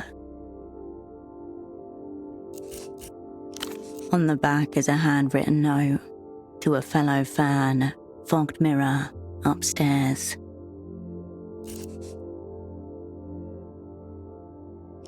He must be higher up in the organization than you thought.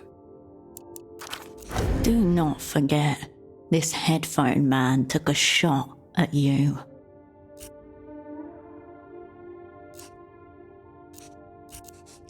Don't let him play you any music either. Either way, it appears transnational capital has come to the table. Will you take your seat across from him?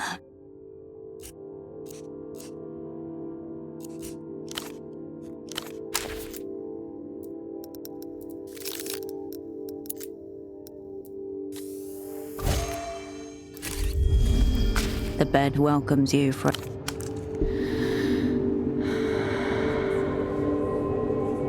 The stillness of the room quietens your mind as you settle down.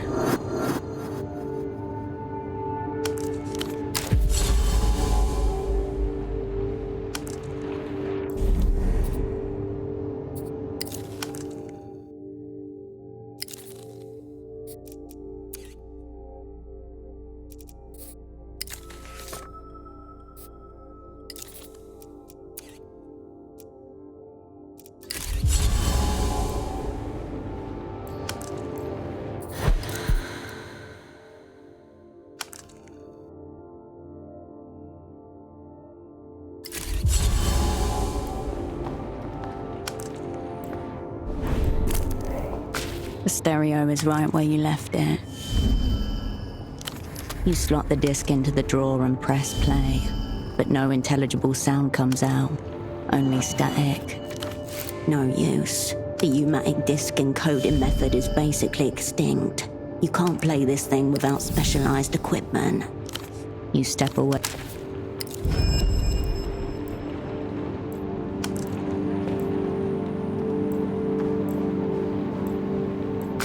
Raw information atomizes itself.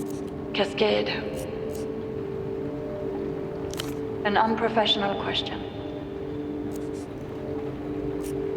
Cascade, don't. Her sigh crackles in your ear. It was fine, almost over. I packed a supper for the train home. Nothing special, just my usual.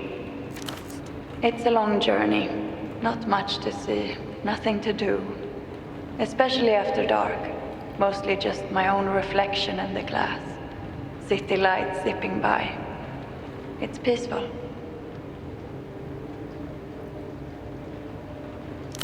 Maybe. I've certainly had the thought. What would I do if I saw you one day? At large in Ovessa like a real person, and not just a little photograph paperclip to a file.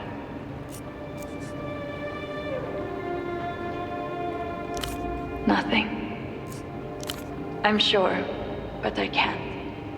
My job is to be your tether, not just to the opera, but to yourself. In theater, work can be excruciatingly lonely. You spend all day hiding yourself from the world, acutely attuned to a million possible threats. It's amazing. I don't know how any of you do it. I can't be your connection to yourself if you're also connected to me. I said what you do is amazing. Now, good night, Cascade. I'll drink to your health. A click, and she's gone.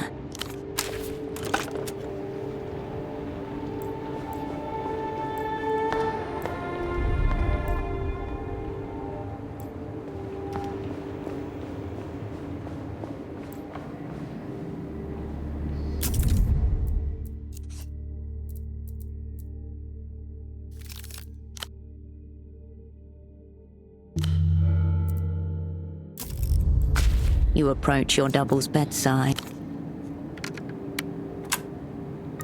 Ave Imperio Luminoso. The screen boots up with the salute of Lelou's, comprised of 5 vertical lines. A single option appears below. Begin. The salute fades as a new command appears. Immobilize subject.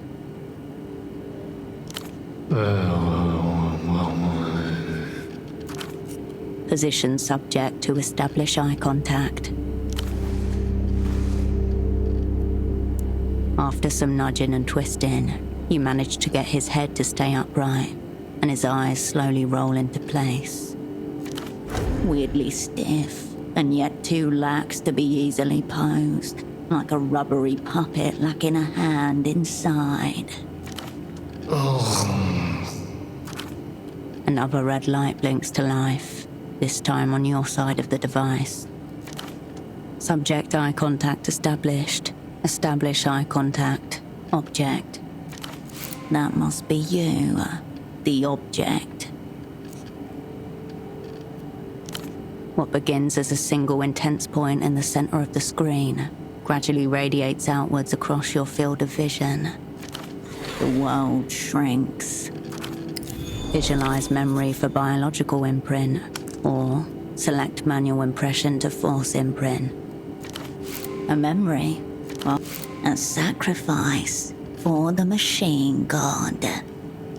To get a clear biological imprint of you, the memory should be as personal as possible. For example, your recollections of your old squad mates, or of that summer way back in Landau, or your recollections of the past 5 years in the freezer.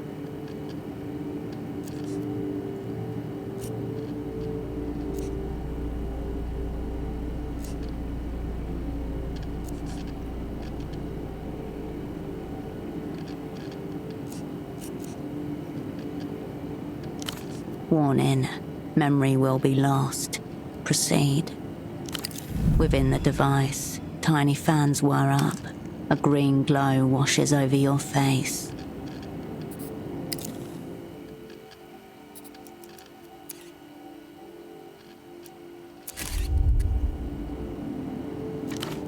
Visualization received.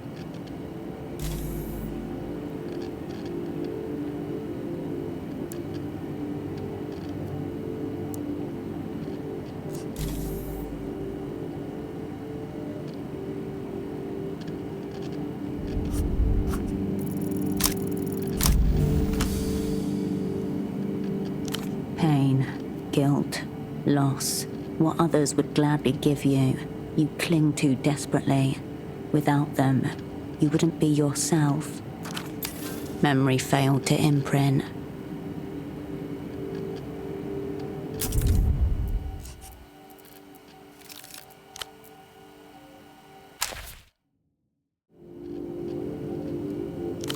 Warning, memory will be lost within the device. Visualization received.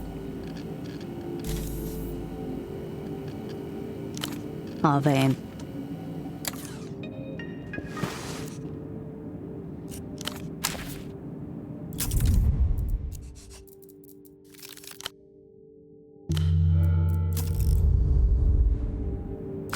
You approach your the screen boots up. Visualize memory. A memory. A sacrifice for the machine god.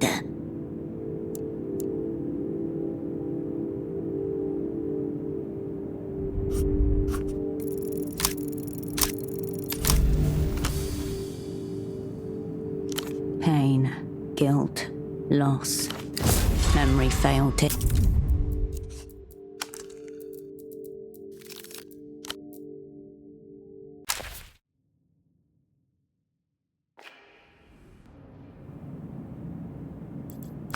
You approach your screen, visualize a memory, a sack to get a clear box, for example, or of that sum, or your recollections of the past five.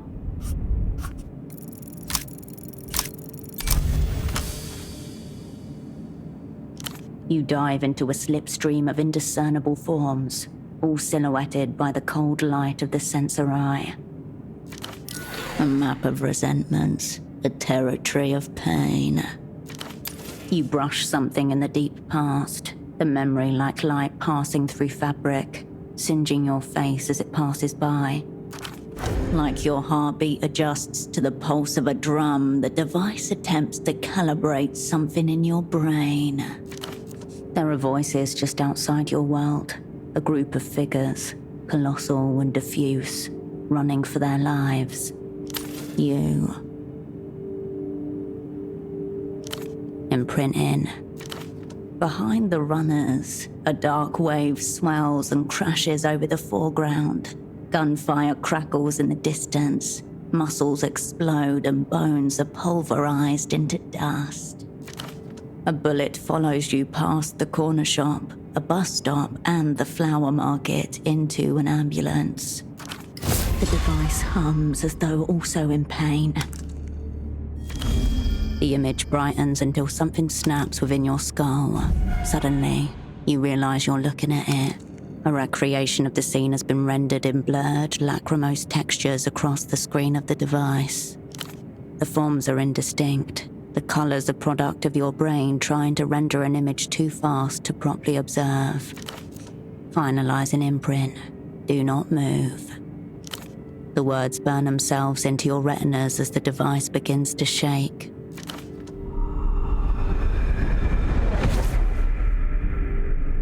I once knew a spy. Imprint complete. Ave Imperio Luminoso. Y Gloria a los Kaidos.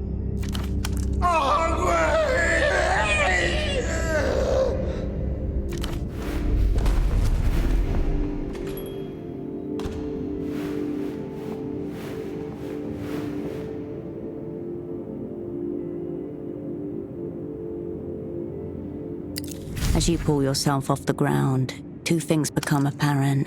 Your double is gone, and you have an absolutely throbbing headache.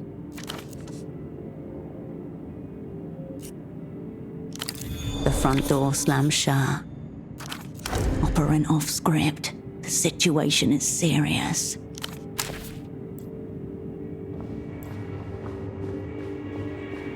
Pseudopod. I just saw him. He's awake. How?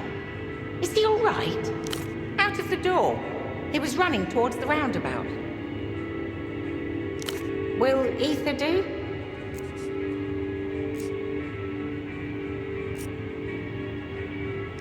Maybe tricky to get a rag on him if he's running. Hope it helps. You turn towards the door with...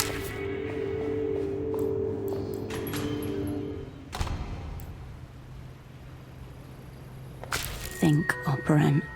If you were you, what would you get up to?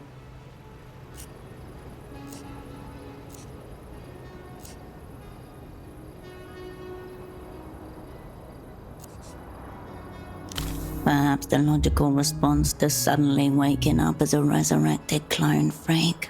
But he is you. Where would you go?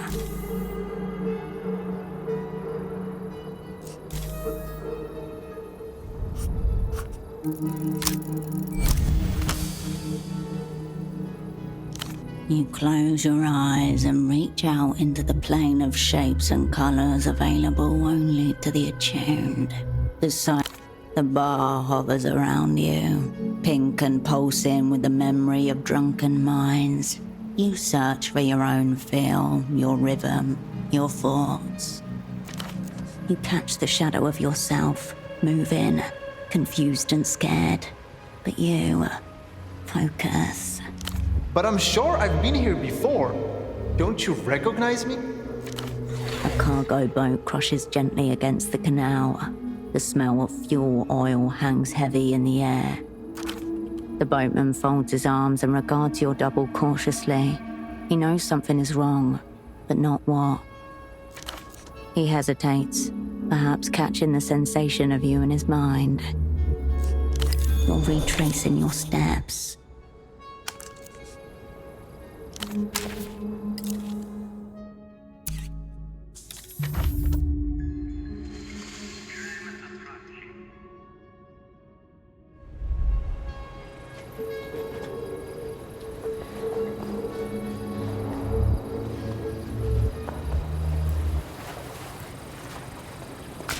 Don't fuck with me, boat person.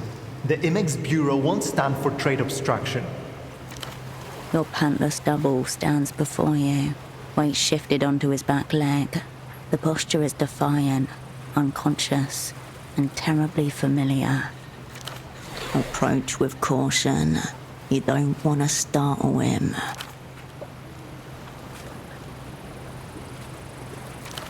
I demand to see Tempo. He's expecting 2,000 pairs of state-issued knee-highs. Are you going to help me or not? Your double seems to have retained the outline of the assignment despite his recent coma.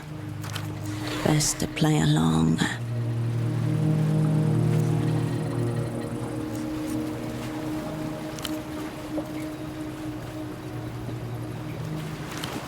I thought your partner had been incapacitated.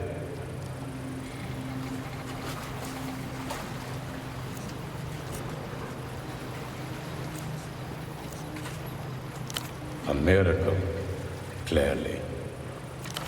Trade agent? Snap out of it. Tell this man about the 4 cubic meters of cohilant cotton Tempo is expecting from us.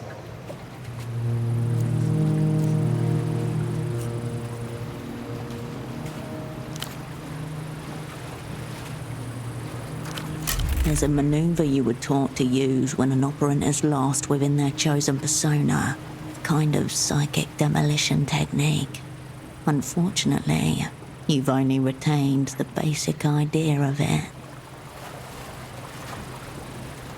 It involves reciting a specific sequence of words to gradually unspool the delusions the operant has wrapped himself in.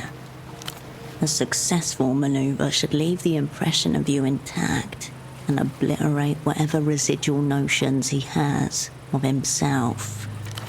Melita? Melita? He's deteriorating rapidly.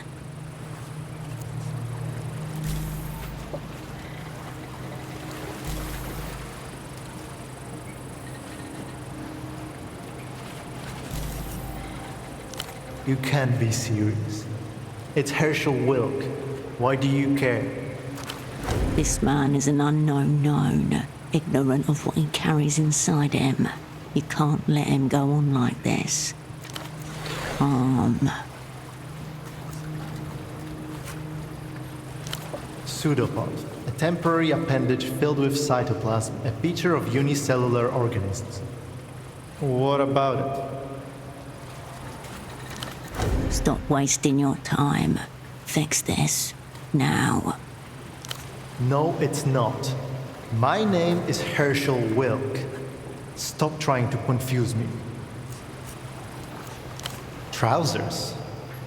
What's that? You're thinking of thigh highs. Acrylic is helplessly lame, out of the question. One may go for silk, but the slippage is unfortunate. In any case, professionals know thigh highs are inappropriate for formal business wear. Very disappointing of you, trade agent. Spoken like a scholar and a gentleman. More or less.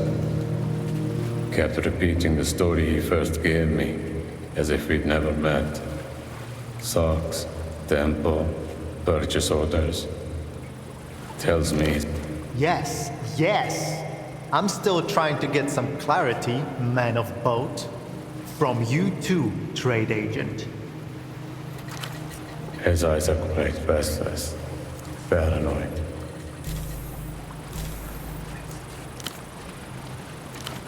You're not saddling me with this.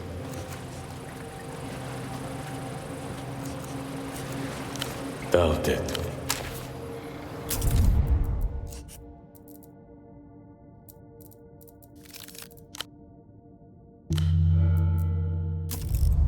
Pseudopod shifts from foot to foot, glancing at the boatman.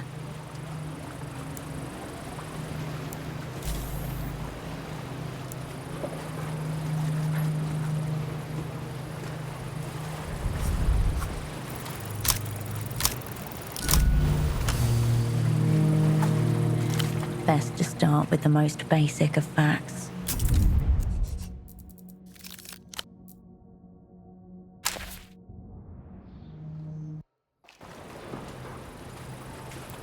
Pseudopod shifts from foot to foot.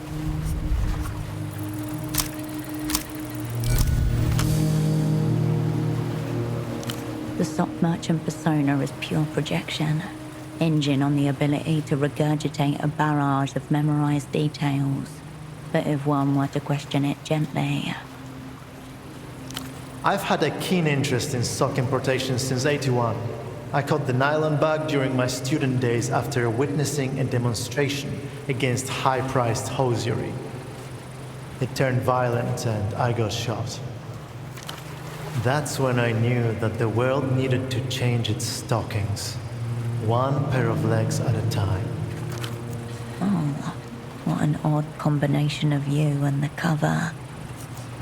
I started moving up in the ranks until I became lead sock importer. I knew the suppliers, the fashion, and the materials in demand. I assembled a crack team of hosierists, a sock importing ring. I called them my whole sock crew.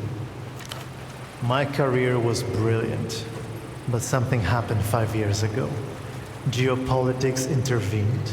Shadowy state-backed sock conglomerates disrupted a major trade deal and made me miss my quota. Luckily, the IMEX Bureau has given me another chance. I'm back. Here's your moment.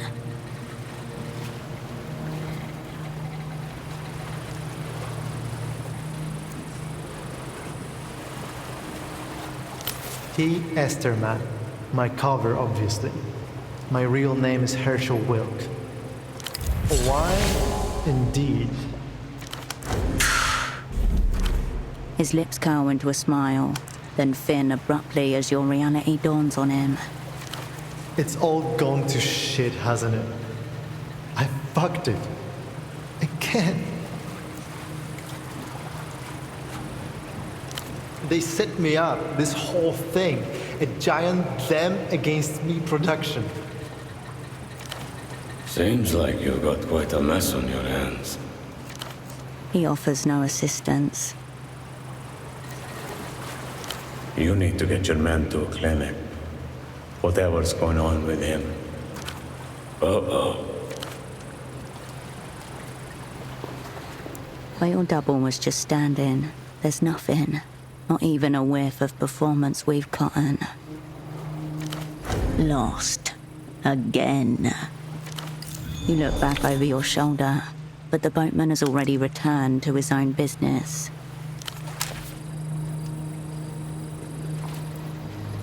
Go and leash your colleague.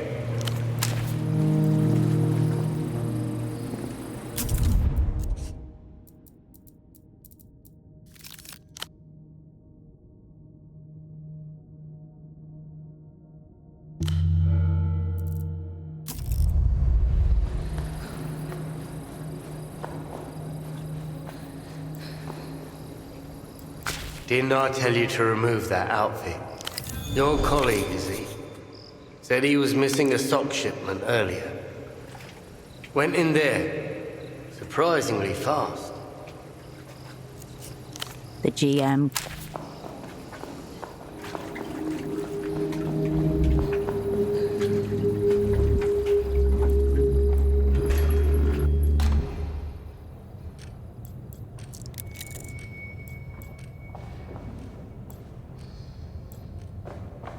The one personal touch and the otherwise sterile.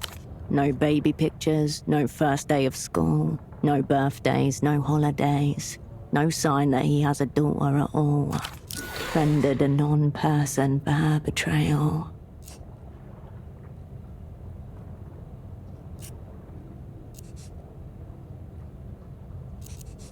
Her existence has been confirmed by your controller, among others, unless they're all in on it. You return to the forbidden. You head on up.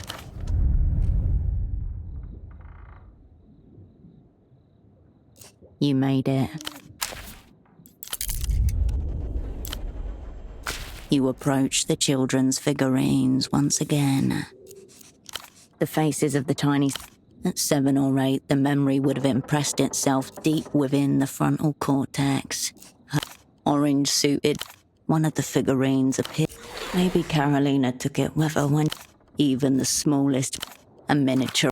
Portofiro's do, even the Karolina's.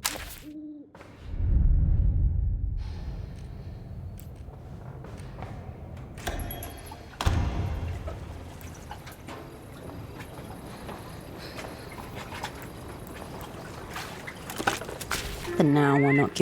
Hello there. Not on a miracle, sweetie. It's too hard to get back into rhythm if I break it. I'll keep our mission secret, darling. Be safe out there. You step away.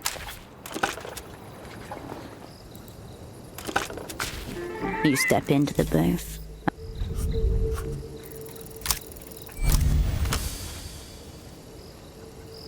Step 1.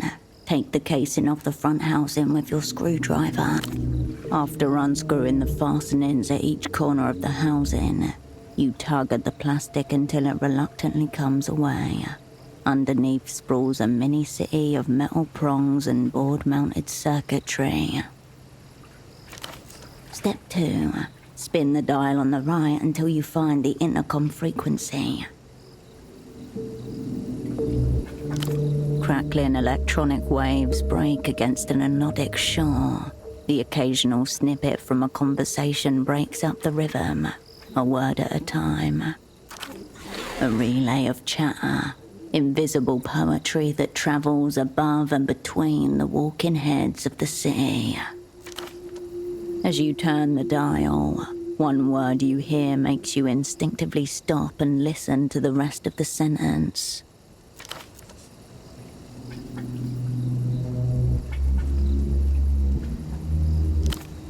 He cannot hear you. Not yet.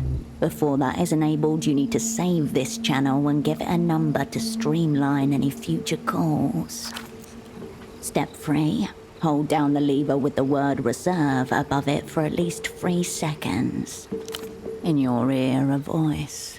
Connection reserved. Please input an 8-digit contact number that will be assigned to this channel.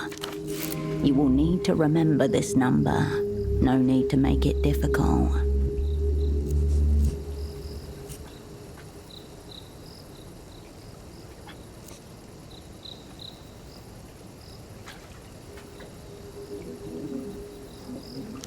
That number is already taken, says the voice. Please input an 8-digit contact number.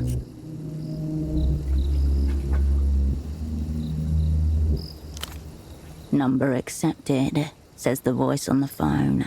Please hold for connection. Yes, what do you...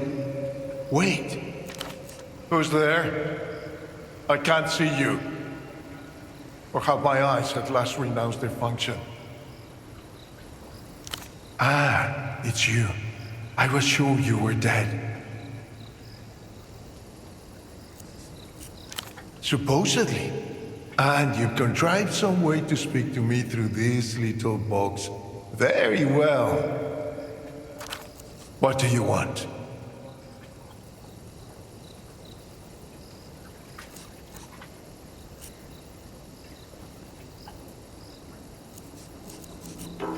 Ah, what relief.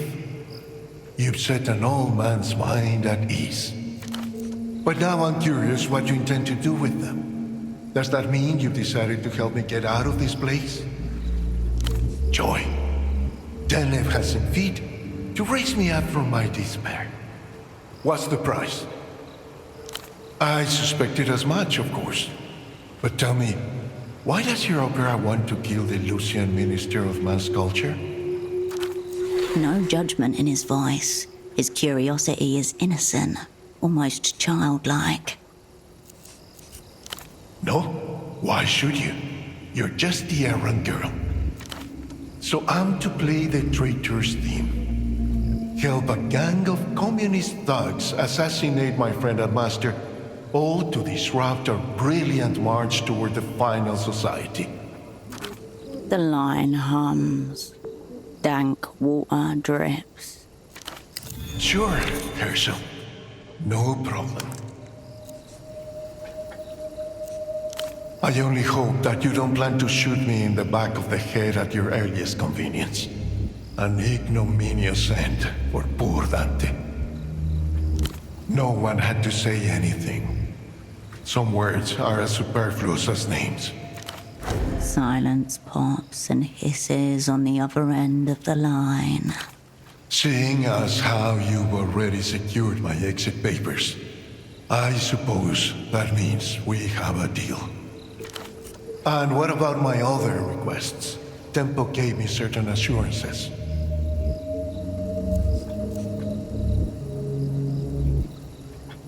Nothing extravagant. Safe passage to Novessa, a residence permit and a little apartment in the old town, a lectureship at the Polytechnic, total immunity for any offenses your party believes I committed against the people.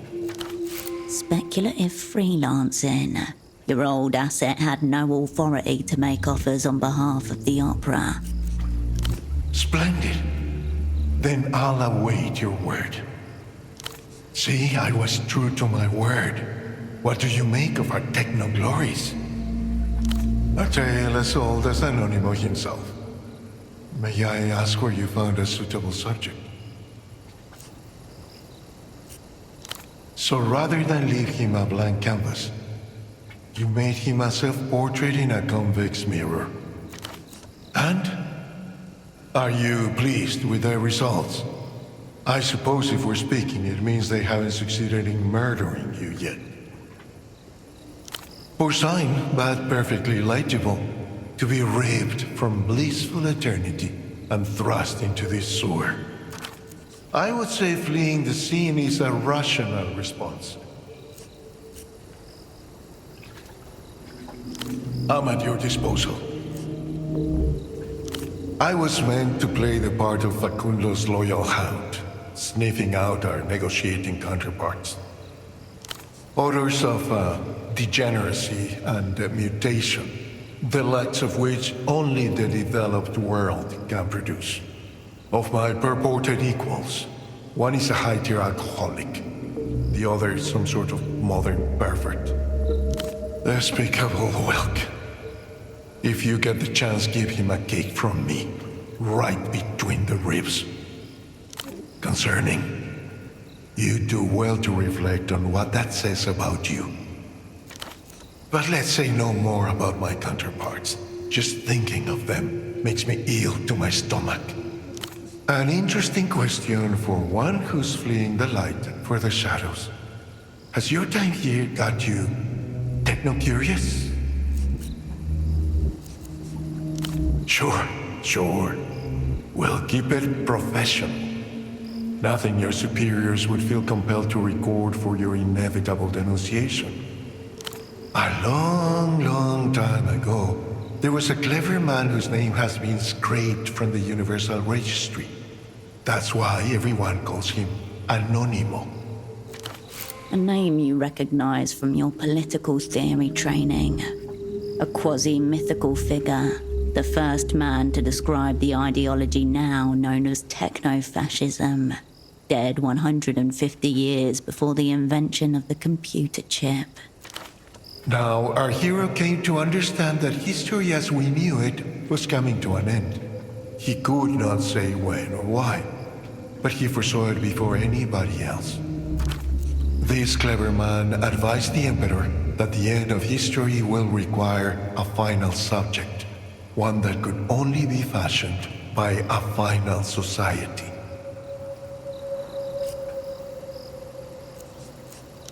It's going to be oh so great.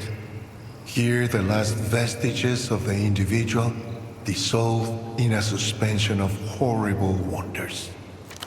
They say history is the only true consciousness, a great pulsating body of humanity longing on a mass scale. Divorced from that, it's nothing but a dim bulb flickering in a water closet. Discreet, pointless, smelling vaguely of urine.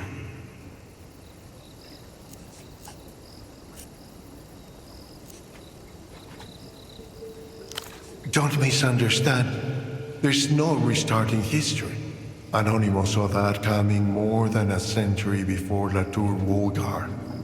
What's necessary is to fashion a new consciousness, the final subject, who can act on history directly. The final subject will be a man wearing God's face or God wearing man's. The subject sculpts the mask. Still unconvinced. Look around. Tell me what else is on offer. Are you enjoying the paradise of consumption? Unsurprising, when your masters have given you fuck all to die for. Face it, Latour Wolgar was a horrendous betrayal of mankind. The suicide note for a century. Without it, there might not have been a need for the Illuminated Empire to unmake the damage. Of course, you can't just lead with suicide and the philosophy of history. That's what the electropop is for.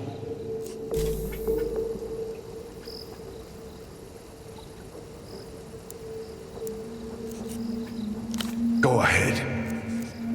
I'm at your disposal.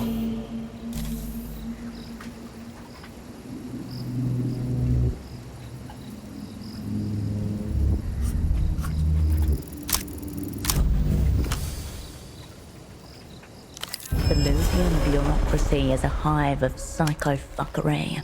Probably he's taken the fall in a mass cultural scandal confected by his rivals. Who knows? There's dozens of interchangeable ways to do it. You could make one up right now. You have no idea. His past and his motivations are illegible to you. The receiver clicks back into place. The Renotel dolphin eyes you expectantly. You step away.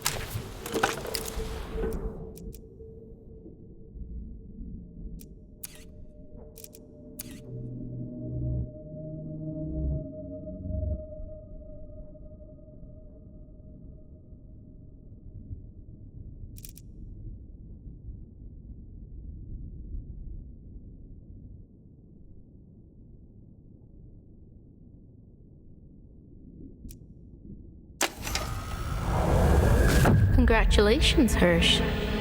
You're not on your own anymore. You have a sequel. Or maybe you could think of it as a spin-off series, a different format remake, a homage even. Pseudopod. He's you, but not you. He's your spin-off, your sequel.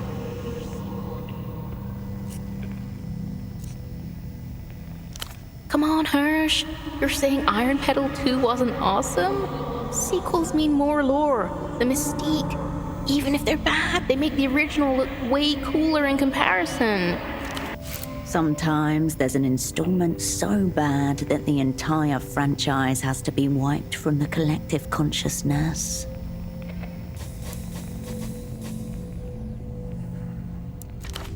You've an expansion now, Hirsch. Revel in your success. And budgets.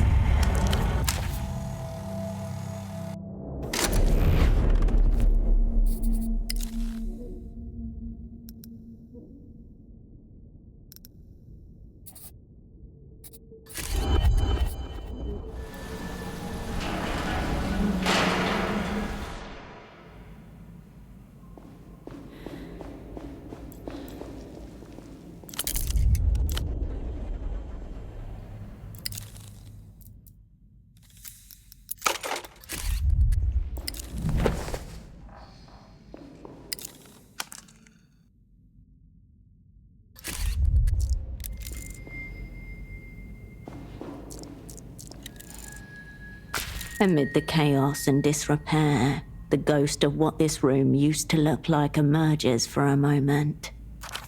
Walls lined with cages large and small, the faux rainforest cacophony of chirps, squawks, and yips, and in the center of the room, a circle of people crowding around a brightly lit patch of floor. 20 on the tiger beetle. By day, a normal pet shop. On weekend nights, they used to clear out a space for invertebrate death matches, mostly beetles, occasionally a tarantula. Ramses used to love this stuff, the perfect balance of pointlessness and grit.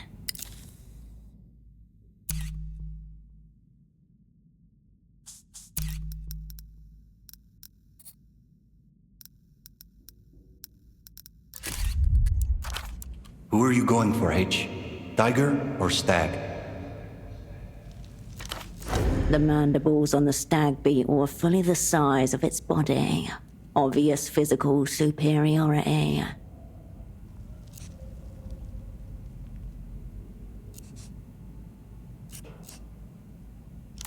Fucking, if the stag beetle gets the tiger between its pincers, it's all over. It'll snap it right in half. But it won't.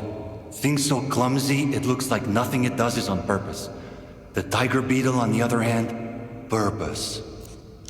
Let's fucking go. The competitors are released. Suddenly, Ramses leans in and exhales. A pressurized column of smoke strikes the floor and expands, enveloping the insects in heavy grey-brown billows. Would taking a bath in hallucinogens used by advanced creatures 100 times your weight calm you down? Fucking check it out. For a moment, stillness. Suddenly you hear an awful chainsaw buzzing. The two beetles begin to whir like enraged wind-up toys. Here we fucking go.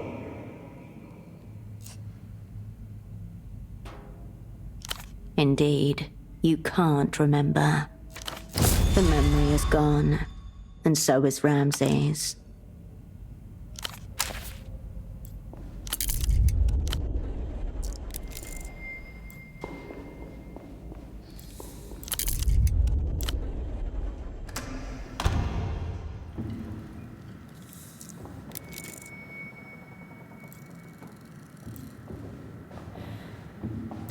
You have returned for trade.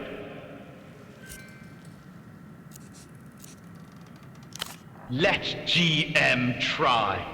I long for the day they try to return me to the cage. Foolish question. Screams cannot be traded. This is not a squat. This is a lounge. He goes very still briefly, while you admire his pose. Monarchly. Farewell. You have returned. He flicks his ears in excitement. Amass increasingly desirable objects. Ponderer. Disappointment! You return your attention to the pile of Nonsense words. Shattering imbecile The scepter! The monkey rummages his heinous little hands through his objects and produces a long, light blue tube, the end a horribly rubbery pink. You can read the words, Pre-Breeder 6ZR on the side. Ultra vanquish mode. The pre-breeder begins to vibrate in his demonic half-balled mitts. He swings it around a few times, then wrestles it back off again.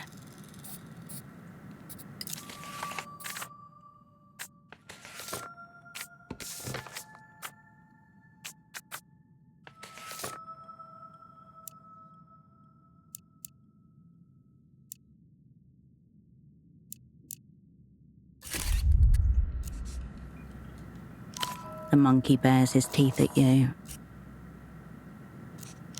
He flicks his ears in excitement. Market is battleground.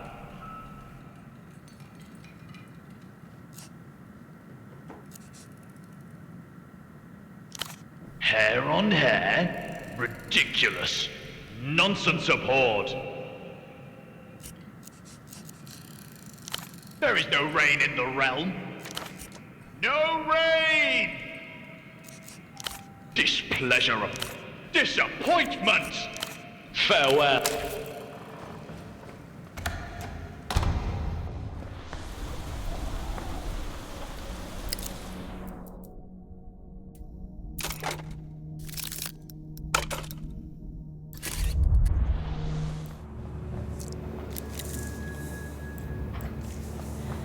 Hello again.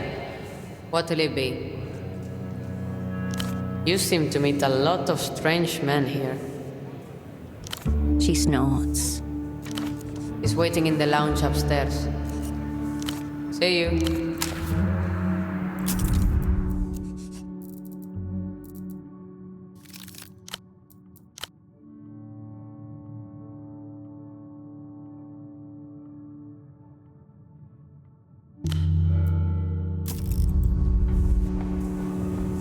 Operant, you look like you're being put through a shit extruder.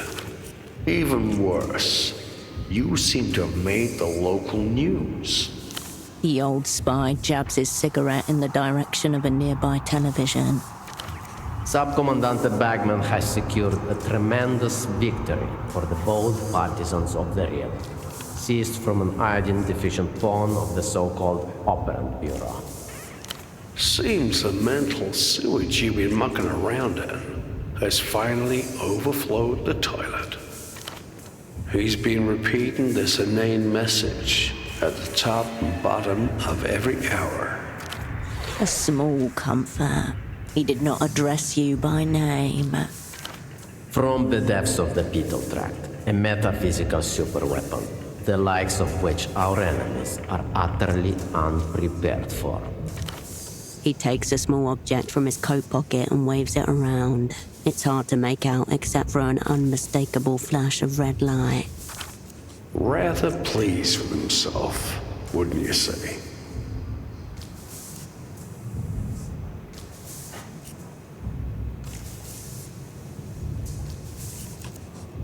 Off the charts, I'm sure.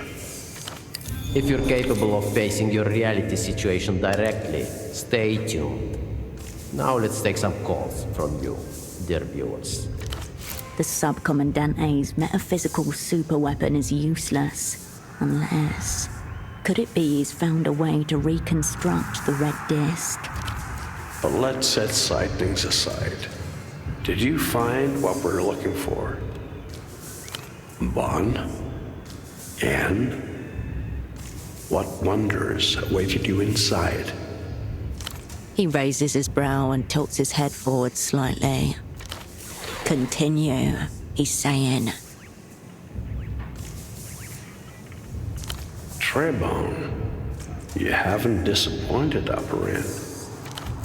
Out of curiosity, while you were slumming it in the dark, sexy tunnel, did you come across any references to the Polytechnic University of Trefe? The eminent Dr. Juno Avrestaniak, captain of the glue-sniffing wing of the Trefe School, so I'm told. Controversial individual. Lots of miscarried ideas about the origins of consciousness. Their standard Trefe thesis holds that consciousness is itself nothing but a thin border, and only recently erected, evolutionary speaking. Lots of competing explanations, take your pick. Some hold that we were simply like other mammals, driven by unconscious instinct, just in a more complex dimension. That's your so-called conservative wing. His own, the glue-sniffing wing. He thought the astrologists got it half right. It's not the stars talking to us. It's our distant progenitors. Meaning we were once part of a single universal consciousness. Galaxy spanning, as he had it. All minds threaded together, knowing and feeling as one. Yeah, makes sense. And presumably his crewmates aboard this oh-so-secret satellite weren't just up there watching the tide roll away, turning their minds into what he thought were always meant to be. Exquisitely sensitive instruments, made to detect signals nothing else in creation can. Easy that way, I imagine. Maybe more merciful as well. But did it work, Operant? Did it work? And don't tell me that's all, Operant. I'm getting that iron taste on my tongue. There's more. And you got it.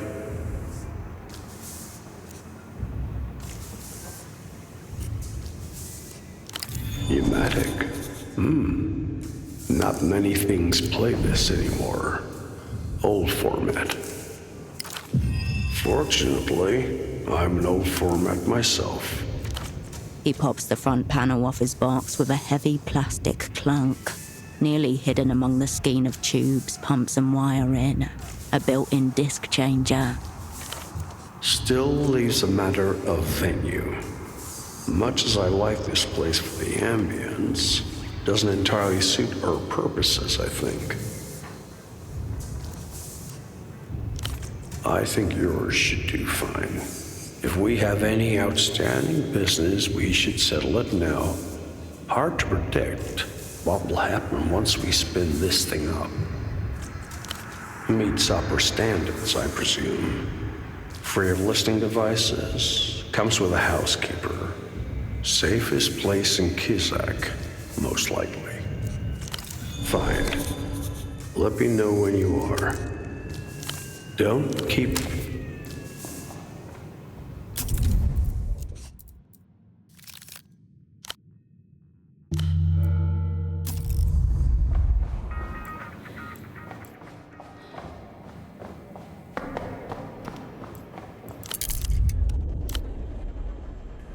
Fine cold evening, bucko.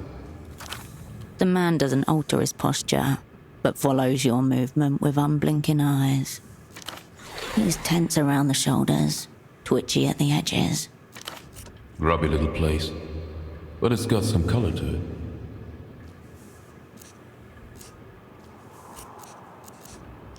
First time in this part of it, let's say. Are we sticking to the trade names or daring fate with the real ones? A professional courtesy. He knows your real name. You gave it to his colleague under extreme duress. Then what will it be?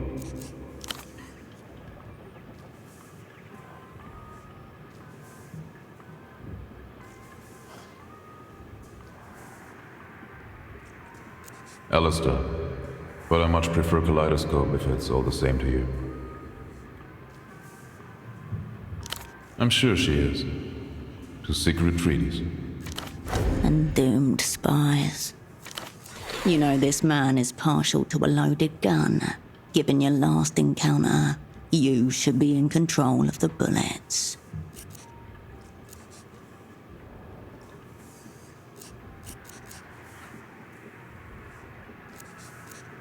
In style, they're echoing. Custom job.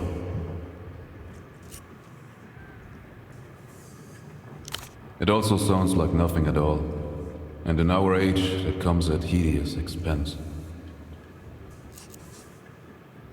Yet, here you are. I understand you're on the market for second-hand goods. I'm interested in exotic imports. I was hoping we could explore a transaction. That confirms it. He's after the pop star.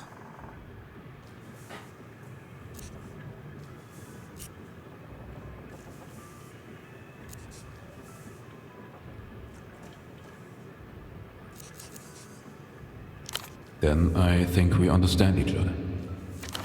Here's my pitch. I will get any and all information you want out of the Lucian prisoner. In return, you give me any and all information about the whereabouts of Violator.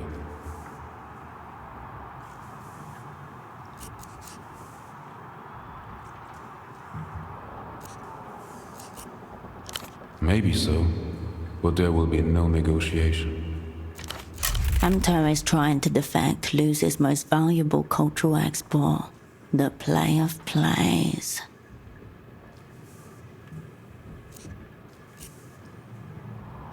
They want to put her in a glass coffin, bricket her with instruments, splay her mind, unfold her dreams. But my aim is much more simple. I would like to return her home, to Luz. Update, apologies. He's actually gone rogue here and bypassed Emter completely. He's not playing with house money. He's got his own chips down.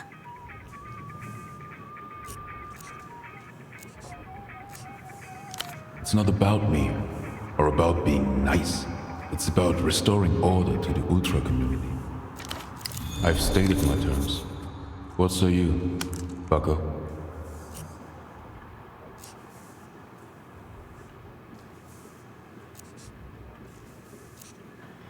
Glasses, double-breasted jacket, air of nervous dread about him.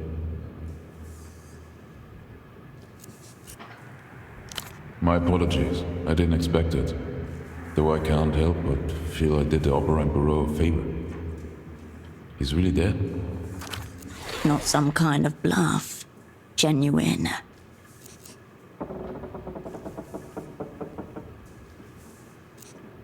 Because I am, of course. The cold truth which you may not want to hear? Your friend told me he was a spy. Outright. Almost tripped by your own shadow. So I took him to be fair game. In a circle, you know. One among the mirrors.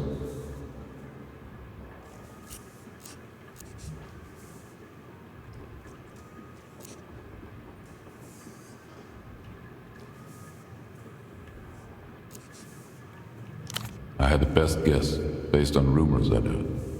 A kind of soul-taking from the Tyrant Queen. More than a trace of envy. Didn't Ultra Violator herself mention a missing recording engineer?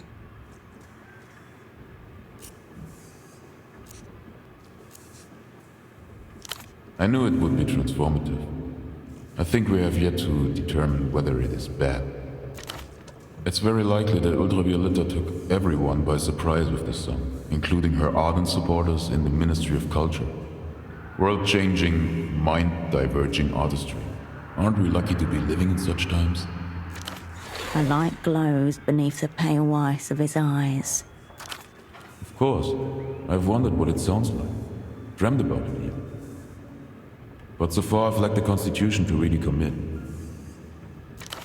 And yet, terror is the beginning of wonder. Not as such. I suspected it wouldn't be a relaxing listening experience, but I didn't know she could summon that kind of power. From some underground Lucian contacts, purveyors of rare collectibles. I believe only 8 or so of those promo discs were released into the wild before they cut the cord on it.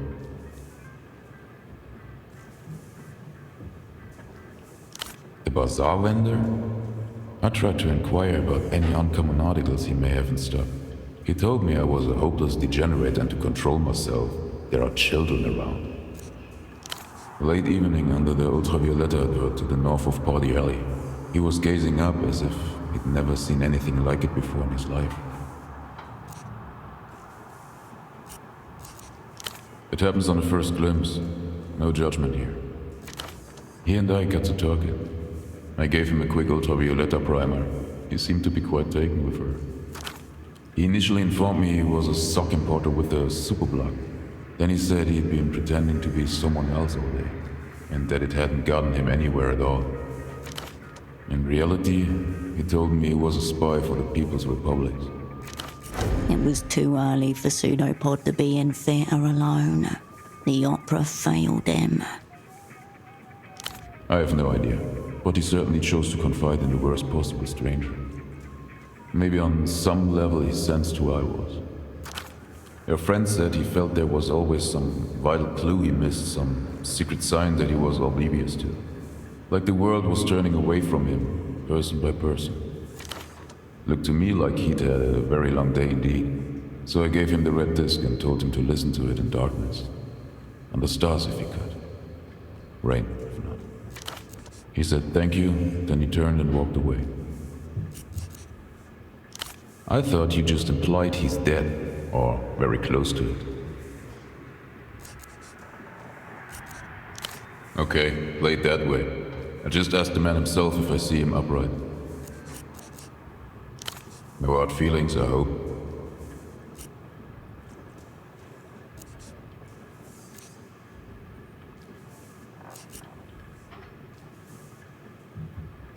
I hope the curse doesn't extend to other agencies or freelancers. I shot at you. It was a warning shot. You didn't skills anything. I wasn't trying to hit you. That shot on you was also deserved. You were squirreling in my affairs.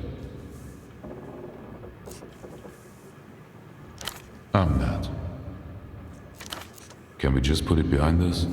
Such things happen in theater. We both live. Move on. I have direct access to the Lucian prisoner in our secret jail. He tells us his name is Poor Dante, and that the poor part is very important. I will extract whatever information you want from him. In return, you tell me what your former asset has done with Violator and where she might be now. Clear, concise, uninflected. Don't you agree?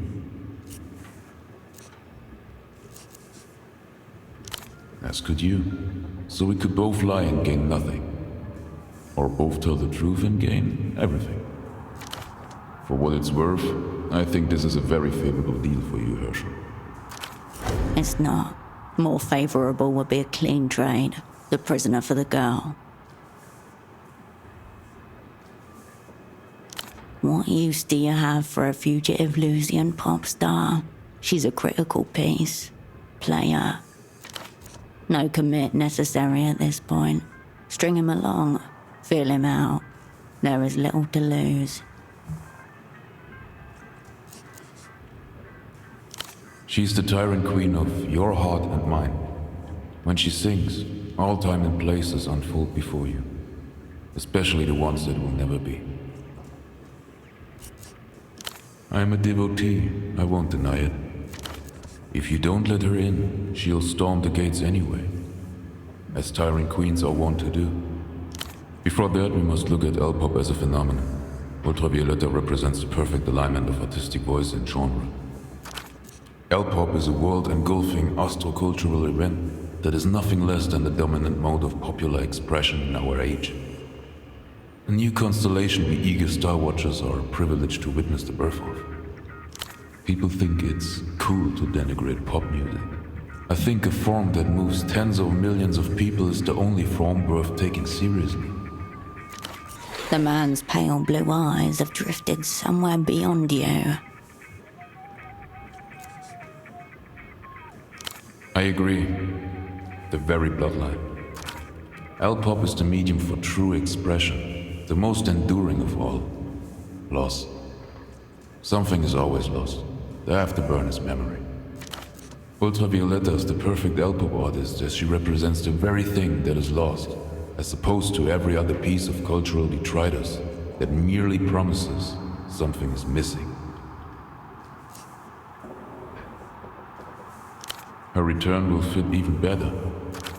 The only question that remains, would you rather live in a world ordered by aesthetic principles or rational laws? How tragic. I thought we were getting somewhere. L-pop is an untamable principle that makes it dangerous. Sadness and loss, yes, but in the most beautiful form you ever encountered. It is unblinking ferocity, a white-hot sun, and it can change people. On assignment, actually, in theater. Just like your unfortunate friend. The Felix Kaido incident in Teleco, 92. The first of many transcendent experiences. What's she like, up close? I've always wondered.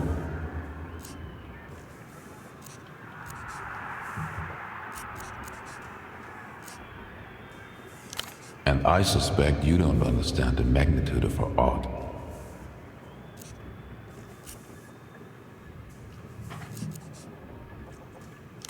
You haven't heard of young Felix? He's one of yours. Nothing so dramatic. A communist. The cut and thrust of the incident was a hostage crisis in Teleco at the St. Covetta airfield, year 92. The militia Ruben Rouge had hijacked the plane and 36 hostages. So far, so socialist. The Militia Ruben Rouge, or MRR, an extreme communist fringe group who have slipped further and further into darkness over their 10-year campaign. To delay, or ideally void, a major trade deal between Teleco's caretaker government and EMTER. But after 20-odd hours of standoff, one half of the MRR got a little weak at the knees, which fractured them into two camps. The first camp felt that their political point had been clearly made, while the second felt that, while it may have been made, it had yet to be underlined. So, to underline it, Felix Kaido murdered his dissenting comrades in cold blood, then demanded to negotiate with EMTER directly. A sublime own goal. Post-violent schism, we got called in to drop the curtain on the whole affair. We secured the airfield perimeter, and then began blasting one of Ultravioleta's songs through the siren system. On repeat. The first time I heard her voice. It was strategic, a neat parlor trick we picked up from the Novessa Liberation Army. Although they preferred the sound of rabbits being slaughtered. Ultravioleta was just getting started at that point. It was Follow Me Home, third track from her second EP, Lightless Curve. After 16 hours of that pageantry, we went in. It was raining too, so heavy that it seemed like the sky was disintegrating. The usual thing that happens when an act of political terror reaches its climax. Terror suns to politics. My objective was to get Felix Kaido out alive for advanced questioning. I led the team. Logistically, it was a straightforward insertion. Psychologically, our approach was hampered slightly by all the heads. At the culmination of the purge, Kaido had his weak-kneed comrades shot and then decapitated with a gut-hook knife. They stuffed the bodies in the cockpit and threw the heads out of the emergency exit door. I've often asked myself the same question. Truth be told. Anyway, in we went. Got the jump on the commies early doors, but inevitably the firefight kicked off as they always seem to. Cramped, bloody, uncinematic. The ricochets were relentless. We finally got Felix out alive, snapping and snarling like some rabid thing. A bullet glanced into his right eye socket and was leaking down his face. I remember clearly the ragged tendons hanging over his cheek, like curtain tassels. A few of them got knocked off the board. 9. And 3 more were maimed, but there is no line item for maiming in the post-operational review. One of them beyond recognition. No item for that either. Near 0, we talked for several hours. Or more accurately, I talked, and Kaido sat there staring wrathfully with his remaining eyeball. Eventually he was shot, twice, in the back of the head. And that was the ballad of Felix Kaido.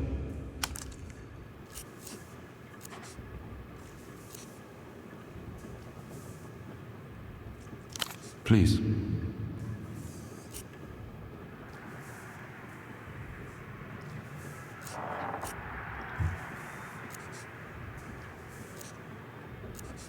It certainly was for me. For Comrade Felix, I'd say the bullet to the head took the top spot. Nothing useful. Nothing along those lines, would you believe? The man reaches up and adjusts the headphones around his neck with measured movements. Right before they pulled the trigger, that same Ultravioleta song started to play over the airfield speakers. I thought one of our crew had stuck it on as a humiliating parting shot, but no one ever owned up to it.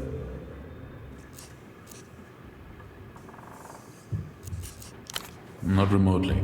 In fact, the government gave us a better rate due to all the violent excitement. But if I recall the reports, Felix Kaido did inspire quite a significant anti-liberal student faction on the ground in Talico. So, who knows? Martyrs tend to play the long game. Negotiation had manifestly failed by the time I was summoned. Next up, eradication.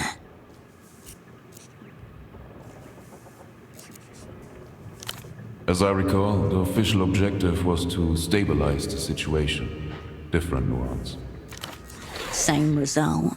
Nothing more stable than a corpse. You think so? I've never quite been able to forget him so easily. The spy that barely was. What of him? Pseudopod, I remember it. Was this his first time in theater? The mindless tyranny of hierarchy. Fine by me.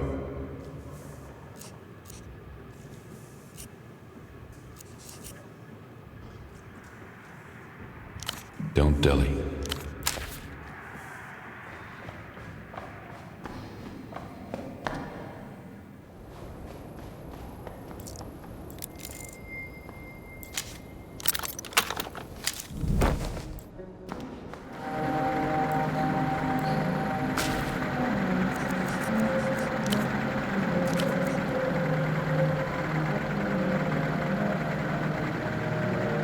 People don't always line up how you want them to. But don't worry. Look, I don't know how to ask this, but I need 100 souls before I can hand this over. Funny. Didn't seem like he had any problems asking that. His balance is off today. He's favoring his left leg like the right one can't be trusted. Like it hurts. The aforementioned complications. I'm sorry, baby girl. It is what it is.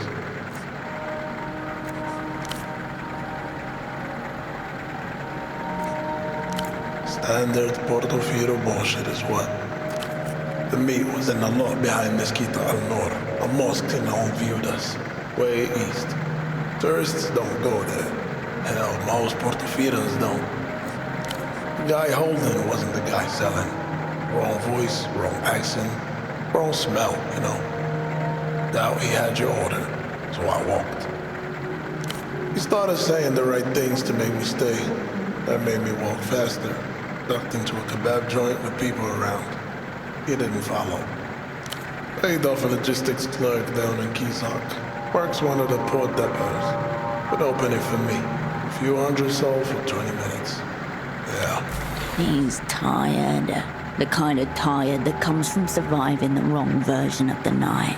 He wants you to think it was simple, but it wasn't.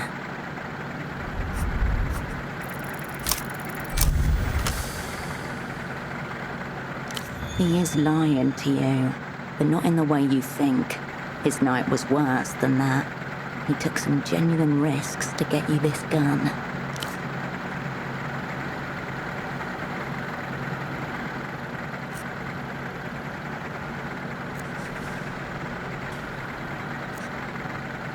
He's been through a lot worse. It's written across his face. Everything okay over there? He takes the cash, neatly, and tucks it into his vest. Swear on Rostam's name. You won't regret this. Triple stitched premium nylon. Expensive. Inside, a familiar sight. Aurora Mac 12B. Heavy framed. Semi-automatic.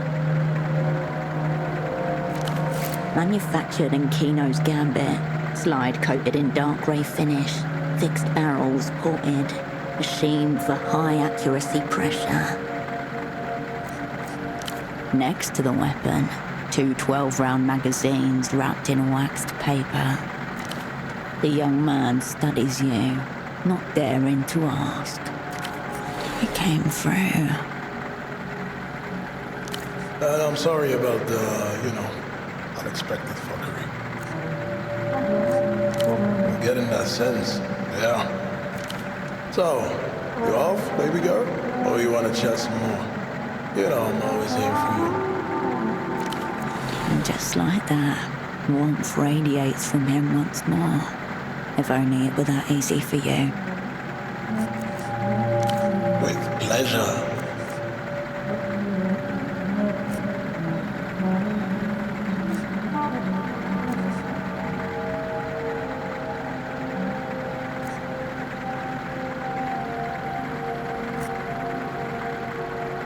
Goat Eye slips you a small foil bundle with a smile. All right. Tell me what's on your mind. I'll be seeing you.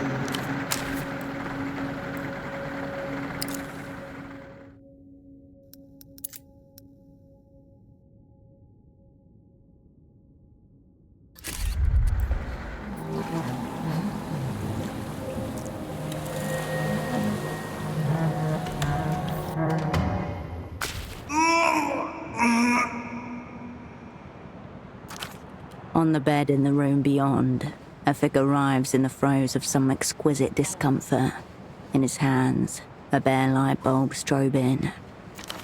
Muscles clenched in futile effort. A syllable strains against his lips. He's trying to say something, but his jaw is locked shut. The other man in the room watches with unblinking intensity. Either a medical emergency or a spiritual one. Last instance before pressure release. The fin building up inside is about to rupture its container in 3, 2. You have time for one deep breath and the attendant drop in heart rate before it happens.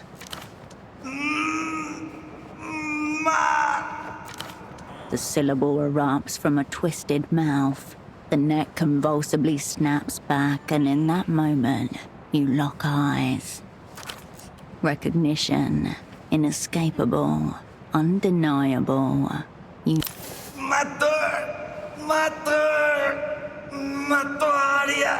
They would... Full body spasms rack him as a torrent of syllables falls from his mouth. You are not ready for this. Run and don't look back. All right. I'm getting violence, animal imagery, masculinity perhaps.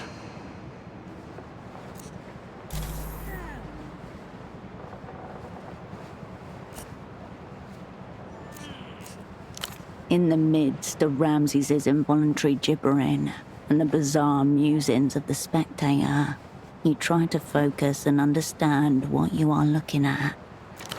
A visage corkscrewed with distress. 1, 2, dead. 1, 2, dead. A precise interval. The light bulb's not flickering. It's pulsing. Ramses is suffering a purposefully induced seizure of some kind. There is an arrangement with the other man.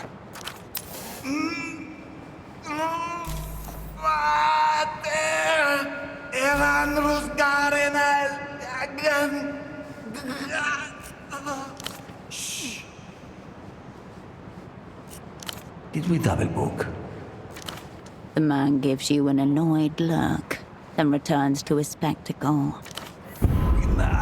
Let's go.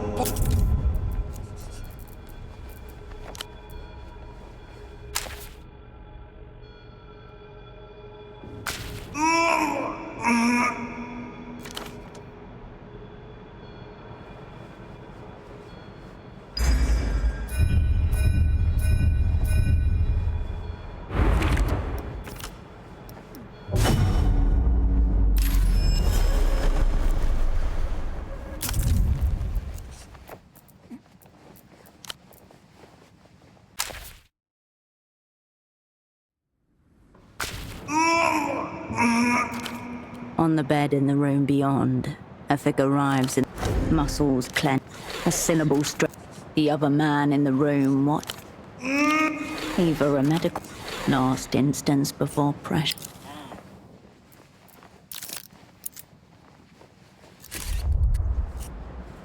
You have the syllable recognition. Full body. You are not ready for... Run. Run. All right. I'm getting violence. And In the midst, a visage cork. 1, 2, Ramses is suffering.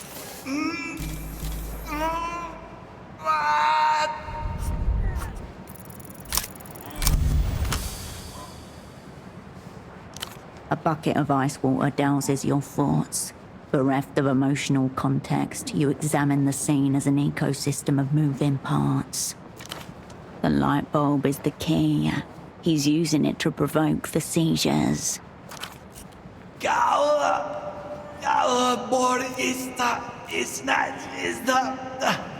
You follow the cable from Ramses's hands to the wall, where it disappears under the boards. There, to your right, rotary switch. You slam the switch without thinking twice.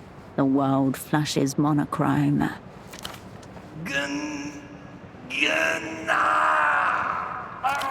what did you do? This was a private consultation. He brushes past you without another word. Payment.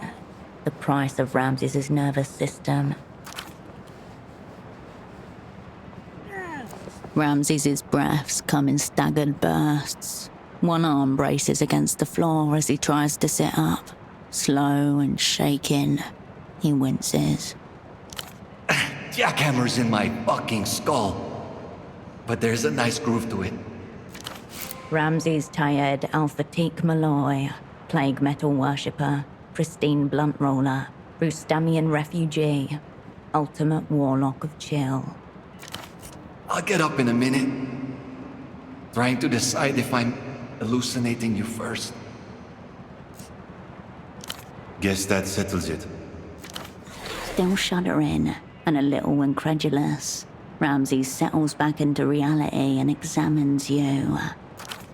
Strange days, Hirsch.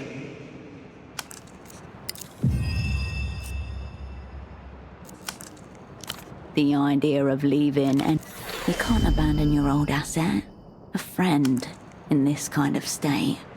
At least not without finding out what happened to him.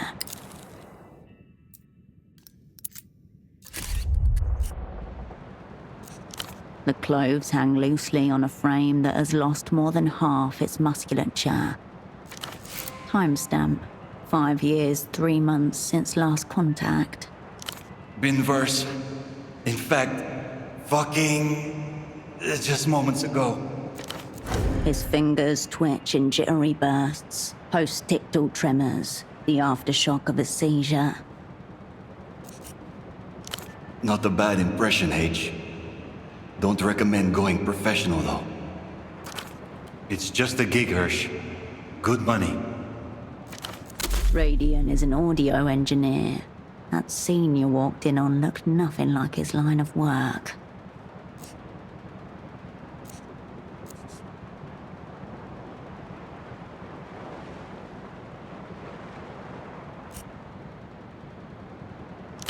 Yeah, well, not anymore. A moment passes. He gives you a weird look.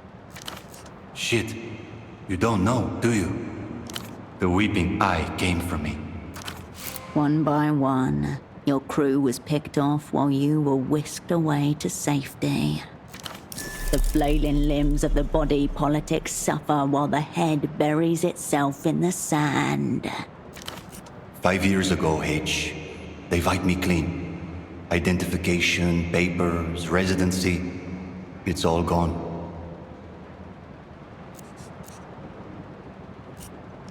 I don't know his name, but he's, fucking big money. Got a fucking penthouse. Fucking rich people, H. If it's not paying a dominatrix to shit in their mouths, it's this stuff. Honestly, I should be grateful. I don't have the looks to be a dominatrix. Or the sphincter control.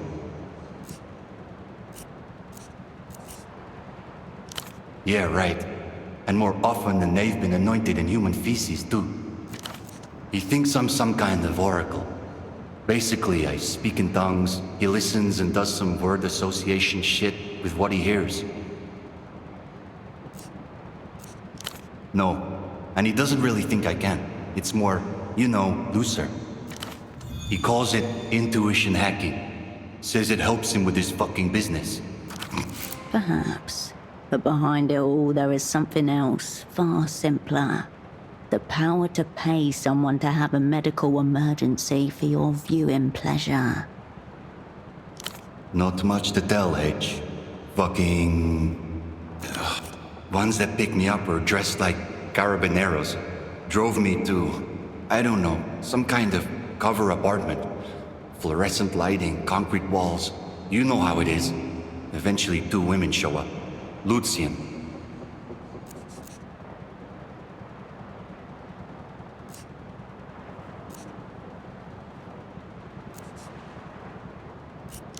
Foreign suits, shaved heads, both of them. Green eyes, I think. They were calm and polite. The Weeping Eyes interrogator class. Professional torturers, typically with shorn heads in order to honor the defector Belkov, from whom their training originates. I've been in Portofiro long enough. I've got the accents down. But more than that, there's the whole fucking... The faces. Strange cousins to Portofirans in more ways than one. Oh, they weren't even trying. Fucking shiny new uniforms with tacky plastic badges. Looked more like strippers than anything else, really. Besides, I've had my share of run-ins with the carabineros. Pussies, down to the last one. Not these guys. Information about us, but what little I knew they already had. I confirmed, mostly. Details about me, your first name. They showed me pictures of the others too. They let me go about a day later. Came back to a ransacked boat. Power, water, phone line, all dead. Figured they'd broken shit for fun. Yeah, I made calls. My accounts were gone. The Casa de Registro had nothing under my name. Identification, work permit, all gone. They just fucking erased me, H. Pretty damn effectively, too. More than once, I was informed Ramses Taïd Al-Fatik Molloy doesn't exist. I tried to argue that I'm me, on account of fucking... Turns out presence is not proof of existence. I'm the wrong person to ask. I figured that was standard for, You people. Feels pretty fucking personal from this seat. For a while I was doing small gigs. Fixing old gear. Radios, instruments, that kind of stuff. But eventually... His gaze drifts downwards. His fingers suddenly curl, then stiffen. The seizure you saw may have been self-induced, but others are not. What gave it away? Yeah, I had it under control back then. Still, I thought you knew. Radiant. No mention of epilepsy found. Medical conditions. Left blank. I see. He doesn't try to hide the disappointment on his face. Anyway, that's the short version. You're looking at what's left of me. Let me guess.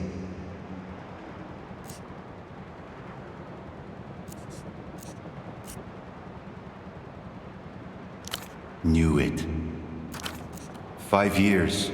I wondered if you were dead or locked up, Even worse. Look, whatever this is, I'm not... you got eyes.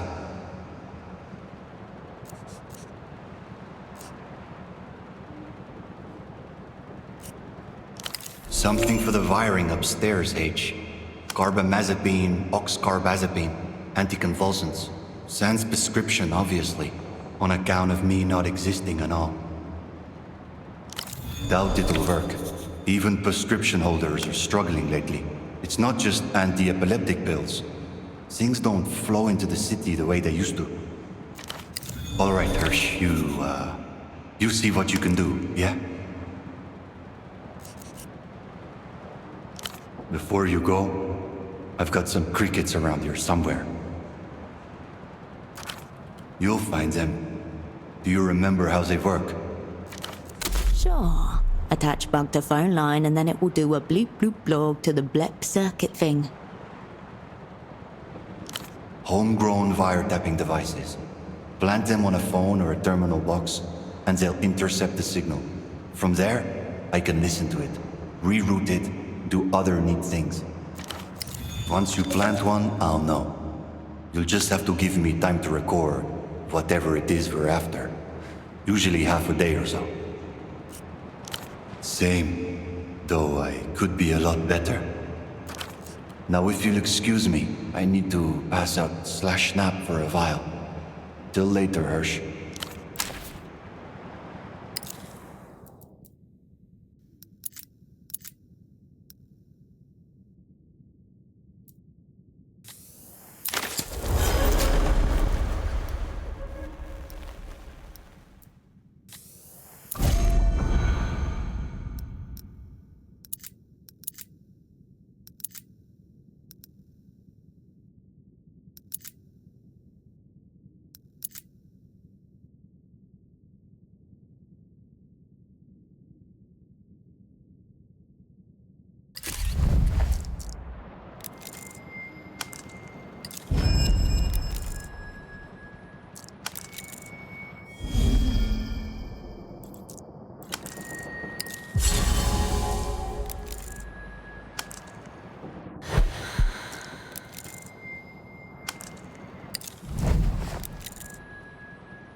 Yeah, me and Holocene did a fucking sleepover, H. It's a miracle I've even seen my dealer, as far as I'm concerned. When all is said and done, the weed plug is Ramses' last point of contact with the world of humans. Does it look like I do? Nah, pawned off most of the gear even. There's a couple of things I couldn't bring myself to get rid of. Fucking, you know, mostly the shit I made myself. A good deal of Ramses' equipment always consisted of improvised devices, cobbled up from the cannibalized remains of consumer electronics.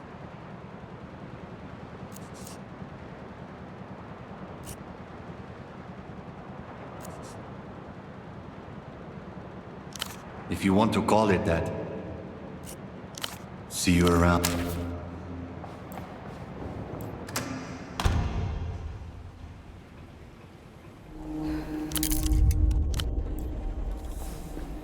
Come on, come on.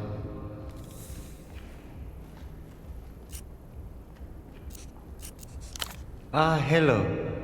Sorry, I probably look like a picture of misery right now.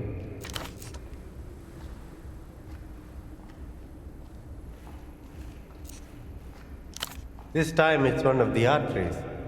It's on the roof of this old factory building. Problem is, that place scares the hell out of me. The man stands like jelly next to you. The well-greased cogs of your mind yearn for the challenge. I have got myself into a bit of a predicament. Yes, I do need some help. You're right. I would just need you to go up to the roof of this building and run a standard check on the artery up there. Wonderful. You'll need this for starters.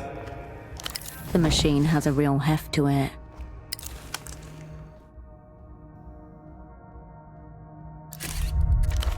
Just plug this device into the artery once the diagnostics program prompts you. It should do the rest. Just pay attention to the report it gives you. The auto-negotiator hums in your hand. You can practically feel the little magnet spinning inside. I'll be right here if you need anything. The fire door stands between you and the rest of your journey. Unfortunately, someone removed the piloter ball that was wedging it open. Pray that the technician knows of an alternative way in. Why did you stop? Is there a problem? Oh dear, let me consult my notes. There might be another way inside. Ah, here we go. Oh no. Apparently there's a maintenance tunnel around the side. One of us will have to brave it and open the door from the other side.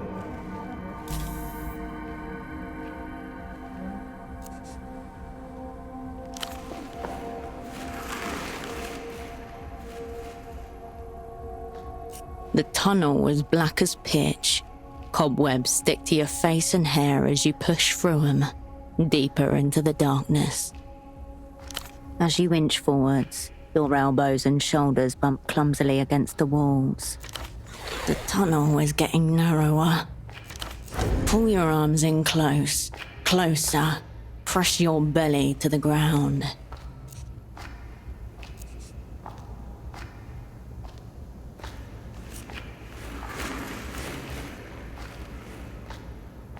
Cool air fills your lungs. It's tight as hell in here. But don't panic, sis. We're definitely not panicking. Stop panicking.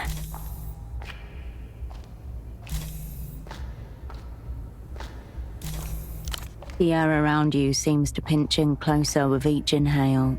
The walls are trying to swallow you whole. It's all in your head. Inanimate objects definitely cannot eat you. You know you have training to deal with situations like this, but the panic clouds your mind. It's just not coming to you.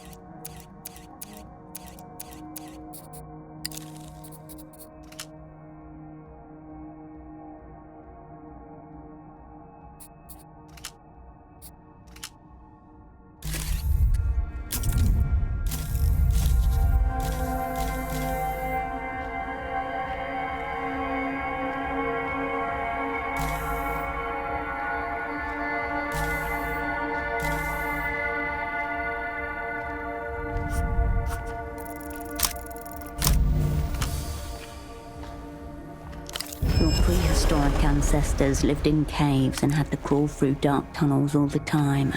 Therefore, so can you.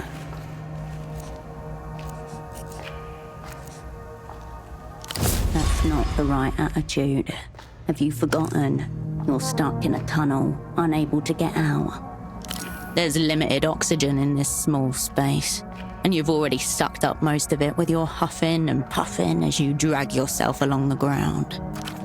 Why are you doing this? This isn't your role. It's that technician's. Delegate manual labor to the appropriate unit of the workforce. This would be a lot less scary if you brought a lie.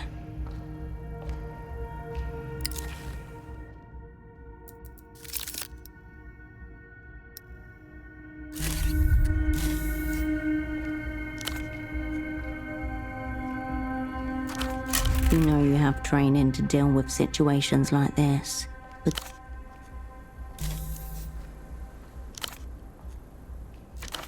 you know you have training to deal with.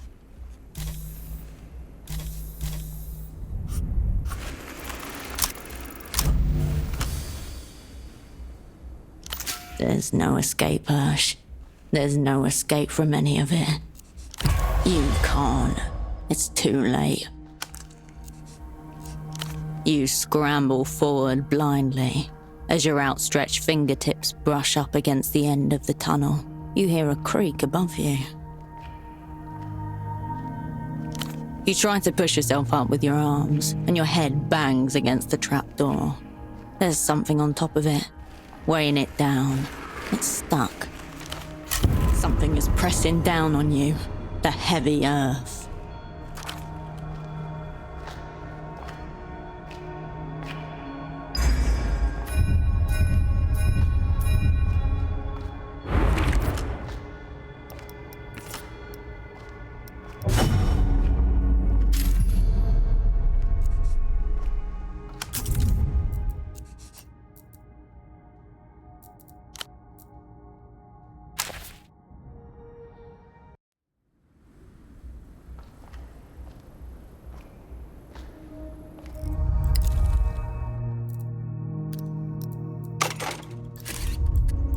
Hello again. What about it? You can plug it directly into an artery using the cord. The fire door stands. Pray that the technician... Why did you stop? Oh, there. Apparently there's a maintenance tunnel around the side.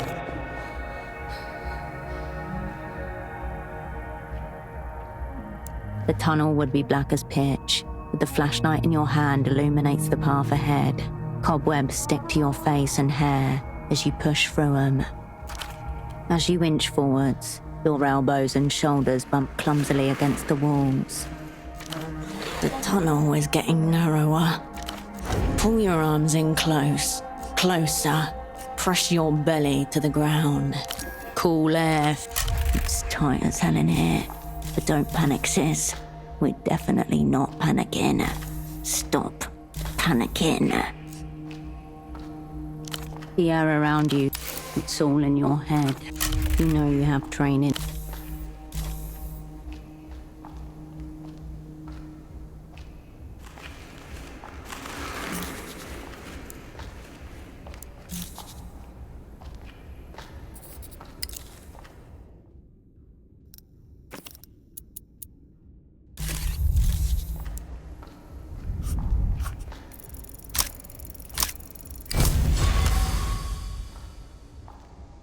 This crawl space was built for utility access. By being inside it, you're just fulfilling an intended purpose. It would be physically impossible for a person your size to get stuck in here. Last you checked, you were still human.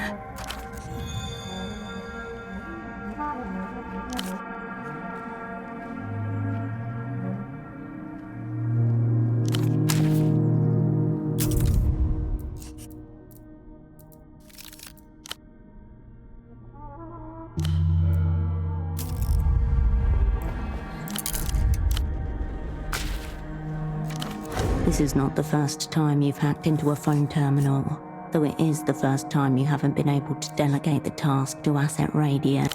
Machines are simple, Hirsch. Just got to know what commands to give them, and they do the rest for you. Radiant's fingers danced, each input a new incantation, for better or for worse. If you ever get stuck, you do what you do when among human company. The artery, the text cut. Ask it. 1. Network should get you the list. The matrix of lines and pixels representing the city ripples out in front of you once more. You're one of the mess of black square. You look to a easy. When Nestor's space program was abandoned, so was the tract. You look to a region. Easy. When Nestor's space the densely, specifically the Jewel Center. Renotel Diagnostics is intent. Device input accepted. Welcome, Renotel employee. Examining system. This may take a few minutes. Seconds turn into minutes as you watch the dots blinking on the monitor.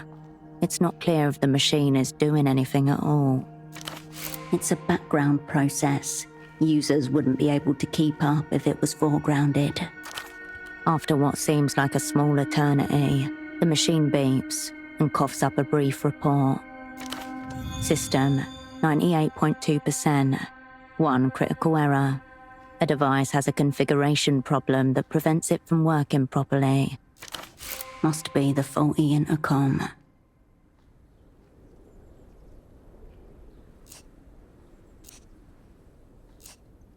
The issue will persist, and in turn, you'll continue to be able to talk to the prisoner. Goodbye.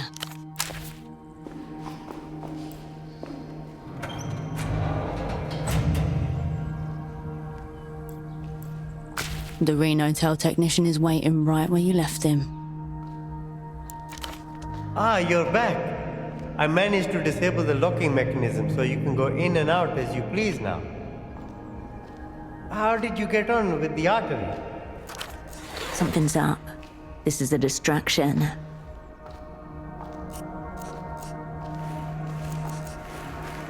Is it that obvious? Well, I've decided to quit my job. I've thought about it, and I've decided that I'll try to get back into electrical engineering. I don't care if it kills me. I can't live like this any longer. Suffer.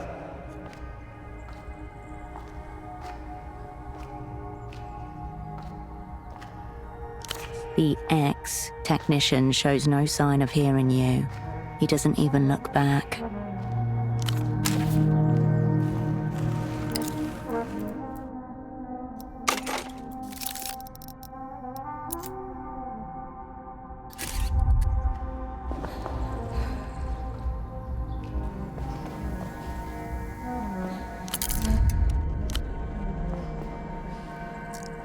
The sounds of plates clattering call to mind the first time you met SD. She's waiting for you in the corner of a restaurant, occupying the ruined shell of the former Estoc workers' cafeteria. Blue coat, black shoes, just as you'd been told. She pokes a plastic fork into a salad, deep in 4. A hangover massages your skull. The sound of a blender makes your eyes itch. Cascade. I'm aware. That's why we're meeting. This is a new restaurant. Juices, healthy options. Part of a citywide effort to clean up the place. I do not work here. I'm a civil servant with the Portofiro government, ostensibly an MTER liaison. You didn't read the dossier. Let's see. Voice was strong. Good. Ignore the twisting in your stomach. You excused yourself without ordering anything.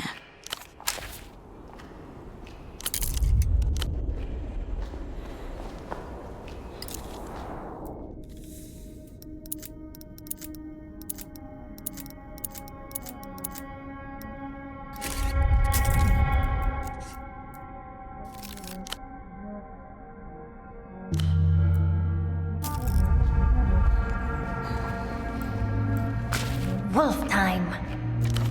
Look at those lights. Evenly diffused, impeccable alternating pattern. That thing's not a bootleg. The girl nods. Dreamwolf is the best. My favorite part is when she fought Procyon, the Angel of Truth, for 10 episodes inside his subconscious. And then she cut his dreams in half to free herself. Omega Psyche Slash. Whoosh. Thanks for showing her to us. No one trains as hard as Eager Wolf. He's the underdog, and a lot of the wolves think he's silly, but he never loses. He has this secret attack, counter-adaptation, where he uses all the moves that ever hurt him. It's so powerful. Look, they even gave him the mystical pipe. His weapon doesn't have a name because it's so mysterious. It's like a secret fork thing that shatters angels by making them vibrate until they die. He's secretly the angriest wolf. But he's got a big heart too, so he's okay. Alright. So... The children ignore you.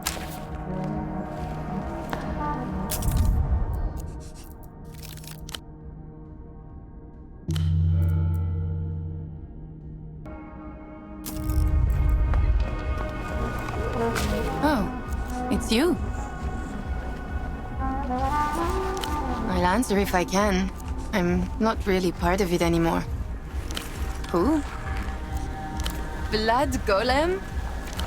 Her voice explodes with enthusiasm, a register so long lost to her that it crackles a little as it erupts. Of course I've heard of Blood Golem. I was at their last show here. Haven't thought about them in ages. Petrol should have a disc of theirs if you want to listen. It was at the War Drum in Party Alley. Demolished now. Used to be evil gigs in there. Shoulder to shoulder every night. Edge of violence. Until the GMs came and shut the electricity off, nailed planks over the door, said there were noise complaints. Bullshit. It was a sanitization campaign, trying to make Portofiro look like a mole, hoping the bank would give us more money. But that night, the crowd turned up same as ever. We ripped off the planks and partied in a hollow shell. Blood Golem played their set on portable amps, sounded like shit. Best show of my fucking life. I'm not sure we did know. It was as if we partied hard enough, the world might change. I haven't thought about Blood Golem in so long. There'll always be that night, you know. Anthem for the fucked. Some people are probably still rolling in from last night's parties, but yeah, all right. Thanks for stopping.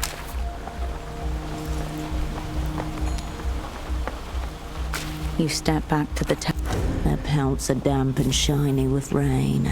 You expect the smell of wet dog. There is none. You turn back.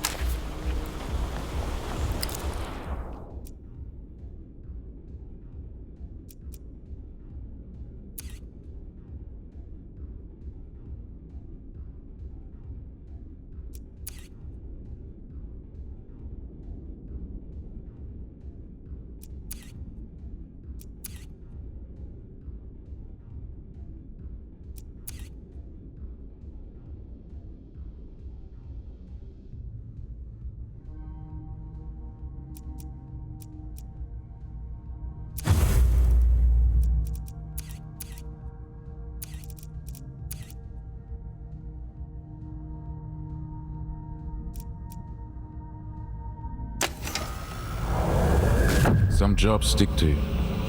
Some people too. It's usually the bloodier affairs, incited by forces of nature, those human lightning rods. The ones they write songs about. Folk requiems, the popular form of our era.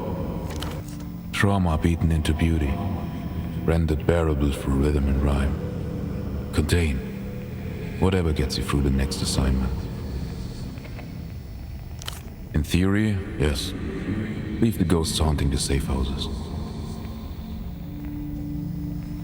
This line of work can be nothing but songs you sing to yourself between curtain calls. Just be careful. They tend to get stuck in your head. The night was clear and the moon was yellow, and the leaves came tumbling down.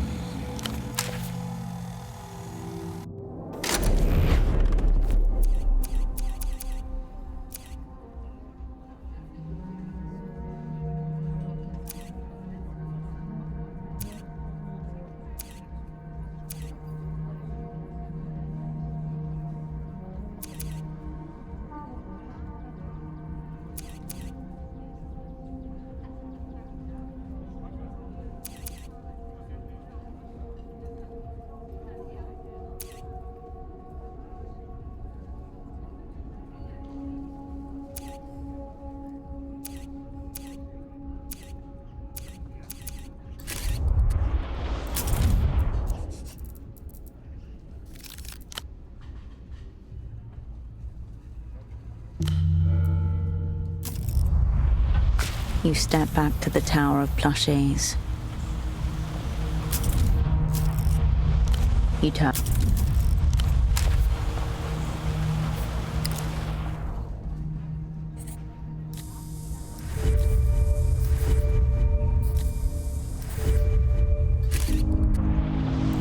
You step back to the tower of plushies.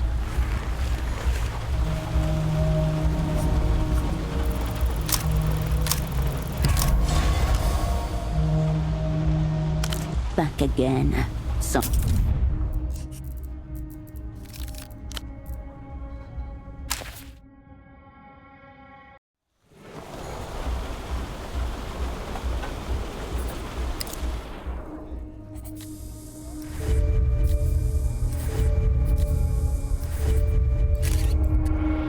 You step back to the Tower of Plushies.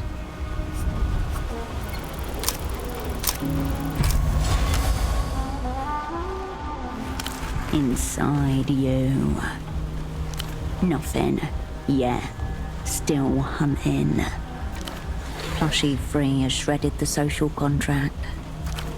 Plushie number 3 will bite down on the neck of the world and fuck it till it howls.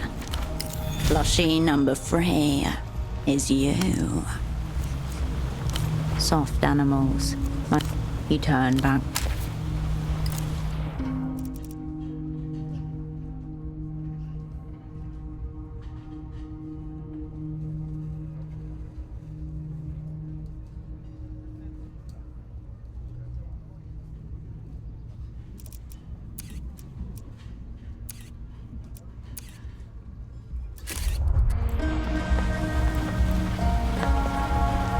You step back to the...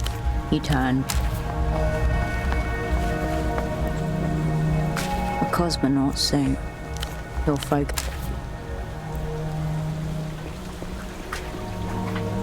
Good day. Oh, yes. When that bastardo Nestor ruined the city. Carmona witnesses all the sorrows of Portofiro. Survives them too. Yes, I remember. Carmuna's eyes close with laughter, and for a moment, you see the young woman from the Palace of Culture more clearly than in any vision. I stole those shoes, you know. Straight from a crate at the docks.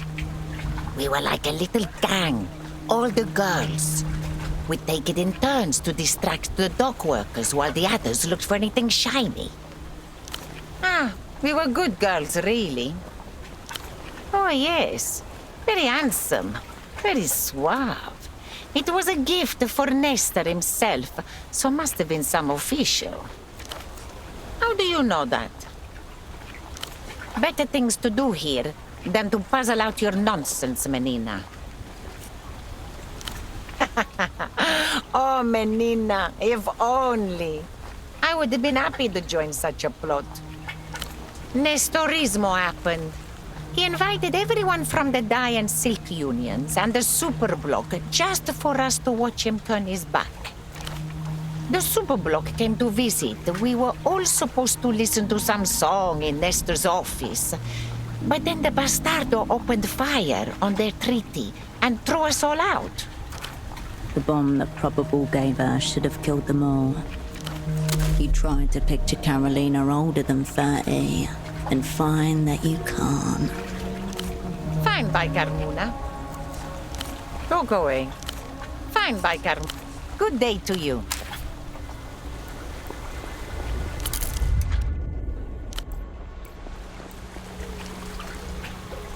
You return to the rack of clothing.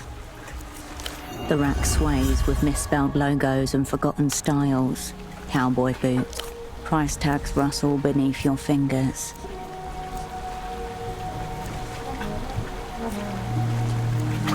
The rack sag. You turn away. A low, tilting shelf marked in heavy block letters. I won't be held responsible for what happens with this disc. You turn your... Welcome back, my good replay. Superblock Baby. The False Midnight.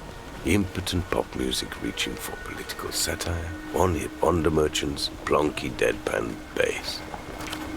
Only a moment's hesitation. This man may detest the majority of music, but his internal discography is formidable. Check the shelf of despised subgenres under geopolitical novelties. The vendor stares blankly at you.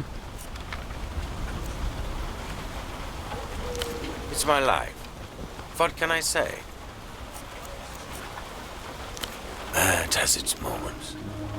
No shortage of squalid replayers in search of new cud to chew. Committing to an ideal is the fulfilling part. Worst would be not having one at all. As this manically depressed reactionary tried communism.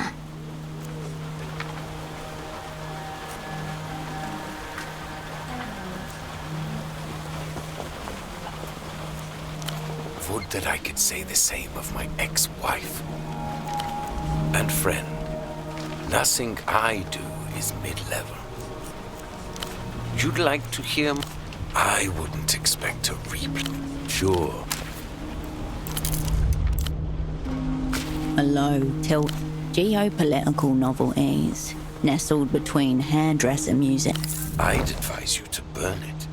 But the fumes from the superblock quality plastics may kill us. You turn your... Quite the commotion down there. That man in the garish coat was no friend, I take it. Of course.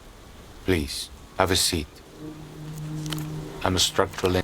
Human existence always carries entropy with it. That's inherent in... I've never lived... He glances down. There's entropy in all systems.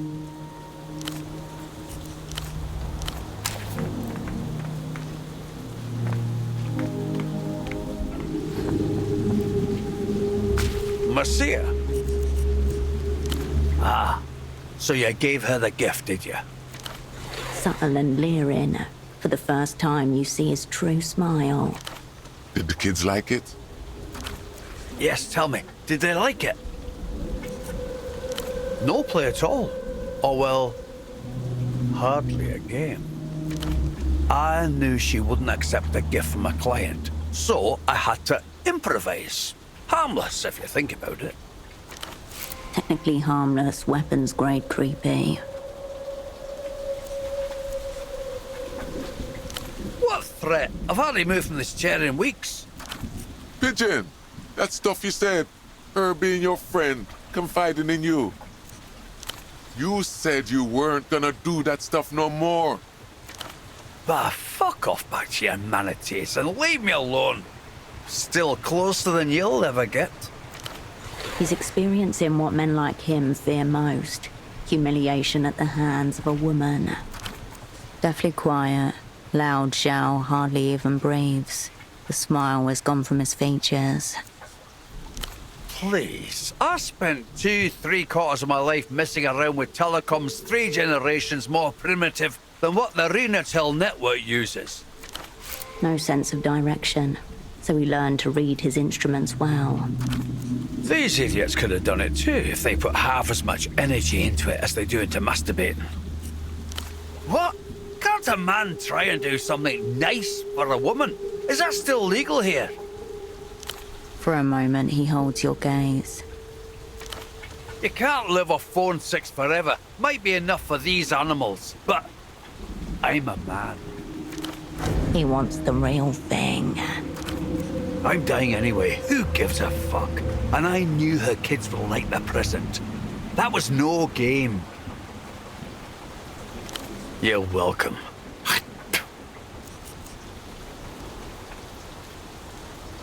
After all that high and mighty stuff, you're still wondering about an old man's sexual proclivities, eh? Marcia? Guess it's only fair. You did me a favor after all. When we talk, I'm back in my military days, flying a V-138 bomber. It'd be hard to focus, what with all those switches and dials to play with. But you could manage to picture it.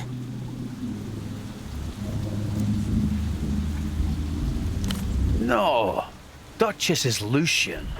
I'm on my way to bomb her city, just me. The button, and the extermination of a whole race of pigs. No, those were burying bombs. Instant annihilation. No pain, no traces. These are conventional weapons. Incendiary bombs, cluster munitions, blood, shrapnel, women pinned under rubble, screaming. can't have a fantasy with no people in it, Messiah.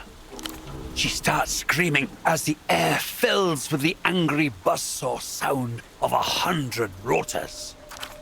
Then the bombs start falling, and then she really screams. Saturation twists the sound output on the receiver, the signal more than the electronics can bear. She screams for me until her voice goes hoarse and she can't keep going. And then she goes silent. The whole city goes silent. It's over. You asked, Messiah. And if you ever feel like screaming, just call me.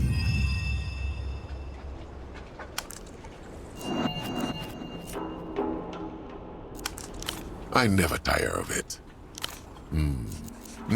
Until next.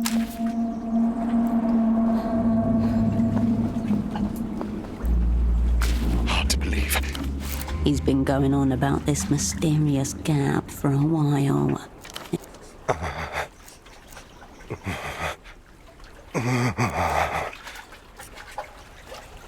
A half-second glance is all he gives the wheel presented to him, before turning back to his phone call.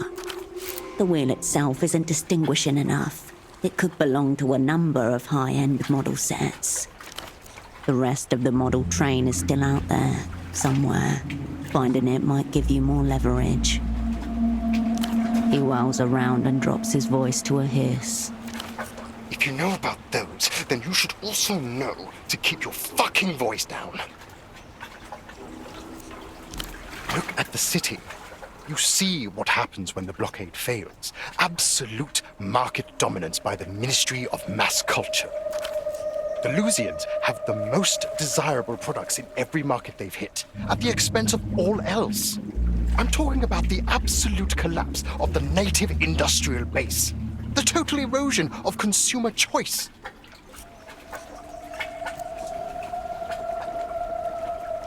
His eyes widen as he takes in your prize. Even the middle-aged female demographic has succumbed. I must redouble my efforts. If they are to be believed, an end to the reunion campaigns. No more military adventures against former Lusian territories.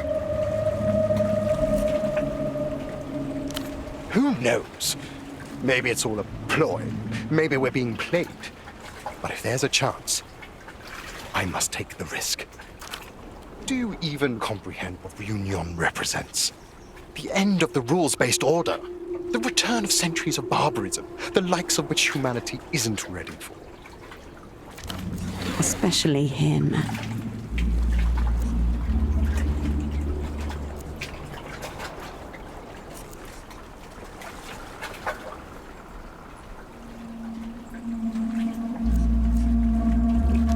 You think this is funny? You think you'll be the one driving the tank? No. You are the ground, lady. The ground. La Tour Vulgar, the whole post-historical framework, it's teetering. Am I the only one who feels it? Hold me. Nothing. Only the gap, which is also nothing. Enough questions.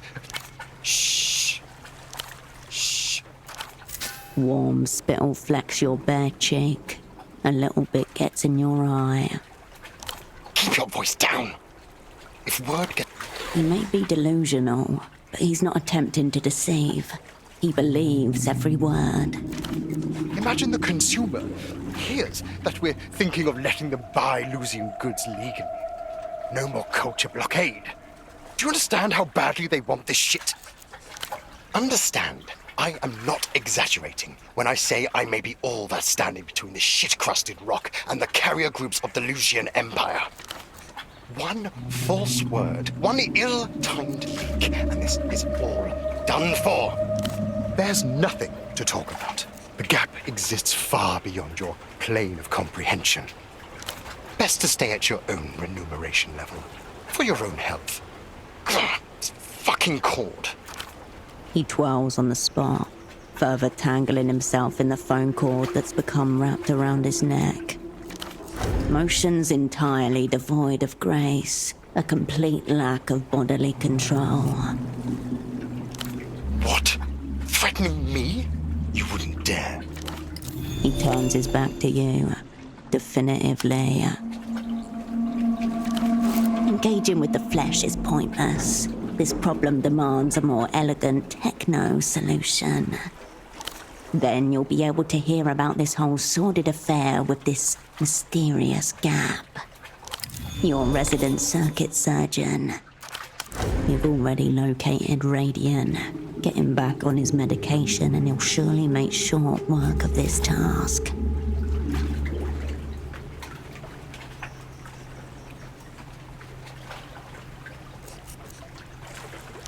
You're still leaking. Shh. The gap isn't part of anything. Shh. Warm spittle. Good. I have enough to... Warily.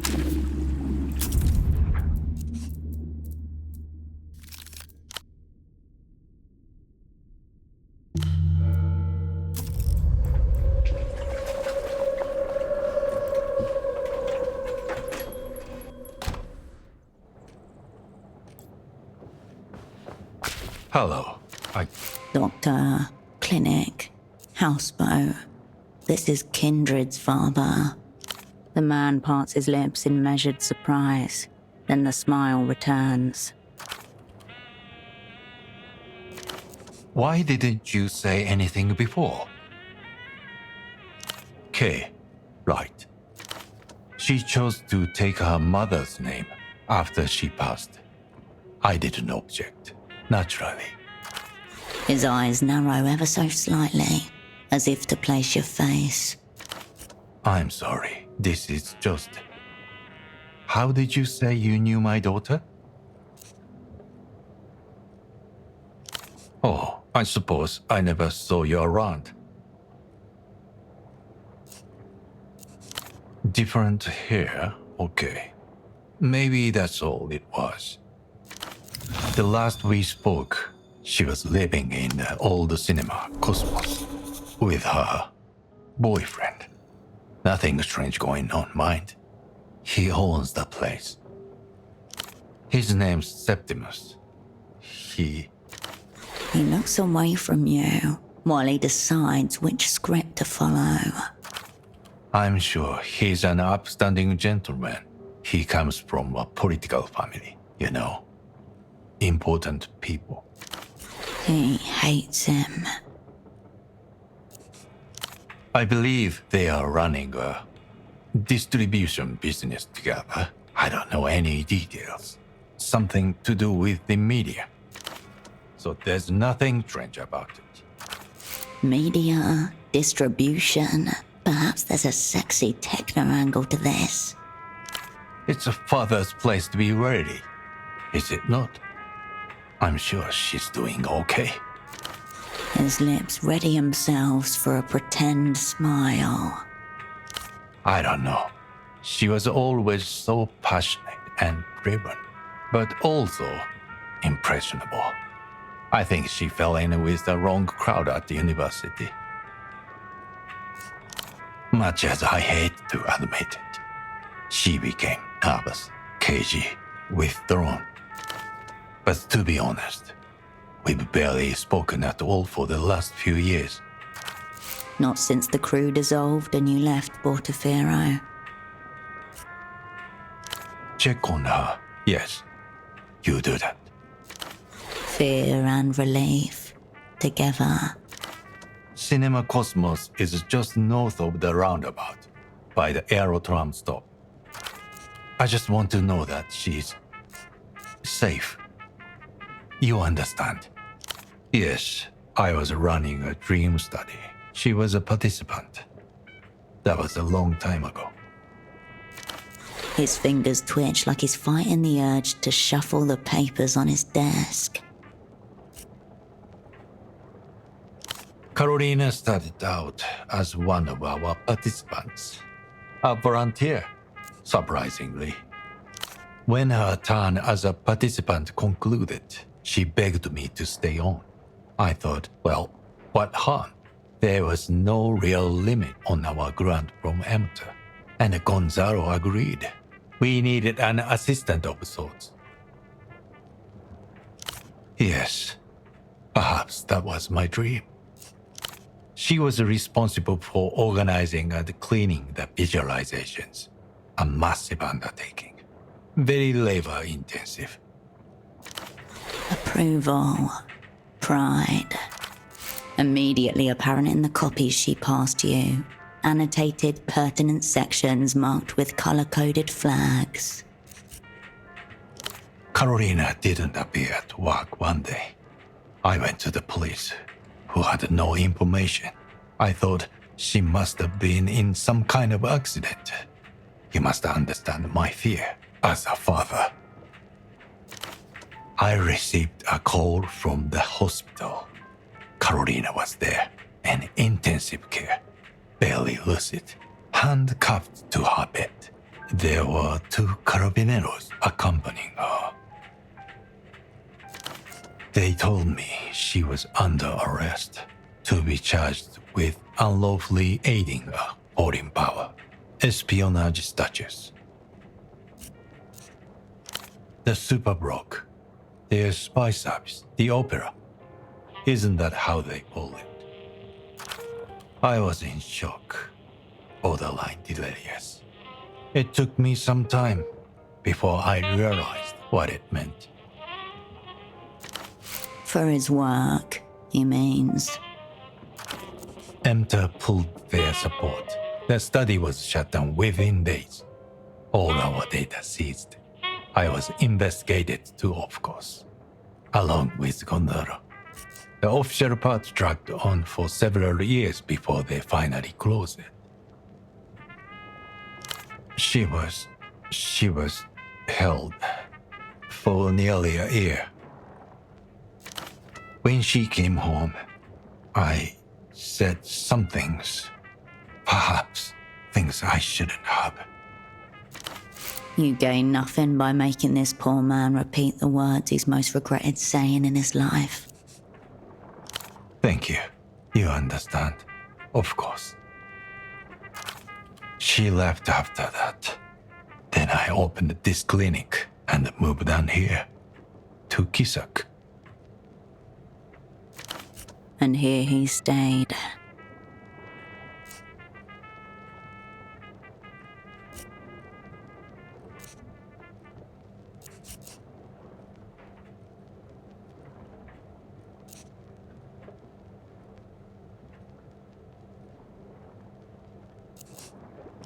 I agree. Let's leave it. Yes. Dreams are one of the least understood phenomena in nature. My colleague Gonzalo and I developed a novel technique for rendering our subjects' dreams as two-dimensional imagery. We received a generous grant through EMTA's Foundation for basic research, though I have to say it was an uneasy match. In so many ways. I came to understand our benefactors saw our work as a form of market research, not exactly what I got into the work for. Yes, countless researchers spend entire careers without a shot like what we were given. A smile makes a brief appearance on his face.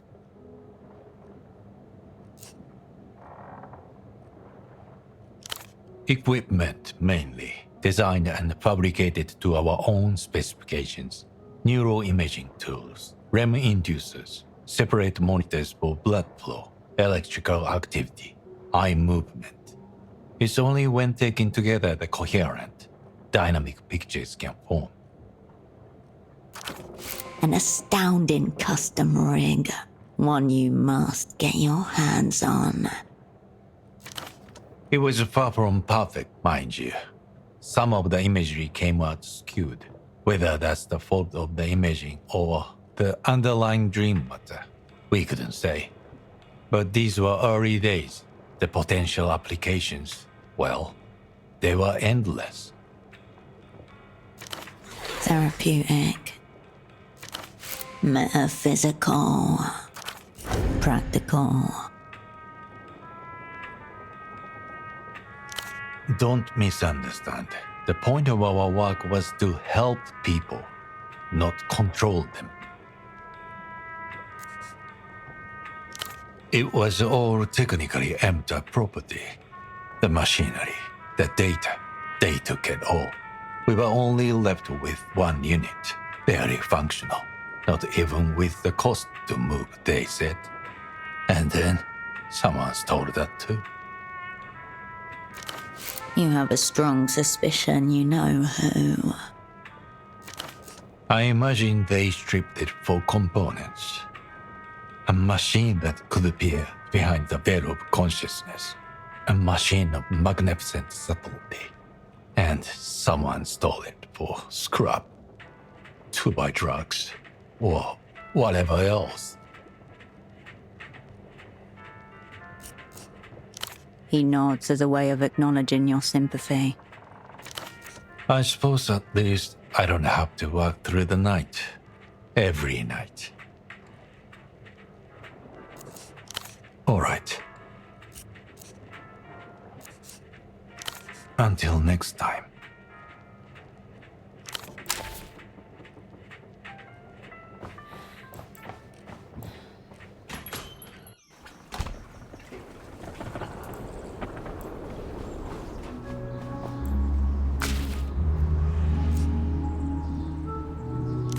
He had a gun.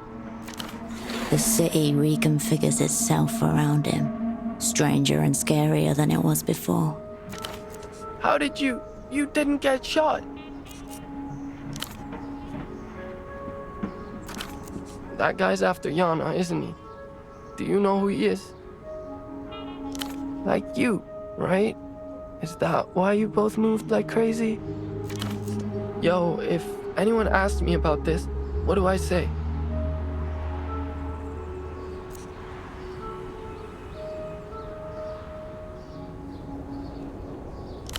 Yeah, sorry.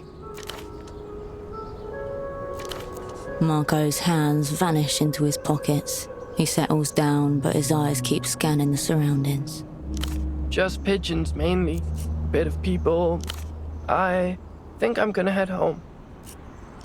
Yeah, I think I'll see them and then stay with them, if you know what I mean. Yana and I aren't really... I don't know what I'm doing here anymore.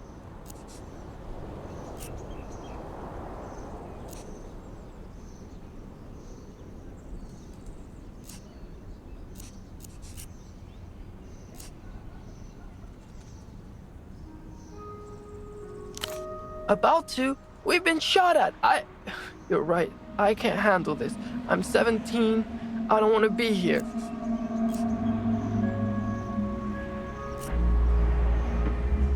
What was I supposed to do? I don't have a gun. I don't have anything.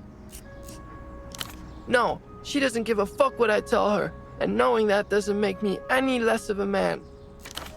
Goodbye, Cascade. I wish none of this had ever happened. He nods to you.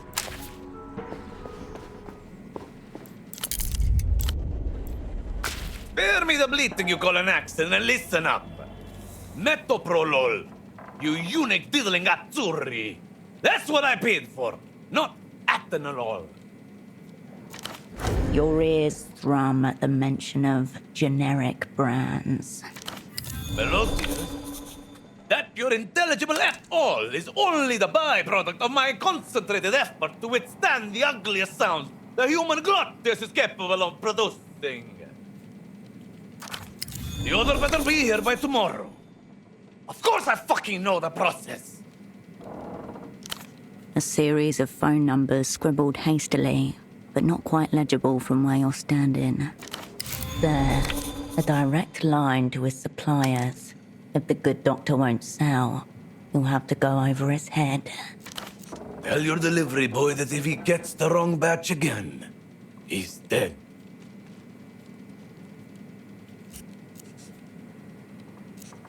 Trust me, Mama, this is calm. Now, what do you want? Terminal inbreeding.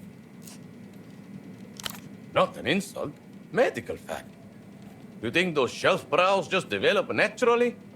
They've basically done to themselves what we've done to those little dogs with the flat faces and the breathing problems. You want anything done in the city, you have to learn to deal with those animals. No two ways about it. Yes? Why? Sorry, sister. Boring drugs are wholesale only. Anything that doesn't make you see shit and then want to fuck the shit you see, all that's either bulk or nothing. 30 grand per crate. Cash. I look like I give a fuck about micro-trafficking? I don't take pity over. You heard him talking to his suppliers. You need to find a way to get through to him directly. Another pair of ears is what you need. An optic and hearing to know what he says when he thinks no one is present. Somehow, he knew you would need them. Call it muscle memory. Alternatively, your friend could just get a fucking prescription. He knows full well you wouldn't be here if that were an option. Do with it what you will. Hey. Sure you feel qualified to make that call? You don't seem so sane yourself. Delusional how?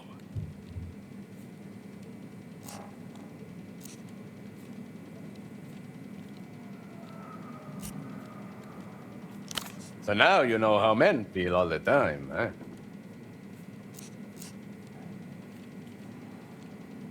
They probably did. That's what organizations and colleagues do. If you don't get that, then you're probably the Hugo Ave to your colleagues' Gonza. Not remotely. Mediocre fucks are always eager to diagnose anyone with even a gram of brains as delusional, sociopathic.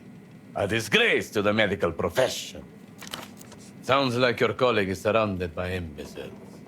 I won't help condemn the poor man. Do with it what you will.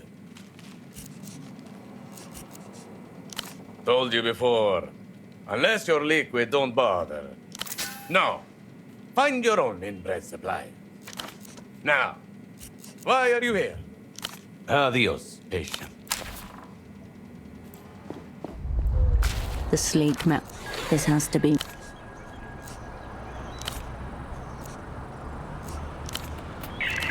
Private residence. Please state your business.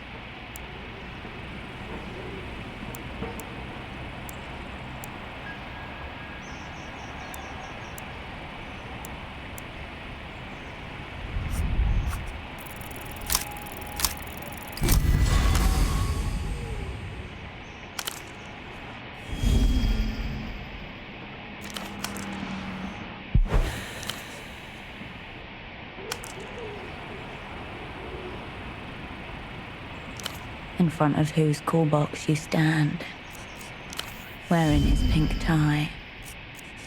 A sordid affair. That's what the senior negotiator said himself. That's what the prisoner said.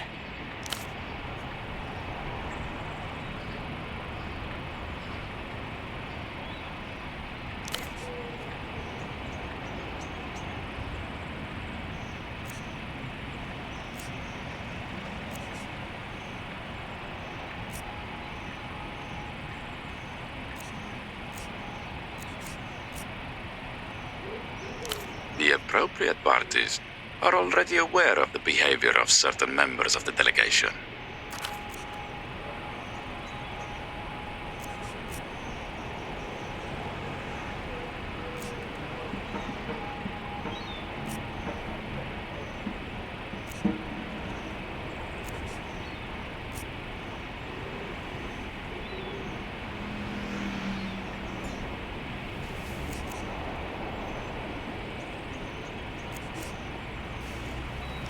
Escalated. I'd like to know more details. But my instructions were clear.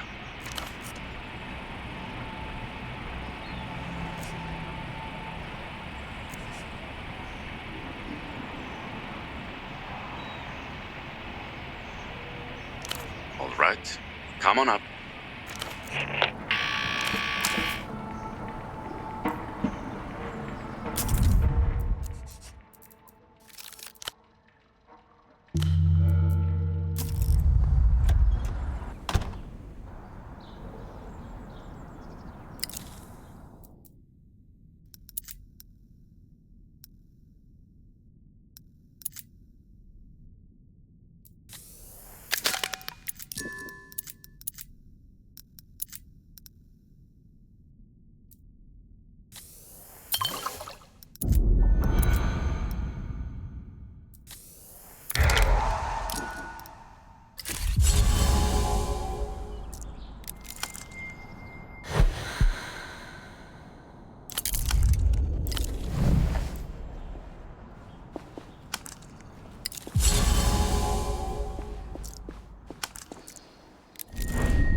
The cover of the book is the first thing that catches your eye. Hand-painted, blood-adorned. The text reads, Blood-type hecatomb by 8. The key to the next layer of the cipher. But be warned, you may have to read the whole thing.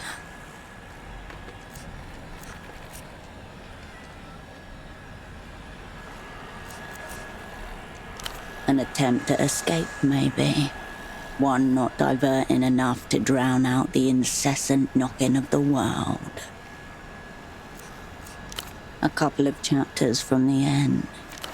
You are preparing to strike the cruelest blow. With a furtive glance over your shoulder, you slip the book into your pocket.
First things first, I know what you're thinking.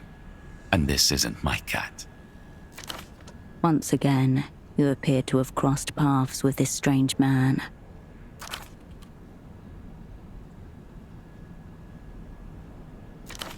I sensed that it was only a matter of time before we came face to face again. But I wasn't sure you'd find your way up here. This lapdog of the techno-fascists has been following your scent with impunity.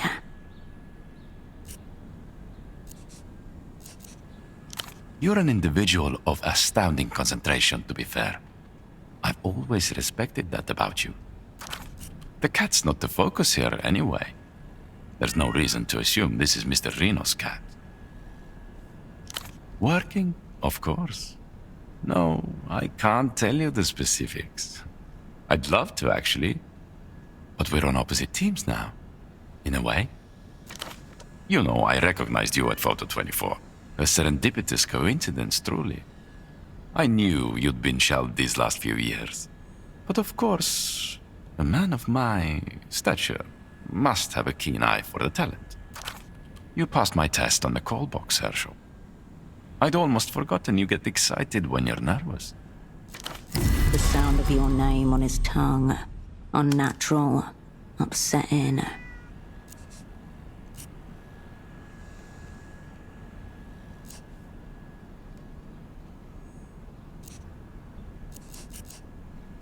There's no reason to assume that cats are one and the same. Really, what a generalization. Of course, Herschel. Why else would I seek you out if not to exchange knowledge, skills, and expertise? To live, to laugh, perchance to love? Don't get hung up on that last part, Herschel. It was just a flash of inspiration. Our friendship goes way back, and I wouldn't want anything to soil it, you know. Way back. Where?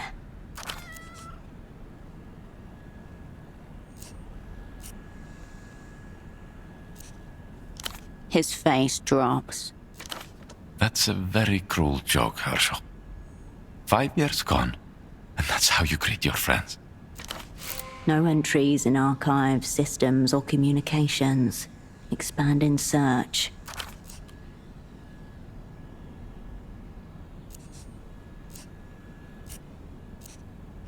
This pretense of ignorance is really hurtful. Really, I expected you'd treat your old colleague, Ignatz, a little better than this. To you, he has never happened. You've certainly never been colleagues. Wait, Ignatz, a name from Taxman's ledger.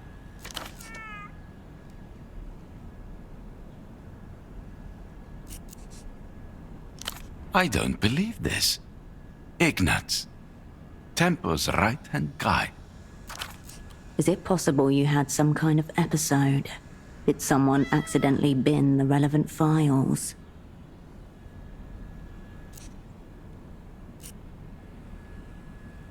If this is payback for me giving you a hard time earlier, Herschel, it's pettier of you than I expected. The emotional dagger is dull, but you still managed to make me bleed. Upon further review, maybe he's the one having the episode. You and I, we're on the same level. We've always understood each other. And so my desires are nothing covetous. I'm simply offering you the excellent opportunity to work together again.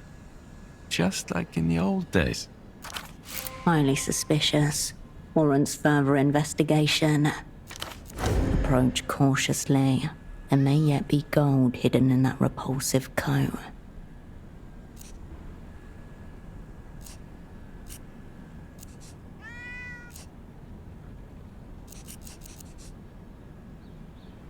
She's beautiful, isn't she? Purebred, probably. They have papers when they're this beautiful.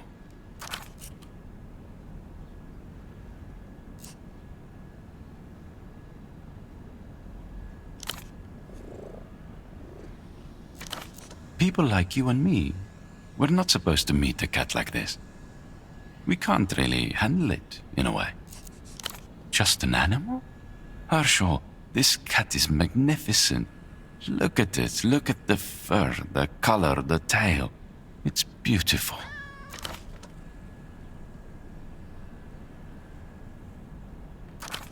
You're lucky this cat doesn't speak or understand human.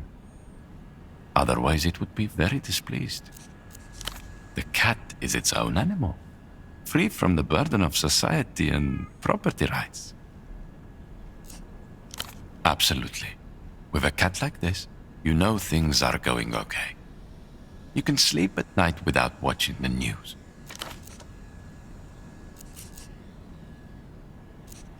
Listen, it's a big thing, petting a civilization-affirming cat like this. There's no telling how it'll react.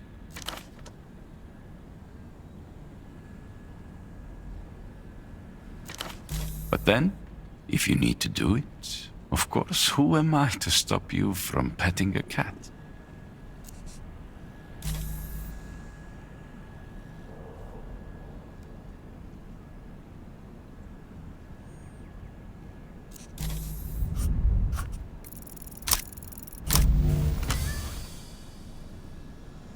Your fingers hesitate just above the cat's surface. Is this really what you should be doing? A burst of strong static causes your hand to recoil.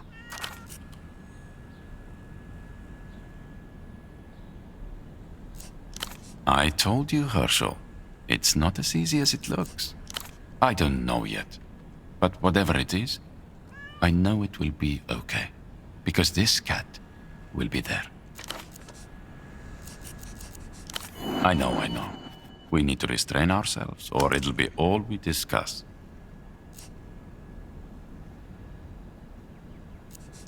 Your old friend Ignatz has been moving up in the world.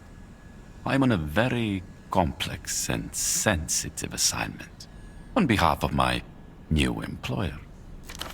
Secret treaties will be discussed in a matter of days in this very apartment. Your old asset Ignatz is here, preparing the field, so to speak. Fucking leaks, Herschel. Unbelievable. Who was it? You can't blame me for trying, Herschel. I'm a go-getter, you know this. Nice try. You know I can't tell you that. Don't worry, it is not the bank. A man's got to know who he is and who he isn't. Otherwise, who is he? Thank you. I read a lot of philosophy. That's probably what gives me my edge on the market. In any event, it's a very unusual arrangement. I'm basically de facto lead on this assignment. Currently, I'm overseeing the sanitation technicians. It may seem pedestrian, but in reality the responsibility could only be handled by someone at the level of de facto lead.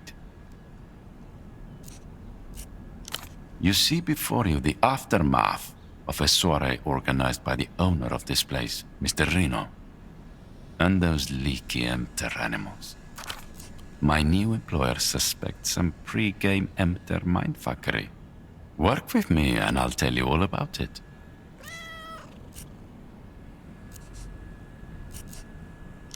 Rituals of good living.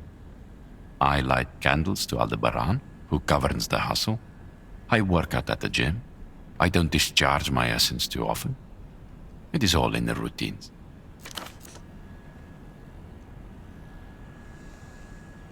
Please, Herschel, let's not act like we're not both people of the world.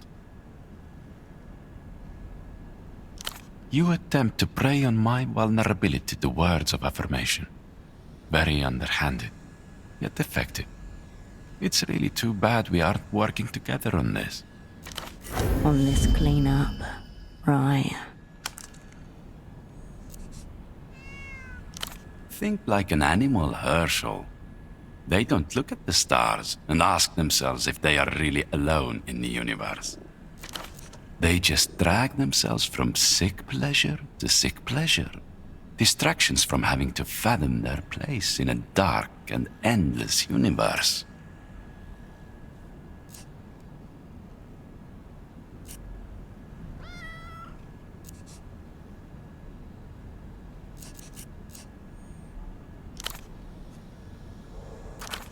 I do as well. We are both highly philosophical individuals. It's why we work together so effectively. It's very straightforward. I'd like you to take some wildlife photography. I would like to see some leaky animals in their natural habitat, doing what such animals do.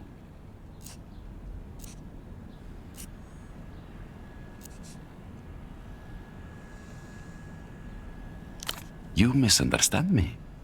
I'm not concerned with the bank's wayward negotiators. I've identified a different target embedded in the talks, of a far more secretive nature. One of the men providing physical security for these upcoming talks is a filthy carabinero rat. He's leaking information to his controller. I need a photo of this leaking in action.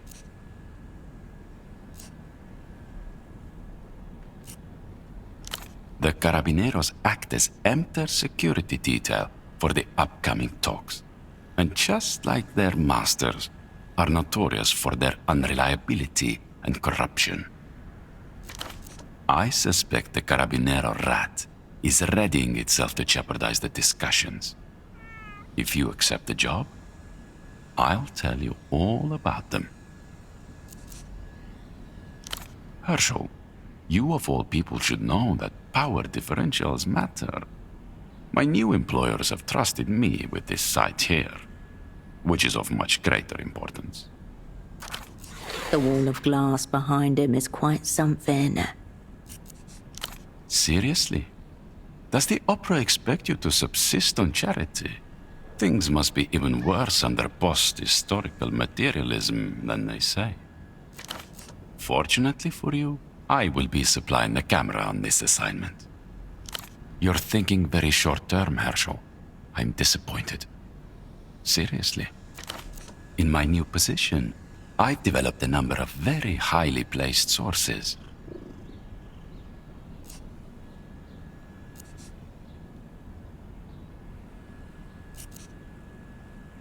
Very sneaky, but I'm in no position to share that information at this time. This is a one-time opportunity. I need you committed before this place is cleaned up. I'd hate for you to miss out on a chance for us to collaborate again. I have ascertained the filthy Carabinero, and I have also ascertained his controller. All you need to do is get them on film together.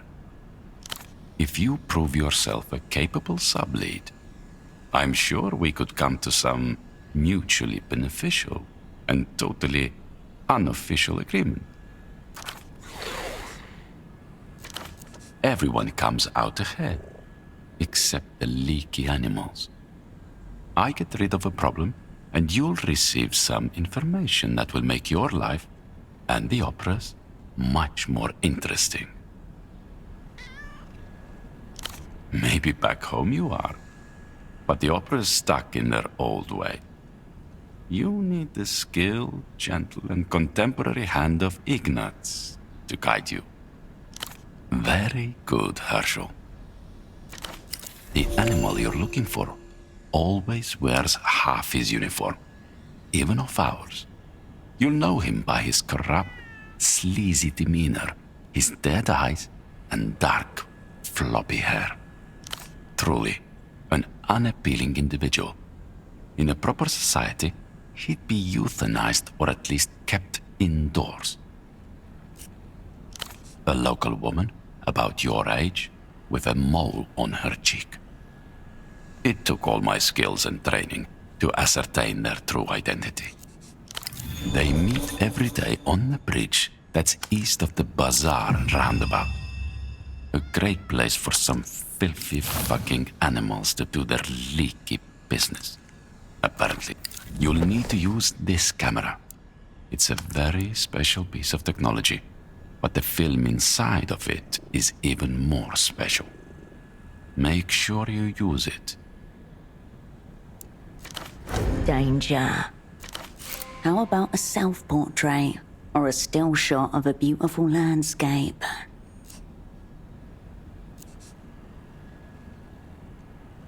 My new employers have different ideas about privacy and conscience than you or I. But I can't judge. Another man's house, another man's rules. They're trying to build a post-historical final society, with a final man as its subject. So naturally they can't have old-style thoughts going around. That's how I understand it, at least. Thoughts, Herschel. It takes pictures of thoughts. Please, Herschel. The poor woman does not exist. It's a mere fabrication by the lonely, deprived mind of a small business owner. No. A de facto counterintelligence lead cannot risk being seen in the same place twice. Our enemies are very attuned to patterns, and so forth. Once you've got the photos developed, meet me on the rooftops of the housing campaign. Any night. A secret meeting within a labyrinth of aerials. Sending and receiving. Just one quality photograph of the Carabinero leaking in the wild will do. Make sure you get the woman too, his controller. And try not to call attention to yourself. These are highly dangerous individuals. I'm sure I don't need to explain. Normally, Herschel, I would have to keep all of this under wraps. But since you and I go way back and are totally cool, and now working together, I can tell you all about it. Mr. Reno will host talks between La Luz and Emter here on matters of world historical import. May have to rewrite the textbooks, if you know what I mean.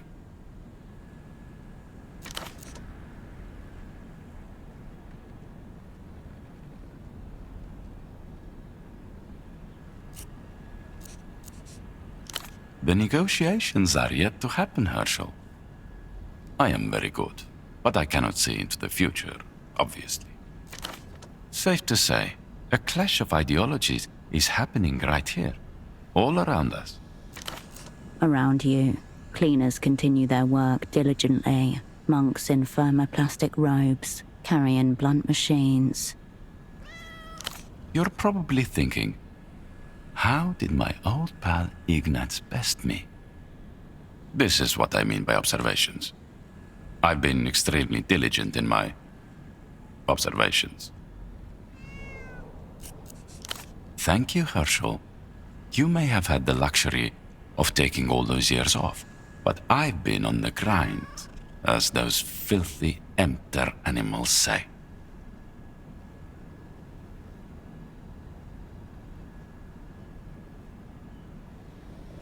Something very like that. I understand he gets the right to certain highly coveted flight paths.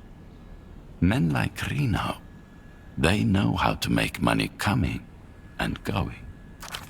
I trust this will stay between us, Herschel, seeing as we're friends and all.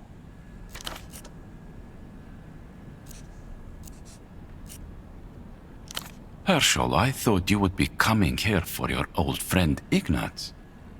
I am disappointed, but also empathetic. This makes one live longer. That's what the latest literature says, at least. Mr. Reno, I believe, is in the kitchen, waiting for this operation to conclude. Tempo, our old crewmate. What about him? What do you mean, dead? I've no idea what you're talking about. But I do know people usually receive what they deserve. Like me, with this job. Besides, I figure he's just disappeared again. Probably on vacation. That's very interesting, Herschel. But we have a job to do. What could I have against it, Herschel? I know. Very good. I'll be waiting. It's a pleasure to be working together again. You have never.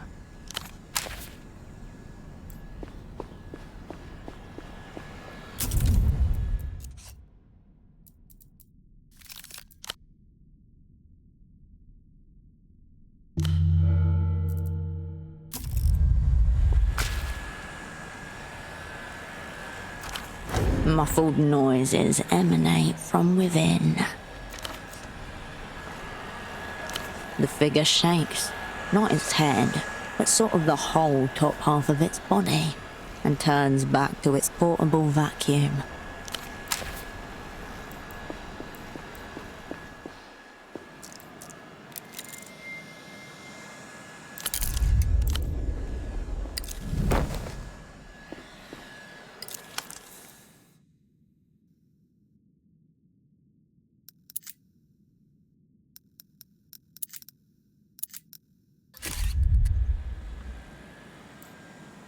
Oh, hello. You're not with the cleaners, I take it. Please forgive the state of the apartment.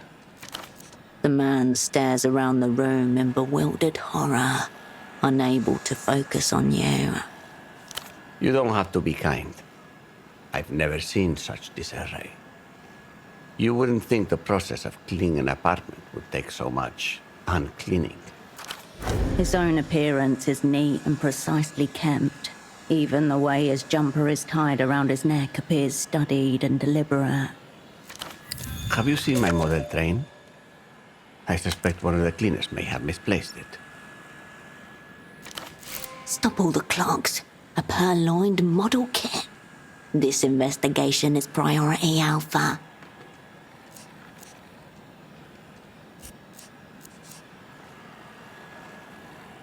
Still looking around the room. He doesn't really register what you've just said. I'm Reno, or Renotel. What can I do for you? I really don't want to get into it now. You'd guess a penthouse like this probably goes for about 6 million sol. This one is not currently fit for human habitation. Oscar, he's alive. Thank heavens. But no, I have nothing to say on this now. Just look at this mess. Yes, that's me.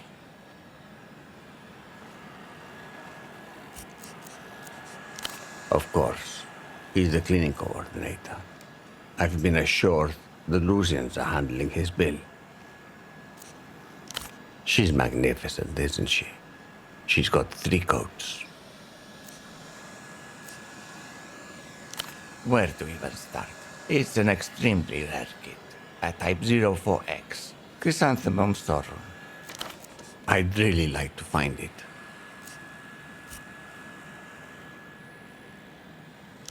Oh, thank you. It must be around here somewhere.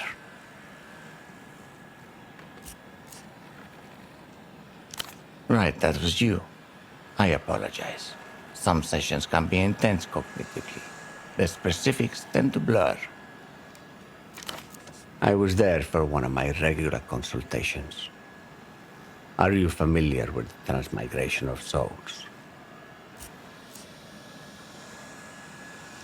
It's loosely tied to neuroeconomics, which study how the brain makes market-related decisions. The market is, for the most part, ruled by investment cycles. I've grown rather weary of it. A mutual acquaintance helps me bypass them. He's a medium of sorts, highly attuned to transmigrating souls. These interstitial beings are a rich source of counter-cyclical investment advice. He is able to channel them.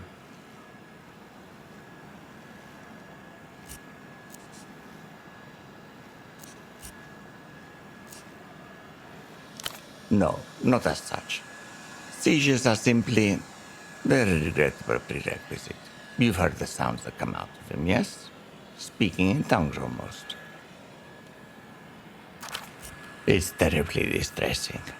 Primal at times. Senseless. And that's the point.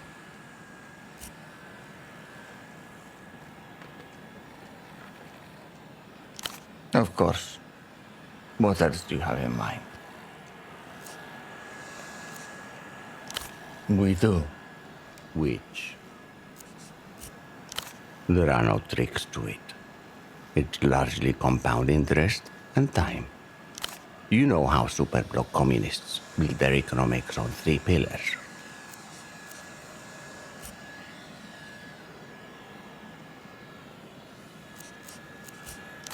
Huh. That's quite a concept. I believe canonically the 3 pillars are supply, demand, and magic. As we in the developed world don't have the luxury of relying on magic, we replaced it with compound interest.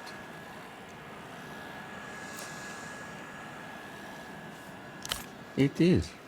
And it will change your life. No magic required. Well, it's not very politic to say, but most people suffer from poor impulse control. Only to an extent. Agency remains in play, you see. To tell you the truth, my own impulse control, or lack thereof, has been a lifelong curse.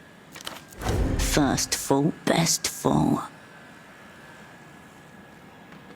My business endeavors have succeeded because I've spent years fighting my own wiring. To not fall prey to market logic, but instead bypass it. Often by esoteric means. Yes, a fascinating topic, and one we've already discussed. I don't know what you're talking about. Discrepancy found.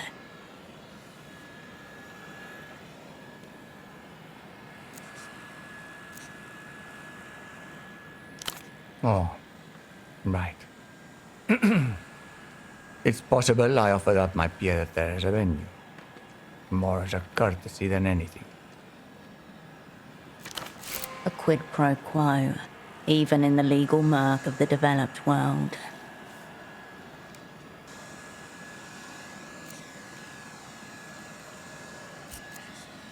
If you know Oscar, then you practically know everything. Let's be clear that any dealings are strictly speculative. That said, I'm in the process of acquiring and rehabilitating a certain piece of disused infrastructure. A seeming non sequitur. It's a hole in the ground, really. An old rocket silo left over from the days of Project Autonomia on the Beetle tract. Emter has signaled interest in resuming lunar missions from Portofiro. Naturally, if those missions are successful, one could expect certain returns. One meaning Reno, of course. Singular.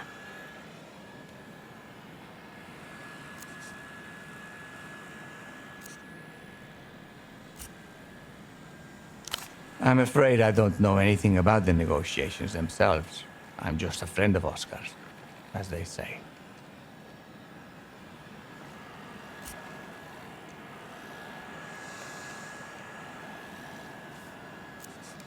The Minister of Mass Culture? Yes. I gathered that he will be representing La Luz at the negotiating table. What about? Never. The man sighs deeply and closes his eyes. He wants you to be gone when he opens them again. Well, there was also his deputy, the junior to Oscar Sr. Though I have to say, the young man seemed quite stressed. That's it, Frederick. Strange young man. I think this is his first big assignment. He's the one to speak to, I would say. Now, please, let's never discuss this matter again. We do. He looks at his watch. Be well.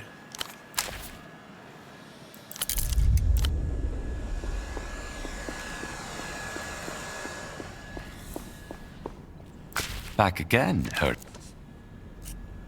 Very... You have...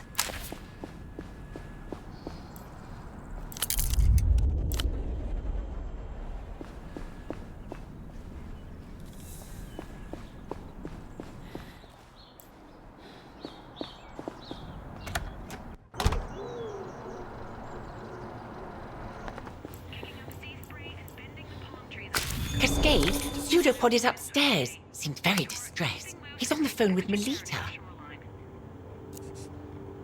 How do I...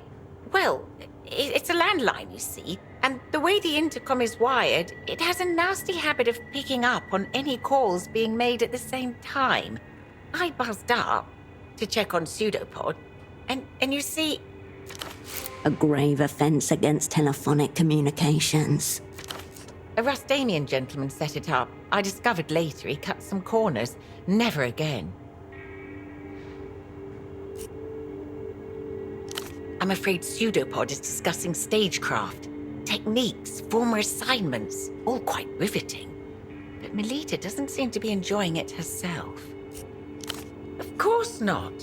I always hang up if I hear you on it. Yes, right there.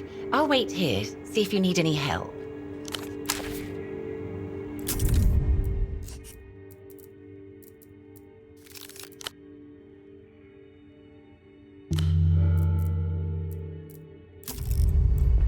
As you press down on the intercom button, a little light comes on. But that was all supposed to be self-hold. And I shouldn't know what self-hold means, but I do. Self-hold? Why do I know what that means?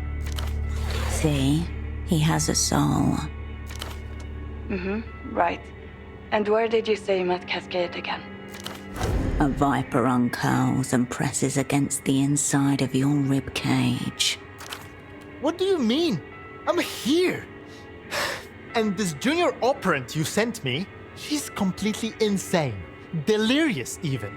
How am I supposed to find forgiveness with people like this? Tell him there are no small roles, only small attitudes.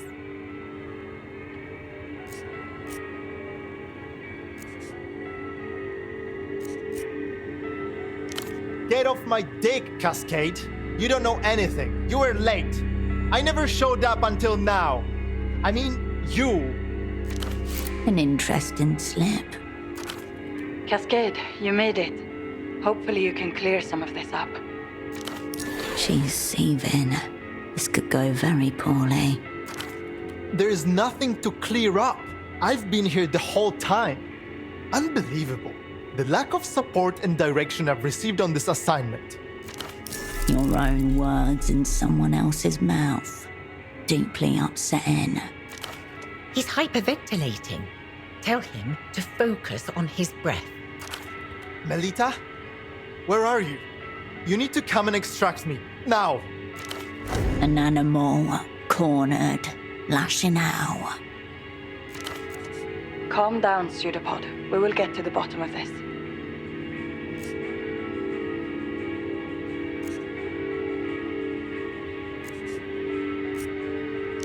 Constance gives you a thumbs up. Cool, cool. Except by cool, I mean not cool. Who are you people even? What have you done to me? Cascade, what is going on? You told me that he was zeroed out.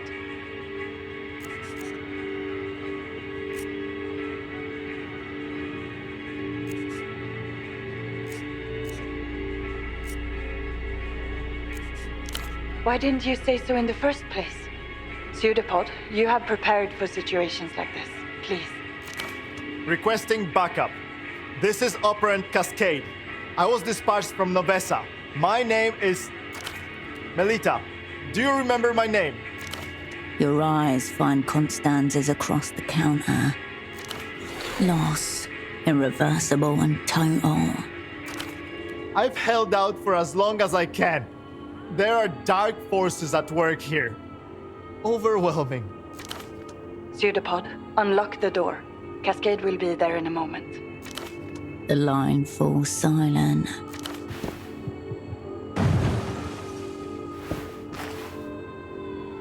Above you, a flurry of footsteps, then the unmistakable crash of a window shattering. Oh no, that wasn't... Cascade, I heard glass breaking. What is going on? So why does he think he's you all of a sudden?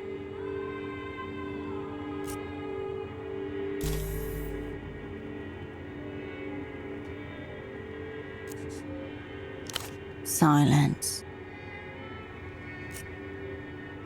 Constance's eyes widen. You did what? How? No, forget it. I don't want to know. Why would you do that?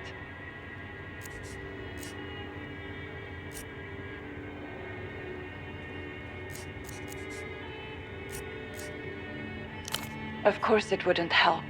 This is a reckless, shocking misuse of opera personnel. Tell her you were putting the assignment first, like Pseudopod said you would.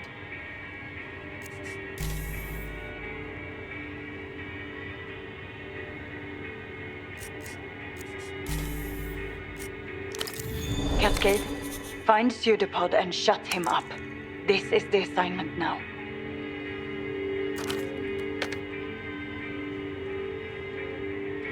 As you turn from the intercom, Constance meets your eye. That Melita of yours, a bit dramatic, isn't she? And Pseudopod, whatever happened there? He's rather different than when we first met. Almost unpleasant. Well, he'll find his way home eventually. They always do. I'll add the window to the opera's bill, and also the cost of the ladder I'll need to climb up to it. And I suppose I'll unlock the deadbolt while I'm up there, shall I? I suppose I can take one worry off your plate, full as it is. Only one way he can go from that back window. Party Alley. Of course. Bring Pseudopod home, Operant.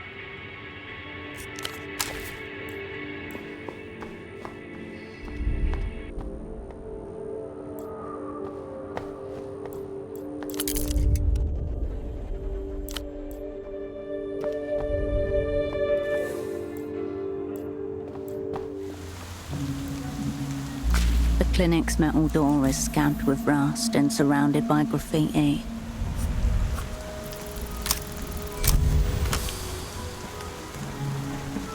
The pins dance for you. Pressure just shy of arrogant, tension held like a cigarette kiss. No squeal, no protest, just the quiet pop of metal given into a woman who's done this before.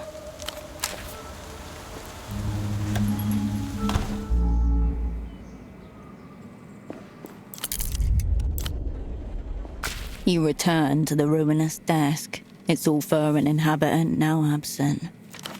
The phone and the notepad lie before you, unguarded.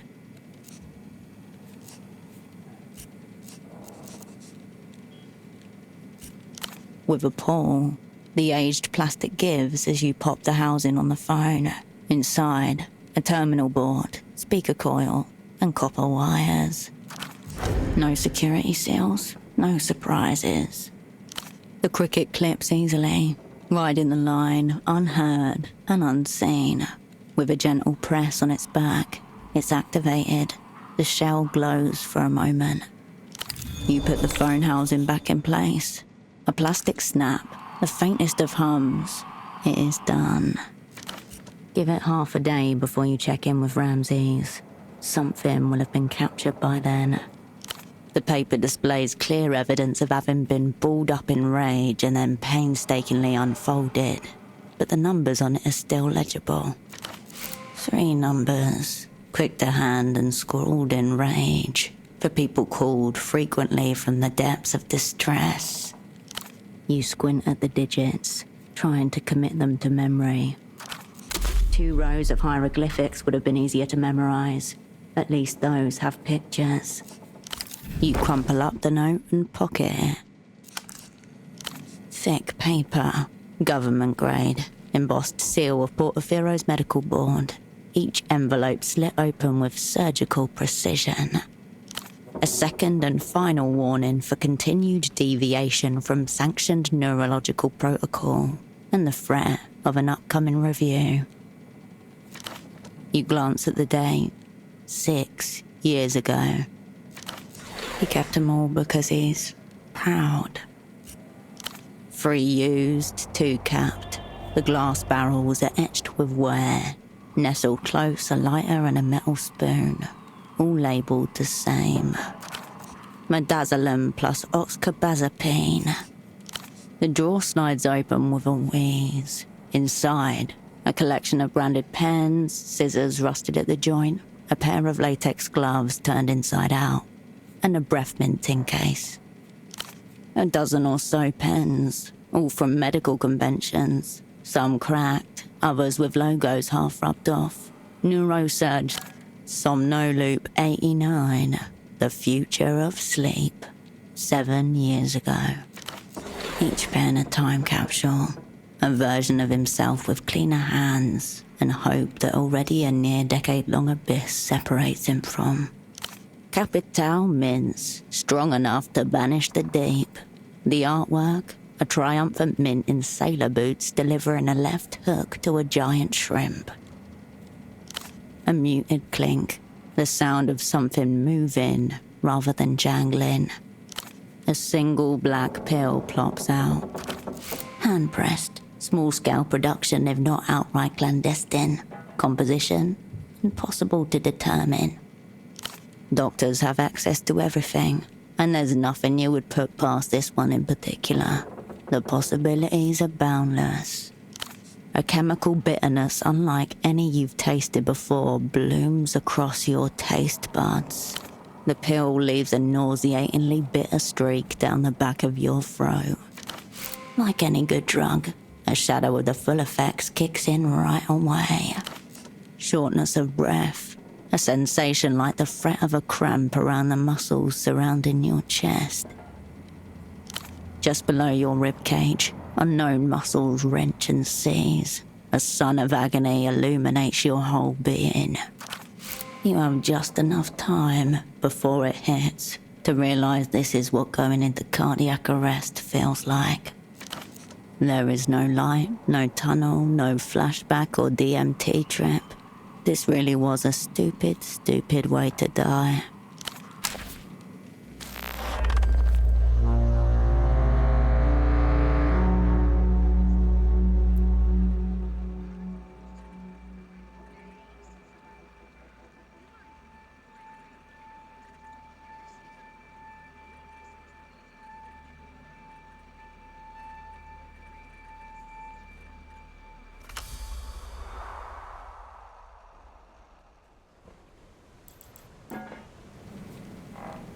You return the phone and the notepad. Doctors have access to everything. The mint rattles back into the can. The rest of the desk leans forward, expectant. You turn away from the ruins of Gonza's life and profession.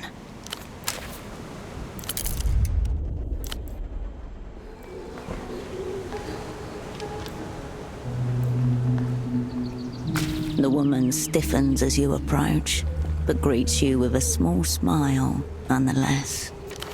Ah, hello. We meet again. A fellow honorable peruser, I assume? She's referring to the honor book stall next to her. Isn't it? Any effort to make literature more accessible is to be admired, in my opinion.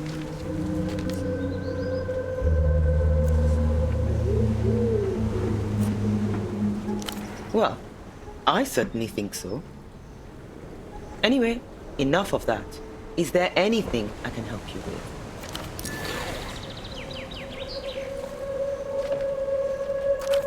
That certainly wasn't there before.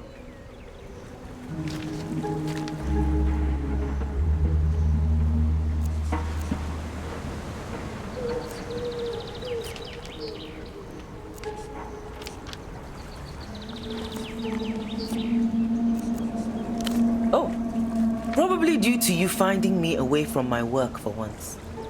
I'm taking a moment to relax now that the latest issue has wrapped. Well, I would be. Unfortunately, that issue won't be going to print. We've had our funding cut, at least for now. I'm trying to hold myself together, but yes, it has been quite a blow. I'll pull through. Whether the magazine will or not is a different matter. I was told that security needed tightening. That was all. Then they kicked me out. No doubt due to the security breach you enacted. An unfortunate knock-on effect.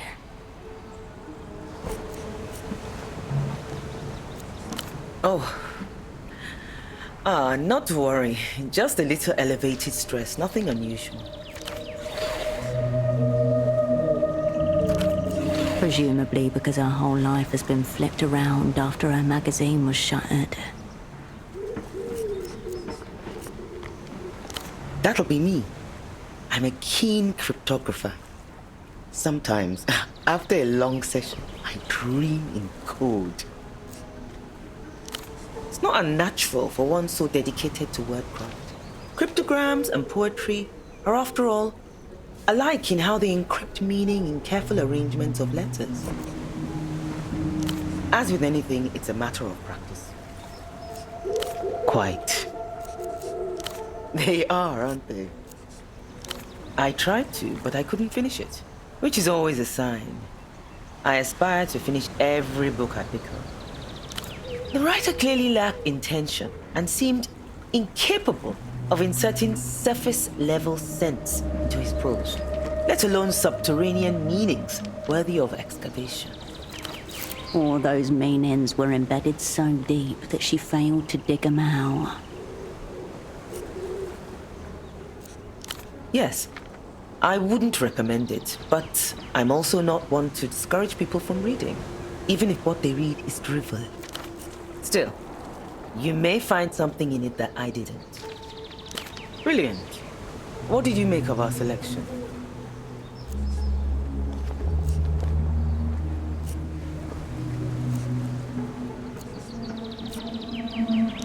Please do, as soon as you're able. It would mean so much to me and our many talented contributors. It's a book of poems called Turned to Fruit. Not much good in it, I'm afraid. There's nothing wrong with them per se. It's more a matter of taste. When you have read as many poems as I have, it's easy to tire of anything that isn't completely fresh. It can be anything. Word combination, structure, the perspective. It could even be a single exquisite metaphor. as long as it's something I haven't seen before and it's done well. It will jump out at me. Undoubtedly a metaphor, though why they chose that one hasn't become any clearer after reading the majority of the contents. Of course, I have the time.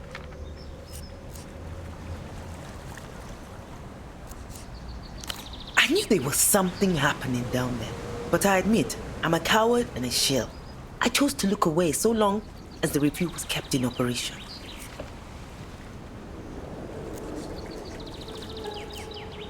Gosh, you always seem so naive. I believe you, don't worry. But, oh, are you all right? Do you need a doctor?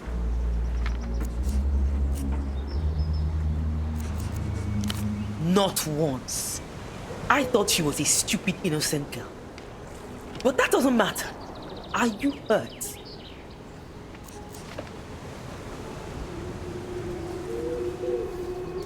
Well, I'm glad to hear that you got out of there in one piece. I think that's the best either of us could have hoped for. Let's talk about something else. All of this is rather grim, and I fear it won't do us any good. Goodbye.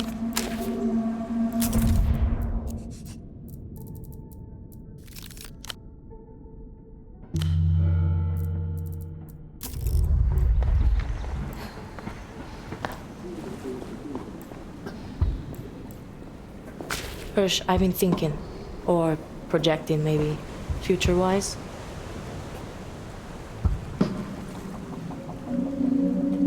This question's skipping the needle in my head. What would Tempo do? Her.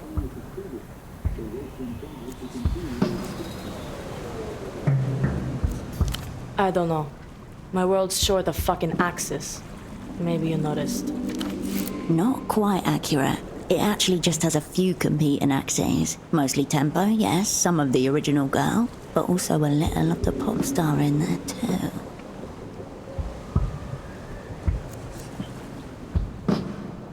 Tempo slapdashed it. The shoddy pressing must have left room for a bonus track on the outer grooves. That one's all ultra Violator. B-sides and rarities.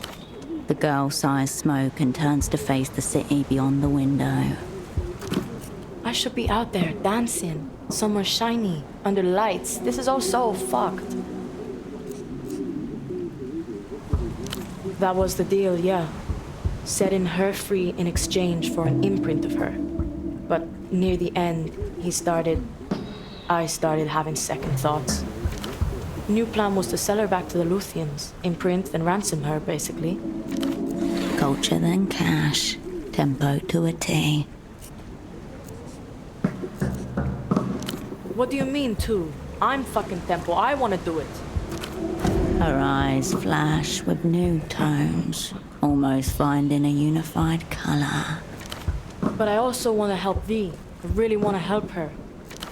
The girl takes a skewed drag of her cigarette, then studies the embers intently. All right, Hirsch. Fine with me. Me and Marco.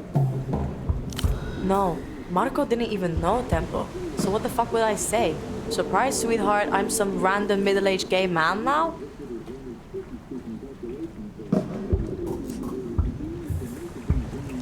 I know. I'll get around to one or the other. Moving on. Don't be a Hello. There's unease at her fringes. Slow ripples along the shoreline. No. Why? Has she said something? That's good then. It's just... Tempo said he'd help me escape.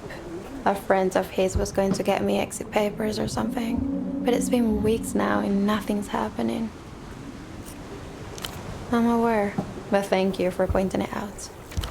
Have you ever had a day where, if you had the means and the power, you'd happily burn down the world and everyone in it? How inspiring. I feel hemmed in, Hirsch.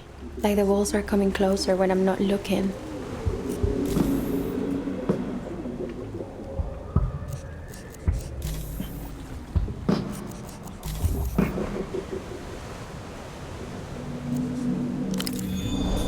Oh, thanks, Serge. I really appreciate it. You'll have to speak to Yana about the logistics, though. I don't really get involved in all that.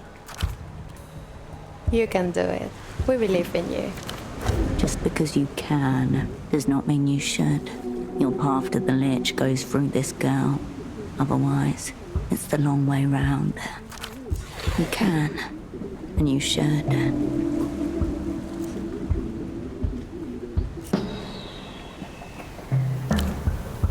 I don't care about the name. I only really care about my new stage name. But that will come later. The first tram ride into Portofiro. Holocene at your side, face turned to the window, giving a 20-minute answer to one of the world's most common questions. And that's why, philosophically, I disowned my name. A name can turn on you, Cascade. Far better not to have one, or to have many. Actually, I think you can. A fabrication from the narcs upstairs. When I first joined the opera, I used an acute method of auto-hypnosis to forget my own name. The process took 7 months. The prospect twists your gut in terror.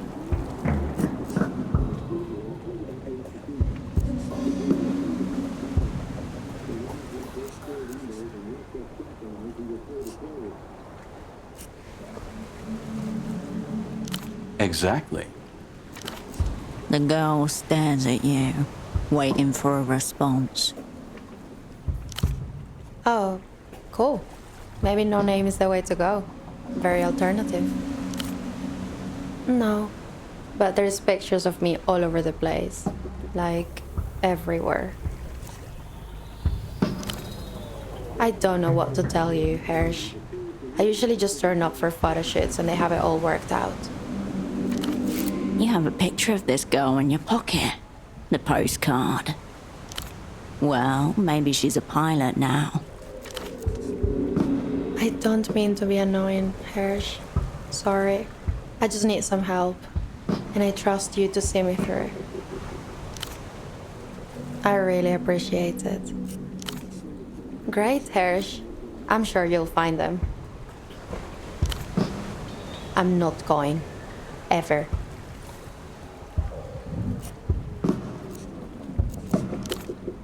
No, I wouldn't kill myself. They'd probably pay some hack to write knockoff songs and recreate me as a hologram. Why are you asking me this, Hersh? I already have. Sweet.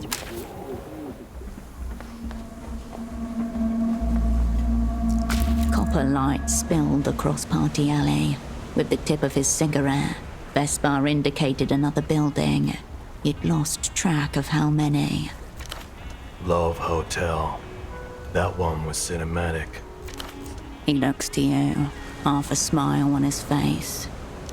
Double murder, couple months ago. The man was a baby-faced boyavik of the Azuri mob. The woman was married, not to him. Both shot in bed. He was all right. For whose benefit, it was hard to say. Sometimes it just seemed he needed to get them out.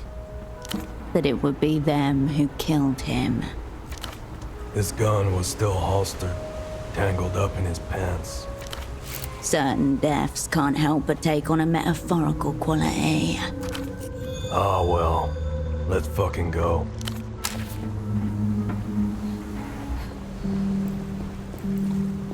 You again. There's always one more. She is. And our Septimus, her boyfriend. Who's asking that? Who are you to Karolina? Bzzz. Wrong. Try again. Shit, I know you. You're the mentor, yeah? From when she left university? His tone changes as your identity dawns on him.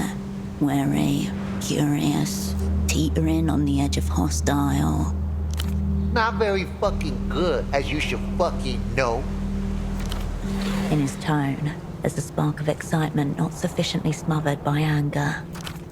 You're not going anywhere near her. She hasn't been the same since she got mixed up in your balaclava bullshit.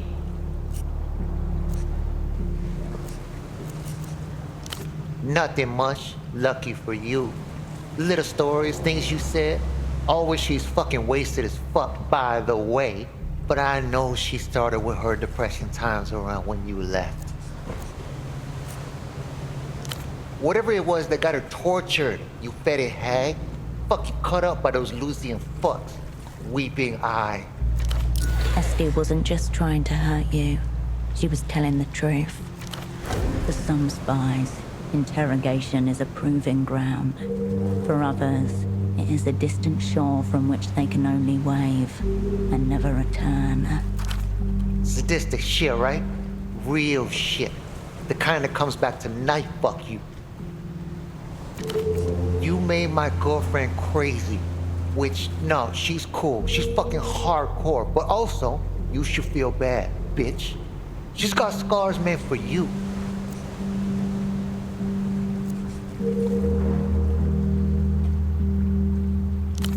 Fuck right off.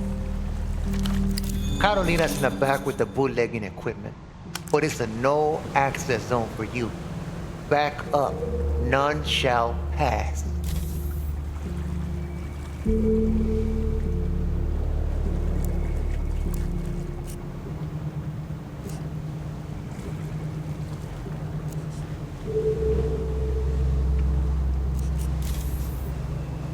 No fucking way. I'm not controlling her. I'm controlling you. How do I know you're not here to drag her back into more weird shit?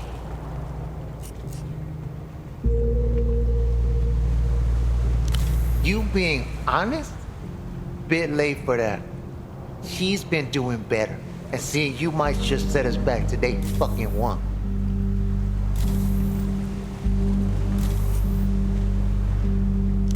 You got severely limited vision. This bootlegging shit, rank as it may be, this is strictly phase 1. Psycho market research and capital formation. Translation. They have no ideas and no money. Original features, you obvious bitch. Septimismo production. Skrrr. Gonna rehab the fuck out of this place too. Turn it into a proper studio. Gonna have producers and groupies and monks and shit lurking about all hours. Then comes phase 3, youth movements, an actual 24/7 party scene. Streetwear labels, good blow. She's fucking masterminding it. She's like the heart-brain glue that holds it all together. By reputation only. The big man's Petra's problem, not mine. He has no idea how many parts of his life bear your fingerprints. They iced the big boss? Shit. Not exactly Mr. Popularity, am I? That one twitchy old cow won't even talk to me. By reputation only. Heard a lot of bitching about him from Petre, though. Nah, he's too fond of the taste of his own ass. But he's not a bad guy. I bring her the tapes and the discs. She does all the format conversion. The copying, the editing.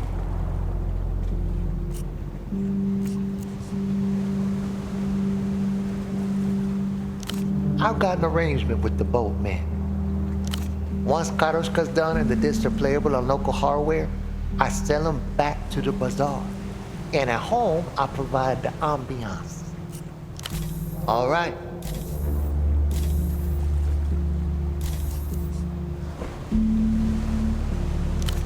Calling it an op. All right. Trying to change the subject, eh? Butter me the fuck up? Fine. He's much more comfortable with this line of inquiry. Bring it. That's your spy name? Open your mouth. Show me the molars. Window to the soul. Open up. Fine. Live in mystery. See if I give a shit. Good. What sick shit are those puppies getting up to? Nah, but they're the wandering sort. They'll show up eventually. Fuck, another. He's fucking unkillable or some shit. I think there'd been 3 by the time I could walk. Whatever. My vid will save their career. I'm sure you will.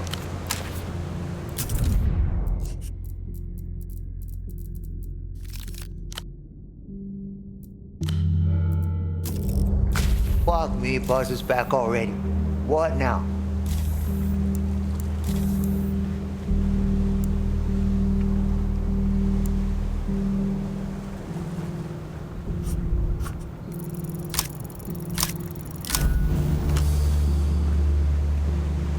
This lanky git's got no clue what you and Kay have been through. Manicured hands, pristine knobby knees, unbent back. He's never suffered a day in his comfy life. Oh, alright. Sorry. Soft fucking rich boy, spoiled brat. Of course I can't wrap my head around it. I forgot. He smacks his palm against the side of his head. Hard. You spent lots of time holding your girl when she wakes up screaming in the middle of the night, right? Sweating and pissing the bed, throwing up because she's crying too hard? Fuck. She sounds wretched. This is mega tragic. Yeah. But we get by. We fucking deal. You know what it's like having a spy girlfriend? On the one hand, you want to tell everyone how hardcore she is. But on the other, you can't tell anyone. So all anybody else sees when they look at her is a total fucking wreck. Your fault. Unfixable. Fucked. He widens his stance, taking up as much of the doorway as possible. A blockade between you and Karolina. Want her through.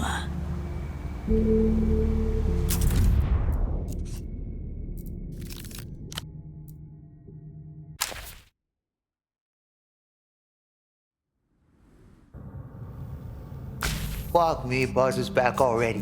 What now?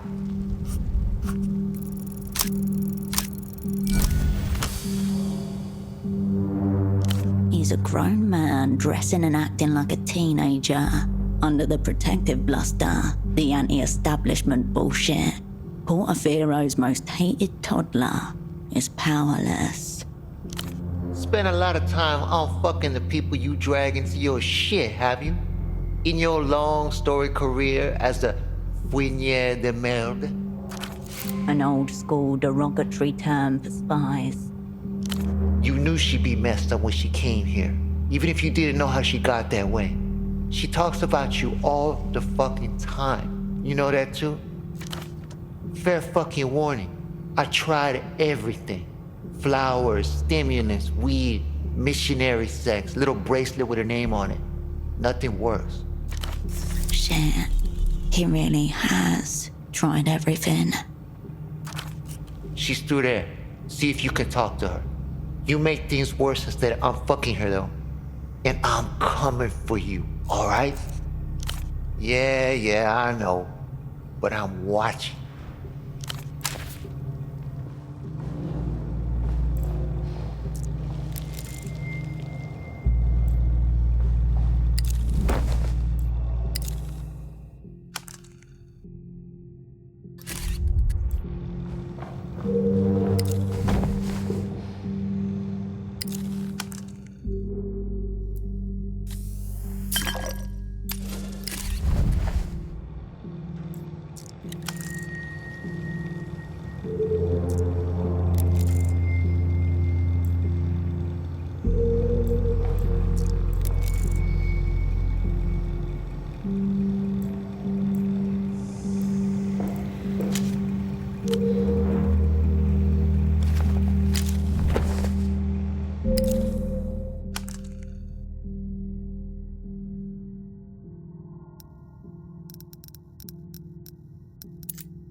The screen glows behind a pane of bulging glass, patiently awaiting instructions. Different to the rest of the screens, calmer, yet with more potential. The screen flashes with complaint. Nothing else happens. You back away from the console.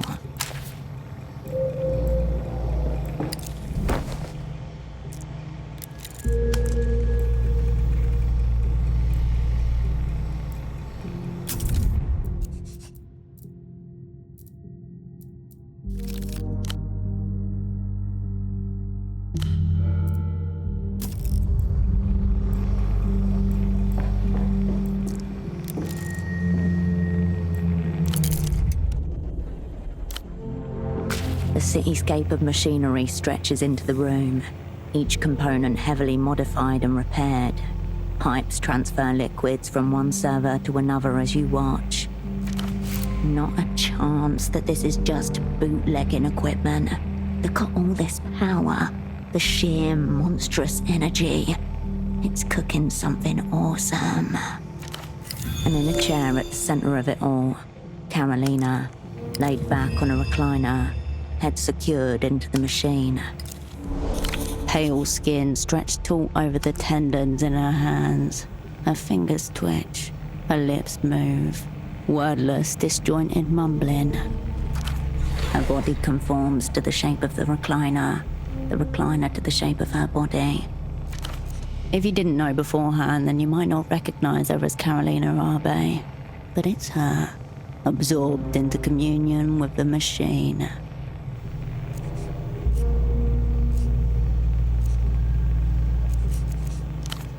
She does not respond. No change. You put your hand on her shoulder and shake, gently. She doesn't respond to your touch. She doesn't.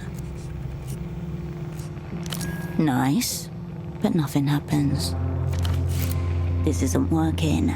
You need to work out what the machinery is doing. You look back toward the machine. You take in the patchwork of gadgetry, the headset, the wires. Your eye catches on a label, then another. Uh-oh. Property of Portofiro Sleep Study Lab 89. Do not remove. Evidence of you everywhere, like fingerprints in blood.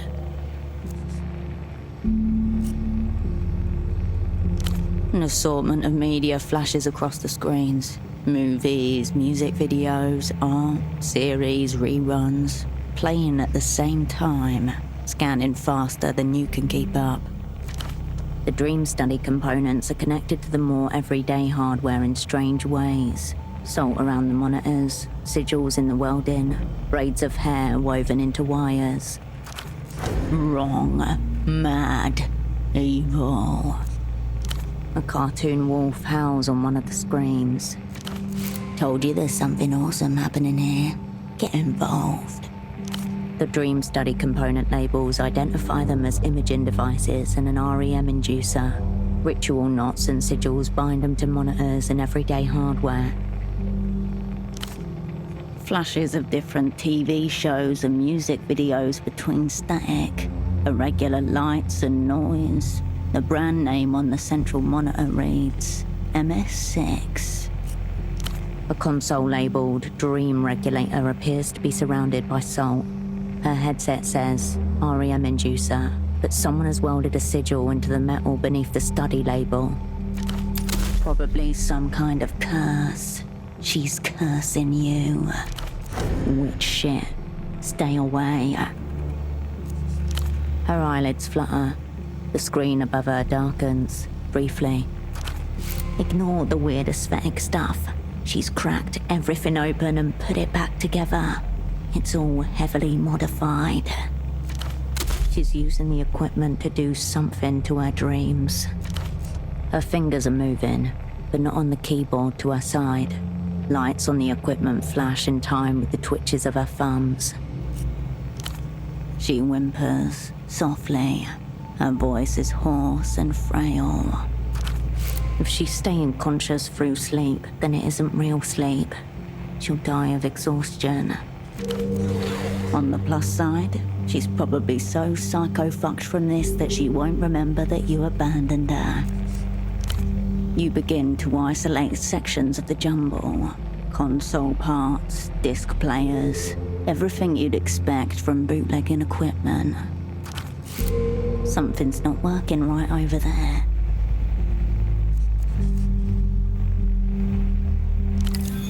Septimus must know a safe way to get her out of this thing.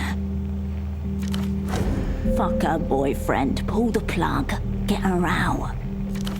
Try the console on the other side.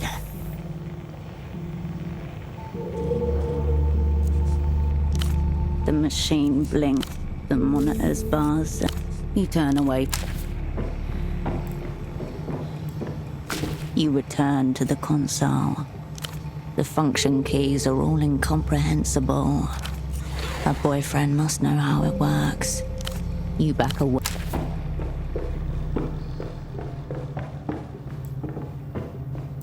What now?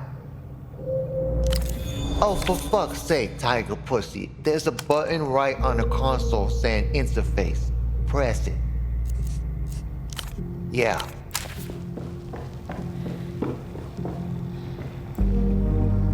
You return to the... You scan the machine until you see the button.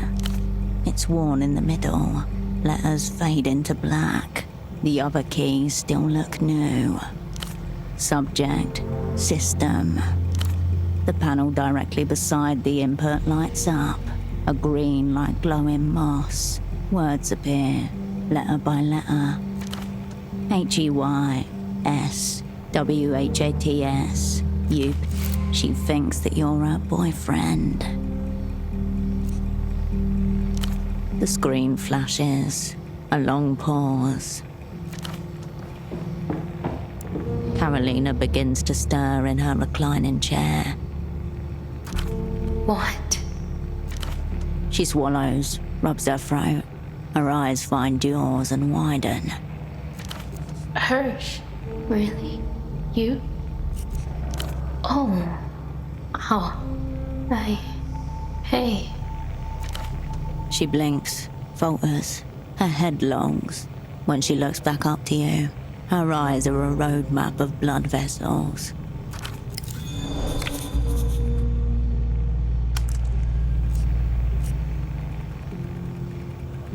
How long?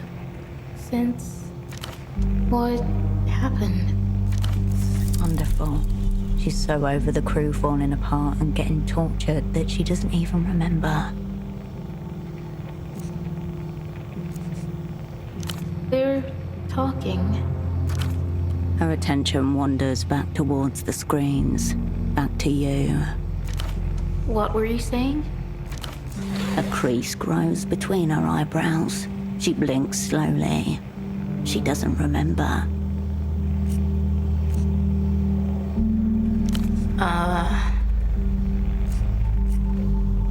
She makes a warbling noise, as if trying to pronounce while also trying to stifle a scream.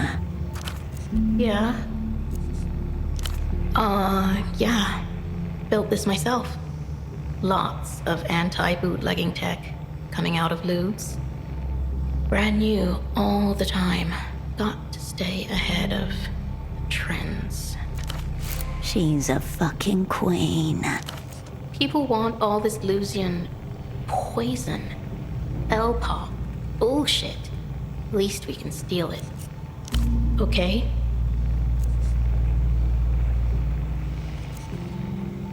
She does not respond.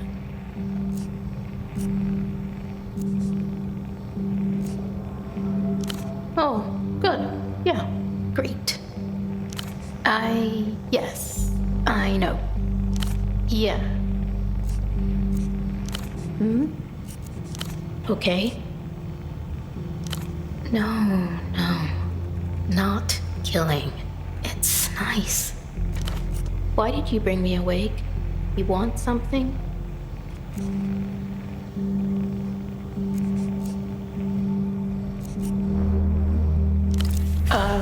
Yeah.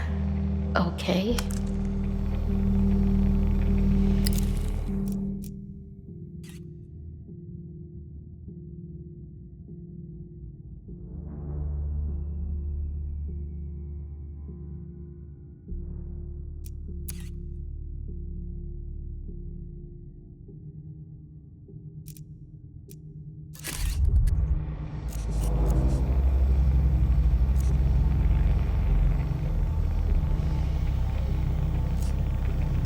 No.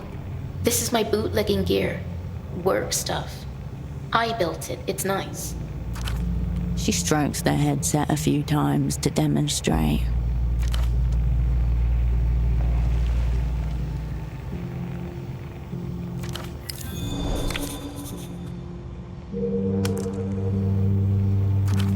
These nightmares are probably just that freak boyfriend molesting her in her sleep.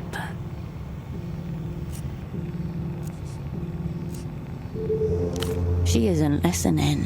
Her eyes roll toward a point in the middle of her face. Her lips move as if she's soundlessly repeating a conversation to herself. She looks at you. Oh, hey, Hirsch. What's up? She needs sleep, and to get away from evil rune machine. Kindred is unrecruitable in this condition. Picked up?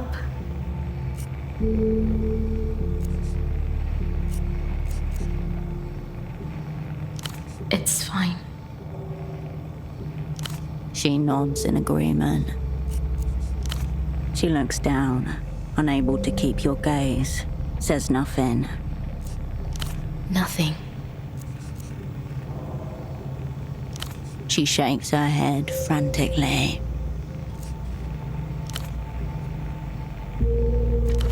Her expression cracks, breaks, splits at the seams.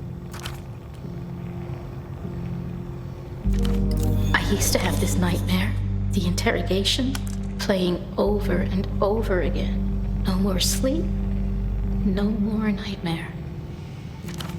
The enemy have constructed an outpost within this young revolutionary's mind. No, Hirsch, I can't.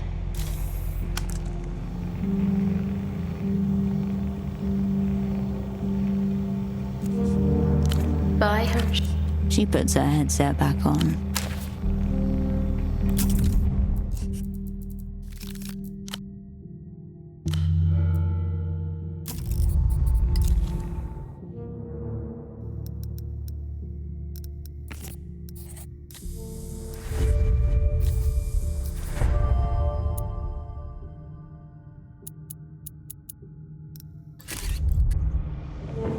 You tap her head. Hey.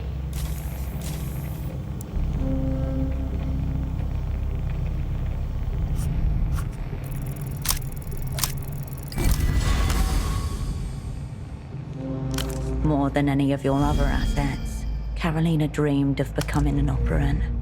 She was too young back then, but not anymore. Take her seriously. Show her you need her help.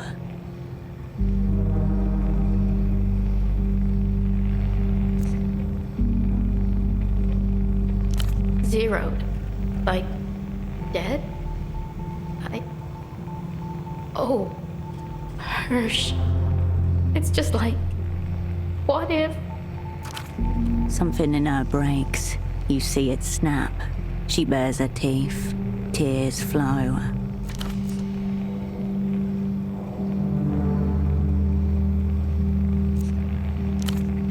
Oh, Hirsch. All right. Poor thing. You can save her from this. Bring her back. Yes, refurbish the tool so it may be used again.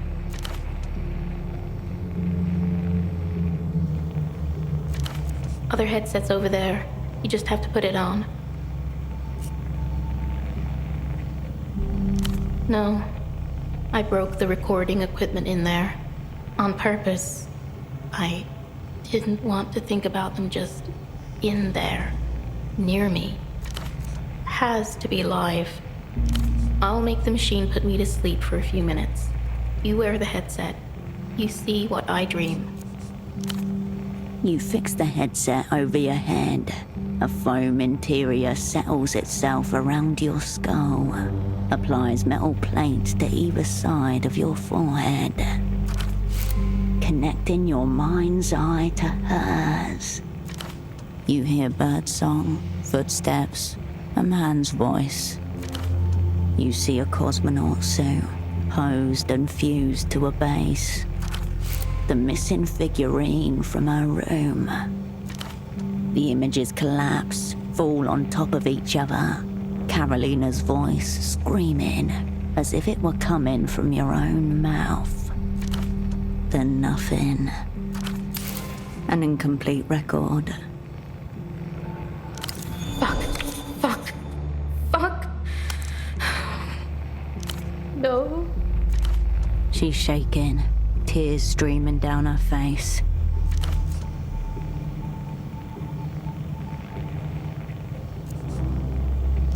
Yeah, I had it with me when they picked me up.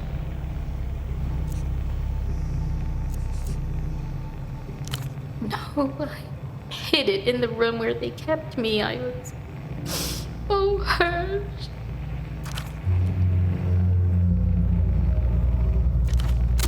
Unclear.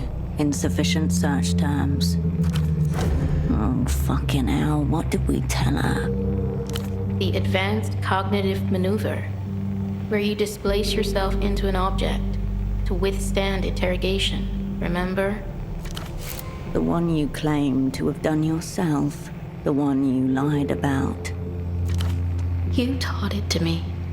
I think it kept me alive, but all my memories are in the figurine. Again, the opera has no record of any operant successfully performing this maneuver, let alone Cascade.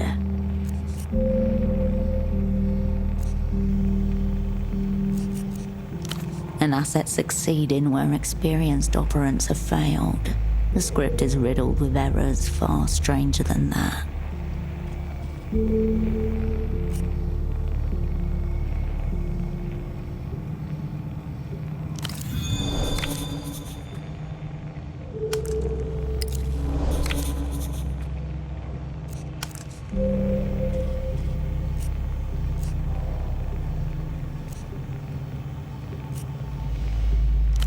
All right.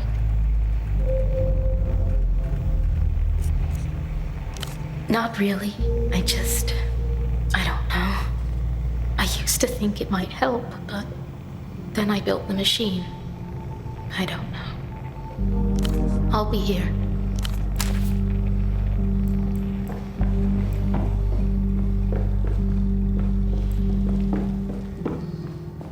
What? Fucking hell. You're not seriously thinking of tracking that thing down. Defensive, suspicious, morbidly curious. Getting tortured for your shit once wasn't enough. Now you want to watch too? A little fucked up movie night? You're twisted.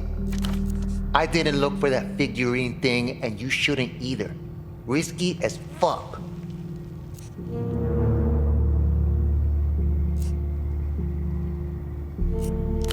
Fuck you. Yeah. Didn't I tell you to remove that outfit? Sort colleague of yours, is he? You'll find him by the docks.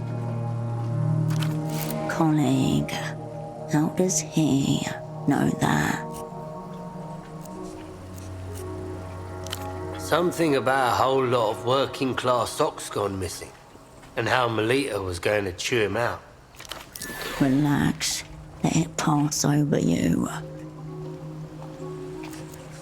Figure that's his boss, or maybe the missus. Either way, wouldn't want to be in his socks. Hey, that's my best one in weeks. I did, then I let him go. Poor bastard was having a shit enough day as is, with his missing sock shipment and all.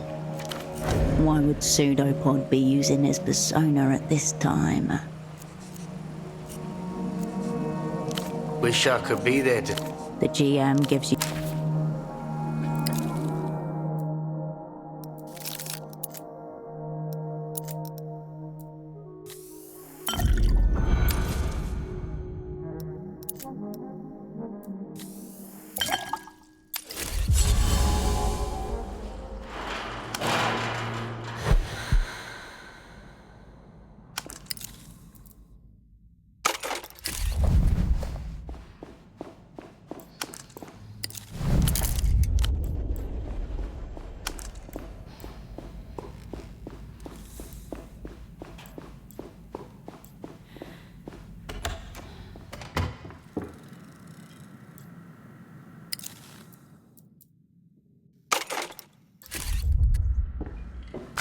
You have returned for trade. You seek the unit? Puny one. If you seek my prize, the unit, you must offer something of greater value. The monkey reaches a mortifying fist into the pile of objects at his feet. The fist re-emerges holding a cosmonaut figurine. Behold the unit. What have you for my best treasure to trade?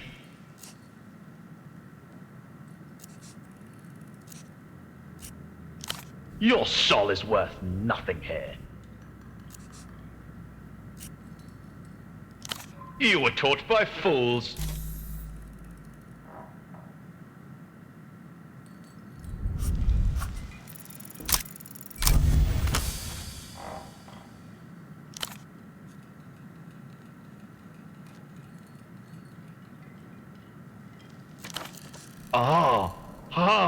Ooh. Oh.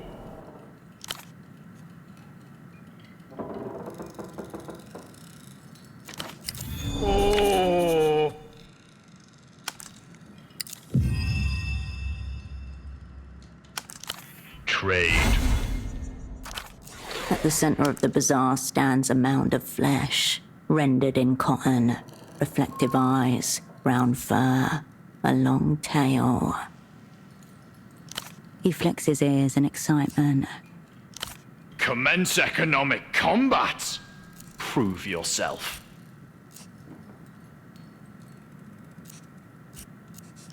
Displeasure upon you. Disappointment. Farewell.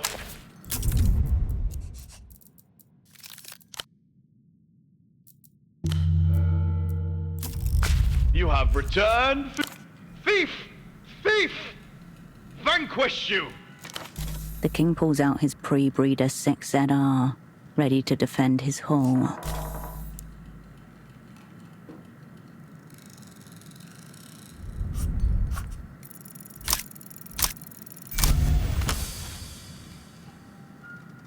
You bounce onto the balls of your feet, darting this way and that. The monkey's worried little eyes following your hands as realization dawns on him. You're too fast.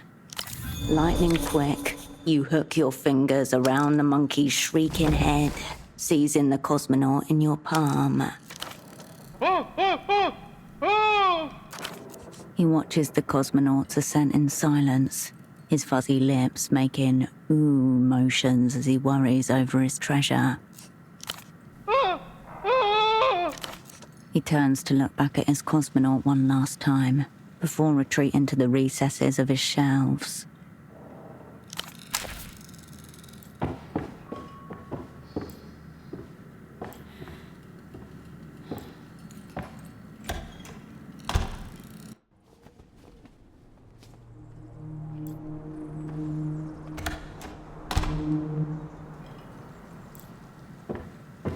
The monkey is still hiding in the shadows. No response. Maybe he doesn't understand your meaning. That was a terrible apology, Herschel. Listen to the poor thing. Do it properly. Restore his heinous pomposity. You leave them.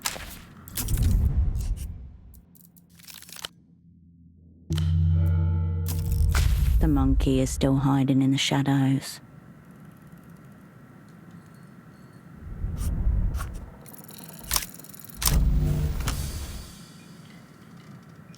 He may be.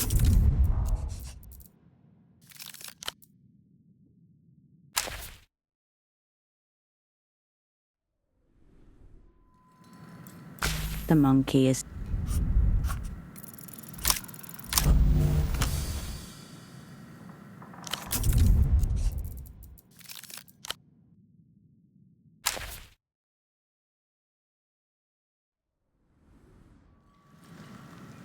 The monkey.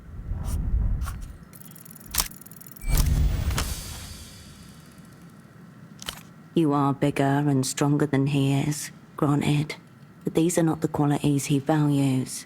He's king of trade. Oh. You hear him padding towards you, the cursed golden light of his eyes glowing into view as he rises. He waits. Pleasing sound. Humble words. Yes. Show me your things. Prepare yourself for exchange! You return your attention. The monkey bears his...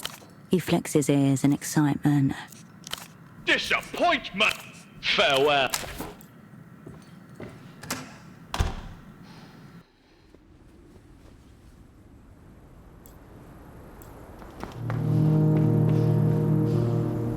The iron railing sagged beneath your elbows when Tempo leaned on it beside you. Fag. You take the proffered cigarette, light it on the flame that follows. He points his own at a group of men standing on the gangway, overseeing the last arrivals for the night. Representatives of whichever syndicate happened to control illegal imports at that time. Docs are wasted on these cunts. There are two classes of people like us, them who know how business works, and them who know how culture works.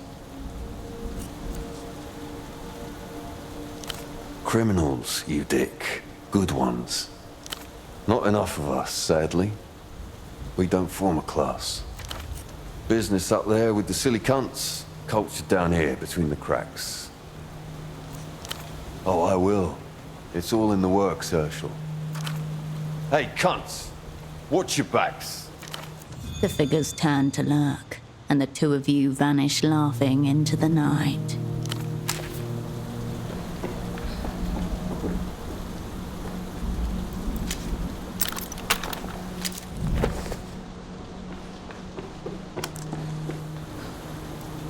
The smuggler inclines his head in...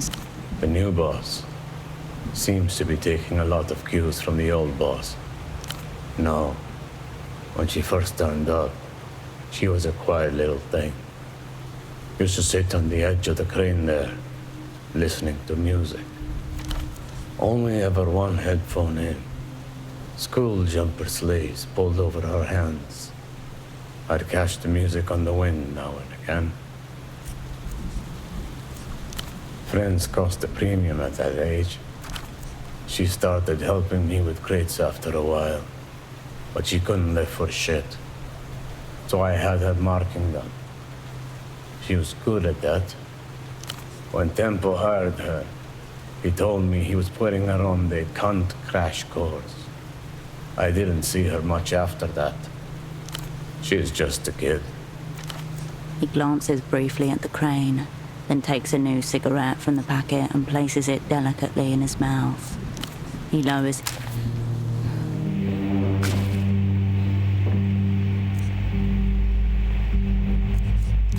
Nobody. This is all mine. Lot of trial and error, but I got it. She smiles through the haze of her delirium, eyes roving over the equipment around her. Yeah? I'm not, but thank you. That's so cool of you to say, Hirsch. She beams, red eyes sparkling.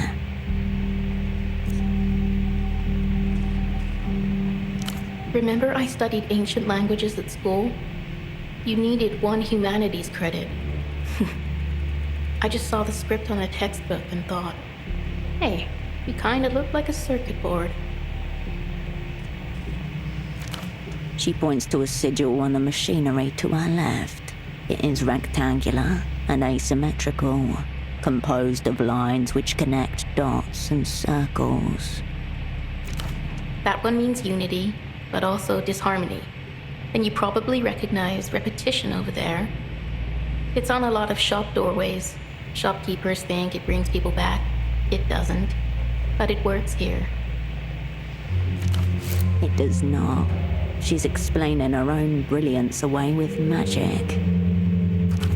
When people first wrote, they carved these things into rock or drew in sand. The machines remember being sand, I think. All the other stuff just felt right.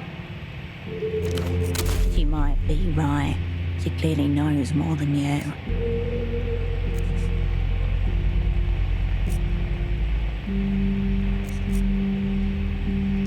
No reactions, I don't think, though maybe I should get some blessed water for the cooling pumps, see what happens.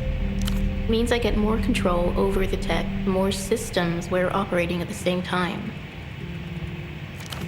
Makes it difficult to focus on just one thing when I'm out here. Oh, okay. Her eyes settle on the cosmonaut. She hesitates. But Septimus said that it wasn't there. Yeah. He wanted to protect me. It isn't really up to me now, Hirsch. But that's okay. I know you need to know what I told them.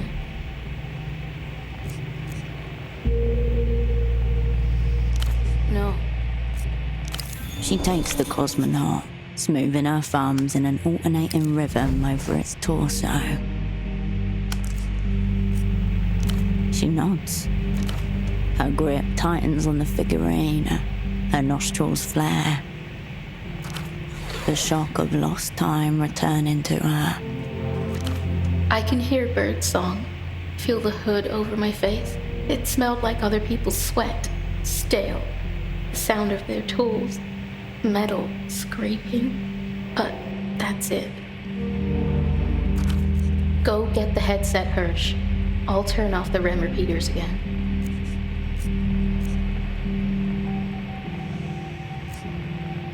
She doesn't look at you, just replaces her headset and leans back, cosmonaut on her chest.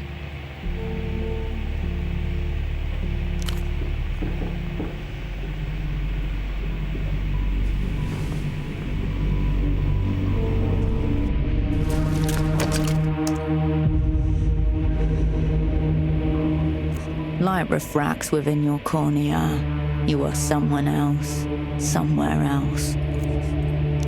A man and a woman look down at you and at each other. There are cages strewn over the floor.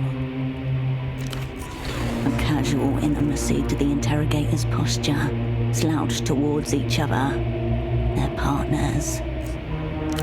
She's confused. I told you not to hit her in the head. Yeah. He'll do it again. We just need a name, dear. Your opera handler. Who got you into this whole mess? I'll try again. Brace yourself. Knuckles dig swift into your eye socket and back out again. Next to your nose, something cracks. For fuck's sake.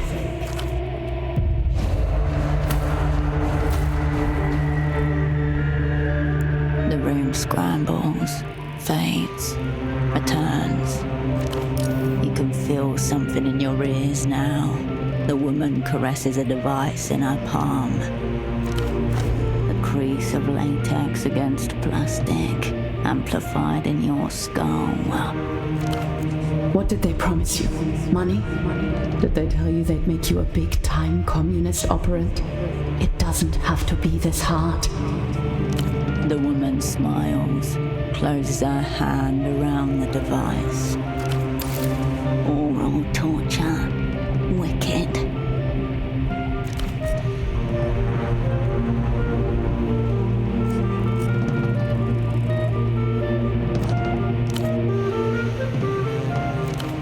The device isn't making any sound. It's triggering a psycho-auditory response, tuned specifically to the individual. Don't pass out. Shit. Oh, there you are. A lullaby. Tell us about your assignment. Silence. Come on. It's my turn.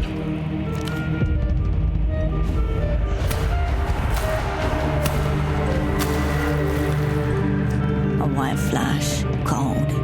static. The room buzzes, fades, clarifies. You catch a glimpse of orange in the back of the room. Breathe easily. I smell death. Her wounds are beginning to decay. Disgusting. She's shivering. The sepsis will kill her before we get anything. Whisper into each other in low, urgent tones. They're beginning to panic. Look at yourself. He grabs your hair, forces your gaze downward. You see your bare chest, rotten and oozing. He massages pus into your open wounds with his knife. Doesn't it look good? Try it. Still gripping your hair, he slams your head back. You open your mouth to gasp and he plunges his knife between your lips. You taste the rancid, wet crumbs of your flesh on its blade. Bitter. Swallow for me. Pieces of you splatter across his face, black and yellow. He wipes his face, then forces his hand back into your mouth. His fingers plug your throat, you choke. Vomit splutters out of your nostrils. You cough. It burns. Did you like having his hand inside you?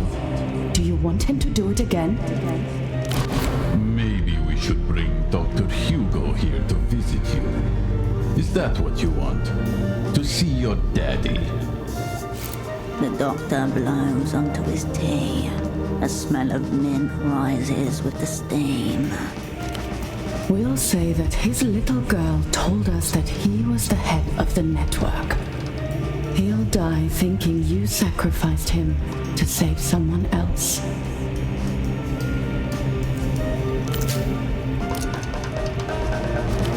Make it stop. Who was in charge? There must be an operant in there. Come on, don't tell him. Lie. It feels like drowning, like clawing your way through dark water, like you don't know which way is up.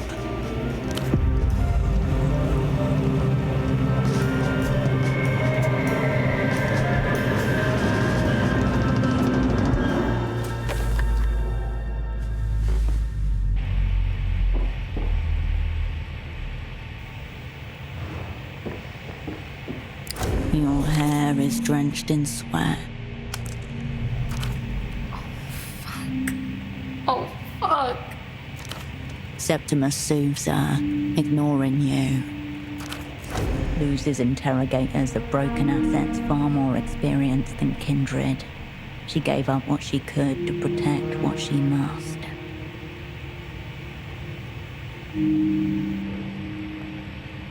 Damn fucking right it's not your fault. You don't think that, do you? Listen to the demonic hag, Karoshka. She's right.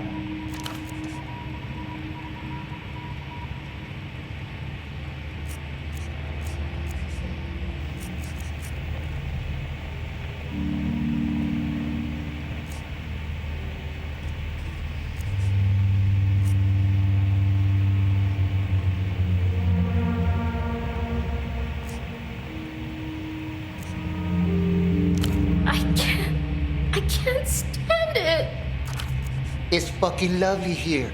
What's wrong with Portofiro? Shh, Karoshka. Alright, well, kinda sick, kinda weird. Not our problem.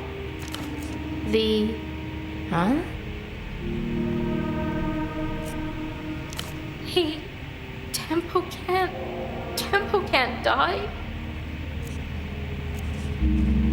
You watch as she sobs, almost choking on her own grief. I don't give a fuck who Vesper is or how alive he isn't. Shut the fuck up. No. She knuckles her eyes with such force, it seems as if she's trying to push him out. We could thrive too. We could thrive the shit out of it. I don't deserve to thrive. You deserve to thrive up a storm. We could move to the sunset, a penthouse. I could call in some favors with Dazola, get us set up with a dope view of Kisa. We'll watch the boats tonight. We'll have rugs. And we can keep this place as our studio. Finally start making movies together, like we talked about. I want to die. I want to die. Karolina, please. We know what happened now. We can just move on. We can get some fucking takeout and watch Iron Pedal 7. We can go to the fucking beach or some shit. Sand? We can make movies about all this. Espionage, fighting fascists. You can make it so real. It'll blow people's fucking minds. But it isn't real, Septimus. What's real is this. Me, scars, and dead friends. I don't care about rugs. I'm not just going to forget this. See? Even she knows not to say anything. She knows you're better off out of it. She didn't say that. Karolina sits up, looks at you. Hirsch, why are you here? Why did you come back?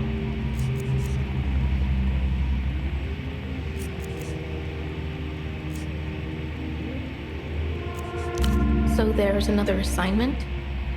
Another chance? Let me help. We have our whole crew. Gaffers and camera boys and shit. A producer even. And no one gets killed.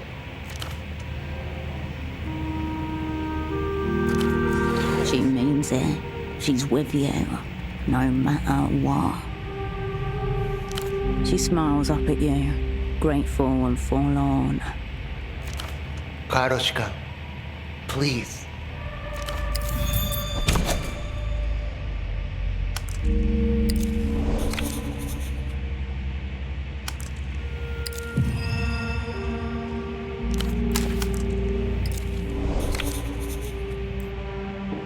Don't fucking do this.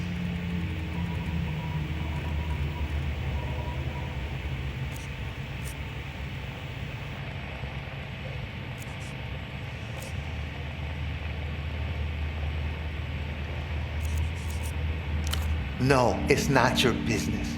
It's your fault.